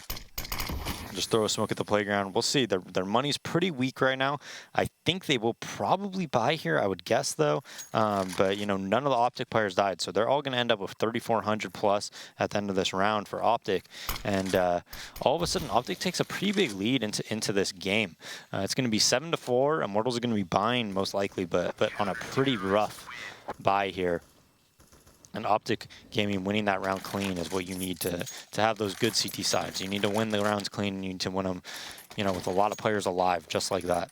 Yeah, so really barely even testing OpTic in that round. So we saw Hiko getting that first aggressive kill, and then Tarek lines up this one on the boost up, and that pretty much sets the ship sailing for the Immortals guys, as they did not put up much of a fight at all on that one. So they forced into this round what they can. It includes beyond the saved guns, 1 more Galil for bolts and 2 Tech 9s. Utility's not bad. And we do have Tarek playing aggressively again. This time it's much more face forward, though, on the steps leading up to party. Support a little bit further back from Mixwell is available. And beyond this, very, very quiet on the opener here from the Immortals side of things. Tarek still hugging that wall. I don't think they'll suspect him at all. He spots the shadows, so that gets that first kill, tries to get the second one, but Henny, a quick response, does manage to save his own life there. The thing is, though, is that nade also went deep, and as we can see, 12 and 11 HP on Henny and Lucas. Heavily lit, and the only other player beyond this is Bolts. So this is going to be rough to try and make a contest to this one. Thankfully, they get a free peek from Naf, so Henny's going to be able to capitalize upon that one. It re-evens the player balance into a 3v3, but they still have to worry about those health pools, because that's going to be brutal. One shot for basically any gun is going to close them out. Yeah, not only do they have to worry about that, but they're not sure if anybody pushed behind them. So that's always going to be in the back of their head here. Henny just opting around the bathrooms, and it looks like they're all going to group up, go towards the long A, see if they could do, maybe Henny posting up and everybody walk across. Bolts, I don't think he's seen Hiko just yet. Jumping up from the backside there of the APC. The Molotov does go in at appropriate timing, but unfortunately it's a little bit imperfect. They can probably skirt around the left side if they want to, or just wait the extra 10 seconds here since the defenses are actually quite light on this site. We've seen Mixwell pushing out a little bit here. Hiko's going to get pushed up against the corner of the APC, but again, he's going to have a very easy time after dispatching of Bolts there. Bolts wins the battle though, but now here comes Mixwell. Bolts was lit up by Hiko in that battle too, so he's down at 20 HP. Lucas already being knocked out. I think they're going to let them plant just for the sake of safety here, but in a second, Rush will also be in a position to move in for the retake here, so this is where things get very, very tough for the Brazilians here as they hold in positions. Rush, an easy time to take out Henny, and they'll have just as easy of a time to eliminate Bolts once they figure out where he is hiding out at. Molotov, a little bit too deep, but there you go. The swing out for Mixwell, the instant kill on the headshot, and down will go the rest of the T's to put OpTic up to 8 rounds. Yeah, and this is looking like a very different OpTic team on an Overpass. They're looking much more confident. They're playing, much better, obviously, being 8-4, and I think we're going to have a technical pause for Immortals here. They do get the bomb down. Not sure on their money, though, if they're going to be able to scrape together a buy on this upcoming round, but we're not seeing much from Immortals in regards to stopping the early round aggression from OpTic. We saw numerous times that OpTic is able to, get the better of them, make it 4v5, especially in these last 2 rounds. Tarek getting aggressive on the fountain. Before that, he was boosted up, got a pick there, and OpTic's aggression not getting punished. Yeah, and again, speaking of Tarek here, let's take a look at his stats real quickly. 128 ADR from him playing up on the aggressive front right now. 11 and 7, so the KD doesn't look as impressive, but the ADR is certainly helping out with that one as we're going into the closing rounds of this half, and he's been one of the more impactful players to make sure they push forward. Naf not sitting far behind that one, I think at 12 and 5. He's got the better KD overall, but I think Tarek has definitely been finding a lot more of the impact so far. Yeah, Tarek with the 6 assists. Rush doing his job at B, like I said before, had a couple nice rounds there at B, especially with that big 3K, and that was a big round that he did that at. Mixwell back on the op, and they have everything they want. They got full utility, nades, head armor, full rifles. Immortals does kind of scrape together a little bit of money here. 3 Deagles and a couple armored, Tech 9s, but not much utility. Well, and they don't look nearly as drilled as they do on Overpass as they did on Cobble. Well, we've got Mixwell waiting it long for that peak eventually. When his chance does pass by, though, he misses the opportunity. Try and sink in a shot. Tarek, in the meanwhile, was able to pick up his first kill here. He knows he's got that pressure back out towards long, so he's going to be careful retreating towards it. Bolton was waltzing right up with a Tech 9. Actually is able to steal a kill against Naf. He go quick on the trade, though, and he's not just here for Bolt, he's also there for FNX. So Henny's going to be your last man standing. Again, very quickly, the Immortals do try to put pressure on A, and time again, it's just failed out here. So Mixwell finding the last shot there. Almost a team ace again. Hiko just picking up an extra one there as OpTic goes up to 9 now. Yeah, and Immortals, to me, has always been one of those teams where they have their maps that they're, like, legit, world class or maybe a little bit below world class on. And then there's, like, a pretty big drop-off. And then they have their other maps where they're not as good at, right, by a pretty significant margin. Whereas, like, you take a look at a team like SK, and, yeah, they may be better on train than their other maps, but their other maps aren't far behind. Like with Immortals, it just seems like a lot of their other maps are farther behind than a map like Cobble. It's weird, though, with Overpass, because that, historically speaking, has been a pretty strong map overall just for a lot of these Brazilian squads.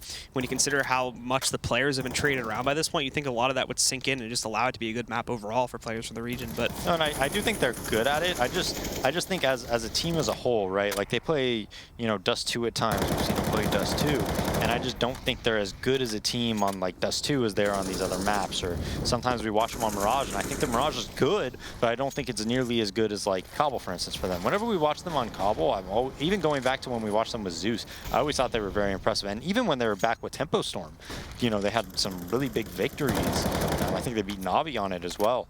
So I think Cobble's You know, I wonder if I would be curious if we asked them what they feel their best map is, because from an outsider's perspective, it does seem like it's Cobble. Well, the take is going to begin now over here onto the B-bomb set. Hika already striking first, rushed with the second now. It's getting torn apart currently, and there you have it. All 5 players go down. Don't even get close to the bomb site that time. Henny's able to trade out 1 kill, but that's it. Yeah, and OpTic looking like a formidable force right now. 10-4, not a great buy by Immortals either, so OpTic has all the advantage coming into this upcoming round, and Immortals just a very different look than what we saw on Cobble. Very, very different.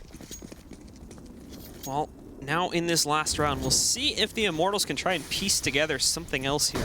Trying to at the very least make this a 5-10 half to try and recover on CT side. 11-4 is obviously going to be a little bit rough, especially if OpTic starts off with the second pistol as well.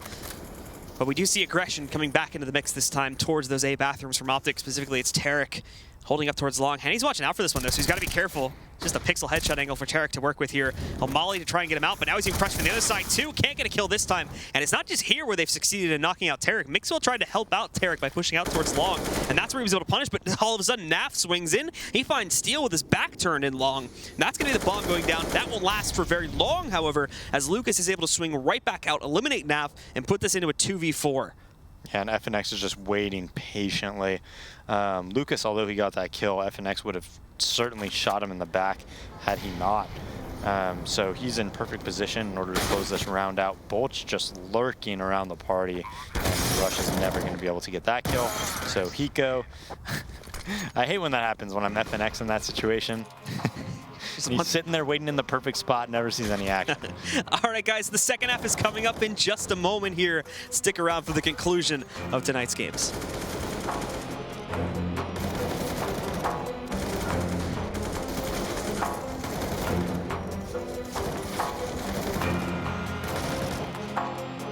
ESL Pro League is brought to you in part by Logitech G, Pay Safeguard, Mountain Dew League, and ESEA.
And for the last time this evening, ladies and gentlemen, welcome back to the ESL Pro League. It's Immortals taking on OpTic Gaming here on Overpass. 10-5 is our halftime scoreline in the favor of OpTic Gaming. Assuming they win the pistol in the following 2 rounds here, they have pretty much an easy sailing time in the second half, right? I mean, I think Overpass is T-sided, but I think it's only T-sided if you could stop the other team's opper from consistently killing you, like around the bathrooms. And like if you know how to stop that guy and you could punish him, then I think it could be T-sided. I think what makes it really CT-sided, in my opinion, at times, is when you're able to just have an opper being around a site and you know, going towards bathrooms, getting kills that way, you know, peeking towards the grassy area, getting kills there, and just like that. I think the opera has to be very dynamic on that CT side in order to be super successful. Well, I mean, there's obviously other ways. To me, that's the most common way that I see CT sides really dominate on this map. Henny's definitely capable of that, but having said that, I do think it is inherently T-sided. All right, well, we can take a look again at some more of the stats from the OpTic Gaming side. We looked at Tarek back over in the middle of the first half, but this is Naf's ending half score here. 15-7 of KD ratio with 101 ADR. I think Tarek's still beating him a little bit here, but Naf has been showing some good stuff as well so far on the CT side. Yeah, I remember this map used to be the most CT-sided map. It was like there was no long A, so there was only that one choke point. It used to be when you could jump glitch, so whenever you spotted the sewers, you could never get headshotted. You could just jump and spot sewers, and you would 100% never get headshotted ever. So, because, you know, the head animation was so glitched. Yeah. So you just had free info anytime somebody came short B. There was a shorter round time, so you could just wait until you see them at short B, and then you could just smoke them off. And it's like, unless you took short really fast, what are you going to do, right? So it used to be, I remember we played Navi at ESWC, and they won the first half 14-1 on their CT side, and then we almost forced overtime. We lost 13-2 on the next half. We got it to 13-1 and then ended up losing the next round to bring it into overtime. But yeah, it used to be super CT-sided, but now with these changes, without being able to just headshot glitch and spot sewers, you know, obviously adding long A and the longer round time, it really changed it a lot. Well, we are back in the game now, ladies and gentlemen. OpTic Gaming still with a strong lead. Immortals, definitely some recovery work to do, but they can make it easy if they are able to close out with a pistol and follow through with the next 2 rounds, of course.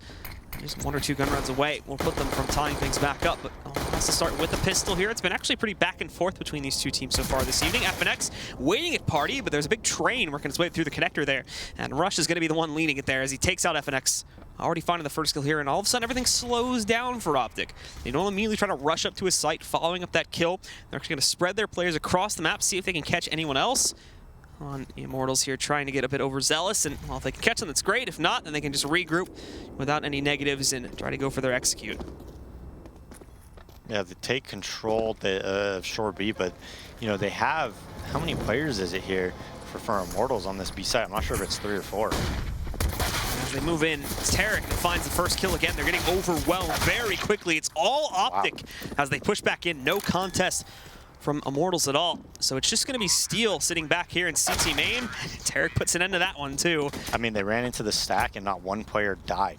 So quick 5-11. There's no scout that's going to be on any player of Immortals, and OpTic looking just like a complete 180 from what we saw of them on Cobble. And in we go again. We can see Lucas actually had like a second or two there too to react to that one, which blanks on that one. And Tarek is the big leader in terms of, again, we saw back on CT side, his aggressive kills were constantly giving OpTic advantage in the other round, and this time in the pistol, he's the one that leads the way and finds all those early frags. Yeah, and I think I think the biggest strength on OpTic is that one of their biggest strengths of the team is that Mixwell, Rush, Tarek, and Naf, all 4 players can entry frag. All 4 players can lurk if they need to. 3 of them can op and rifle if they need to. They all have great pistols. Like they're so interchangeable in whatever role they need any of them to participate in, right? At any moment, one of them can entry frag. At any moment, one of them can clutch. One of them can lurk. They really understand the game at every aspect of it. Well, Hiko's going to swing back in. Doesn't account for that little mini cubby. So FNX is actually going to find a pretty massive kill off of that one. And they're free to lurk back out and realize that there's nothing out on this B bomb site. OpTic aren't reacting to this in pace at all. So we'll be free to see more of the CTs actually wrap back up to the A bomb site, where previously they were heavily stacking down on the B bomb site. That'll still be the case. They still have 3 players fully committed down here, but there's going to be a little bit more of resistance up on top, and that includes the recovered Mac 10 on FNX right now. However, with the time getting lower, OpTic is going to start to set themselves up for an A push here, which still seems to have been the original plan and the one that they're going to stick with. As Molotovs want to flood out onto the site, Lucas sits up in front, gets aggressive there. Decent damage done to Mixwell. Very quickly has to go back into the smoke behind the dice box. No success from OpTic though on getting kills on entry, despite spotting multiple players from the CT side. They're suffice with just pushing them back, and Nap, while he was originally going to put the plant, he does actually try to bait them out a little bit, and it works to a certain degree. Steel still here with the CZ though. He chimes in with 1, bolts with the second. They do have to worry about this backflank working its way back in. Now Tarek take down to 22 HP, but still recovering for a second kill on his Steel there. And now it's just bolts no longer having any of the SMGs to recover on. He's going to try to push back in against this one. OpTic are falling back, but Nap is actually caught here partially. Unfortunately, Bolts can't get the full kill, and as he walks into the open, Tarek will finish the job and end up with a 3K on the round. Yeah, Tarek, it was pretty scary for that OpTic team when they were getting bombed down. They were getting flanked. They could have pushed through bank and the smoke. Luckily for them, Tarek's able to just whip around and kill 3 people, protecting Naf while he plants. So they are able to get that plant down. But had they not, that would have been very scary for OpTic, and they probably would have lost that round. But you know, now it's a full USP save from Immortals, so we'll most likely be seeing a 5-13 scoreline before Immortals can buy again. A FNX challenging back down here. Mix had him at 2 HP. Couldn't finish him though. So Mixwell takes a second, but he does respond onto FNX and eliminates him. He also see Naf basically walked up to Sandbags for free over here at Construction.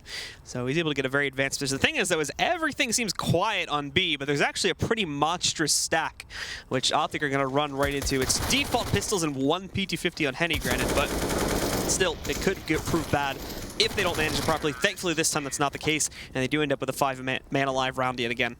Yeah, 5-13, and it's looking like OpTic is just definitely in the driver's seat right now. Nobody on Immortals is even really putting up any type of numbers. You know, everybody's negative right now. Not one player is in the positives or anything like that. So OpTic just complete control right now. So we'll get into our first gunner and see if they can do anything to resist this. Real problematic thing for Immortals here is going to have to be basically a straight run if they lose this gun round. This is it. This is their last chance to try and salvage this map. Otherwise, they are going to be going 1-1 for the evening here. OpTic, obviously, a little bit more decisively moving their way over here into water this time to set up for something, but not going to be pushing in as quickly as they have in some of the past rounds. Keeping Tarek back kind of on the lurk there to make sure nobody from the Immortals' roster pushes over towards them. But other than that, just a slow play out through Monster itself. Well, they're given free control. Nobody's watching out for it currently, so they're free to walk back up. Steel is here, but on the top of the actual platform itself. And there we go. It's 1-for-1 for him. Bolt's trading in, but look in the wrong direction here. It goes 2-for-2, but Hiko's going to chime in to make it the evener. As he takes out Lucas, we have Tarek moving in now to join him. And the rotations will be moving in swiftly. FNX already has a position back down by Construction too, and that could prove very, very dangerous if they don't account for that one. Henny watching out for any movement in that direction. He hasn't spotted anyone, but with all this time wasted, OpTic are also very securely in their post-plant positions, very far back in the site. Now, in terms of utility, this is also going to be a problem for the Immortals. They don't have anything to work with. A single smoke sits on Henny, but that is all that they have currently.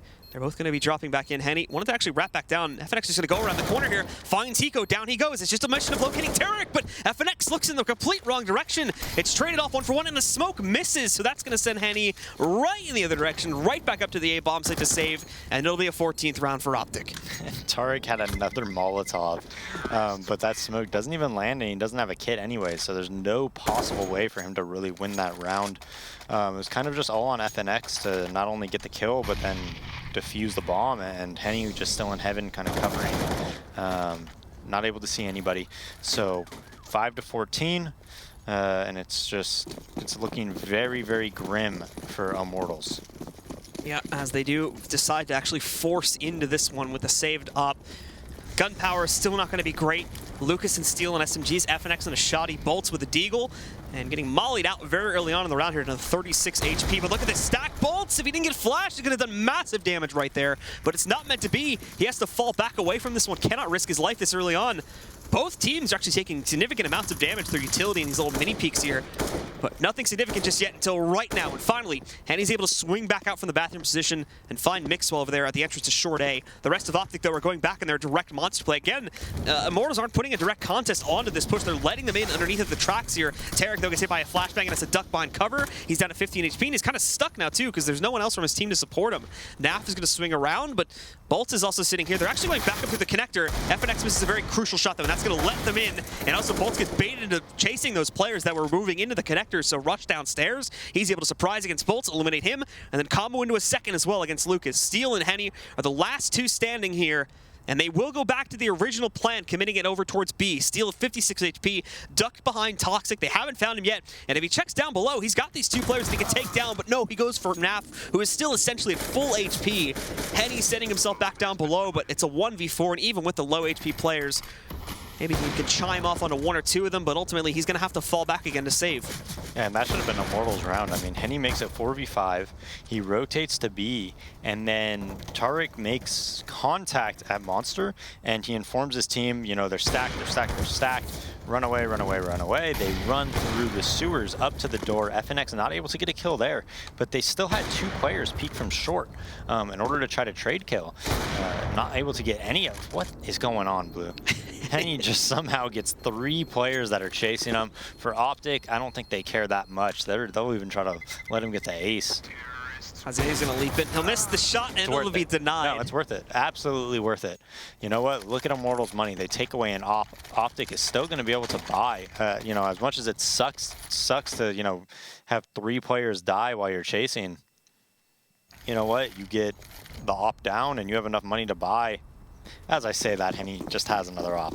But still, regardless, it is worth it. I mean, he's got a glass cannon off this time, obviously, so he's not going to be able to play out in the open as aggressively. He's going to take different angles and whatnot, so it limits his capability because of that one. And again, it's a pretty scrapped together buy for the rest of the team here still as well. FNX is on like a FAMAS with no utility. Lucas and Steel, they get utility, but they're down on UMPs again. I don't expect Henny to miss a shot like that. He almost took out Mixwell a second time in a row to make it 4v5, as Mixwell is just kind of out on his own at Fountain. Definitely not expecting an op to be there. So they get that intel early on here, and Mixwell having control of Party. The entire entrance area to Short A is theirs, but Bathroom was still a bit of a mystery and a bit of a cautious one at that when you look at how many players on Immortals are stacked over there. You've got Lucas sitting on the direct approach, FNX sitting in the long and short connector, and then Henny still waiting over here back behind that flower pot.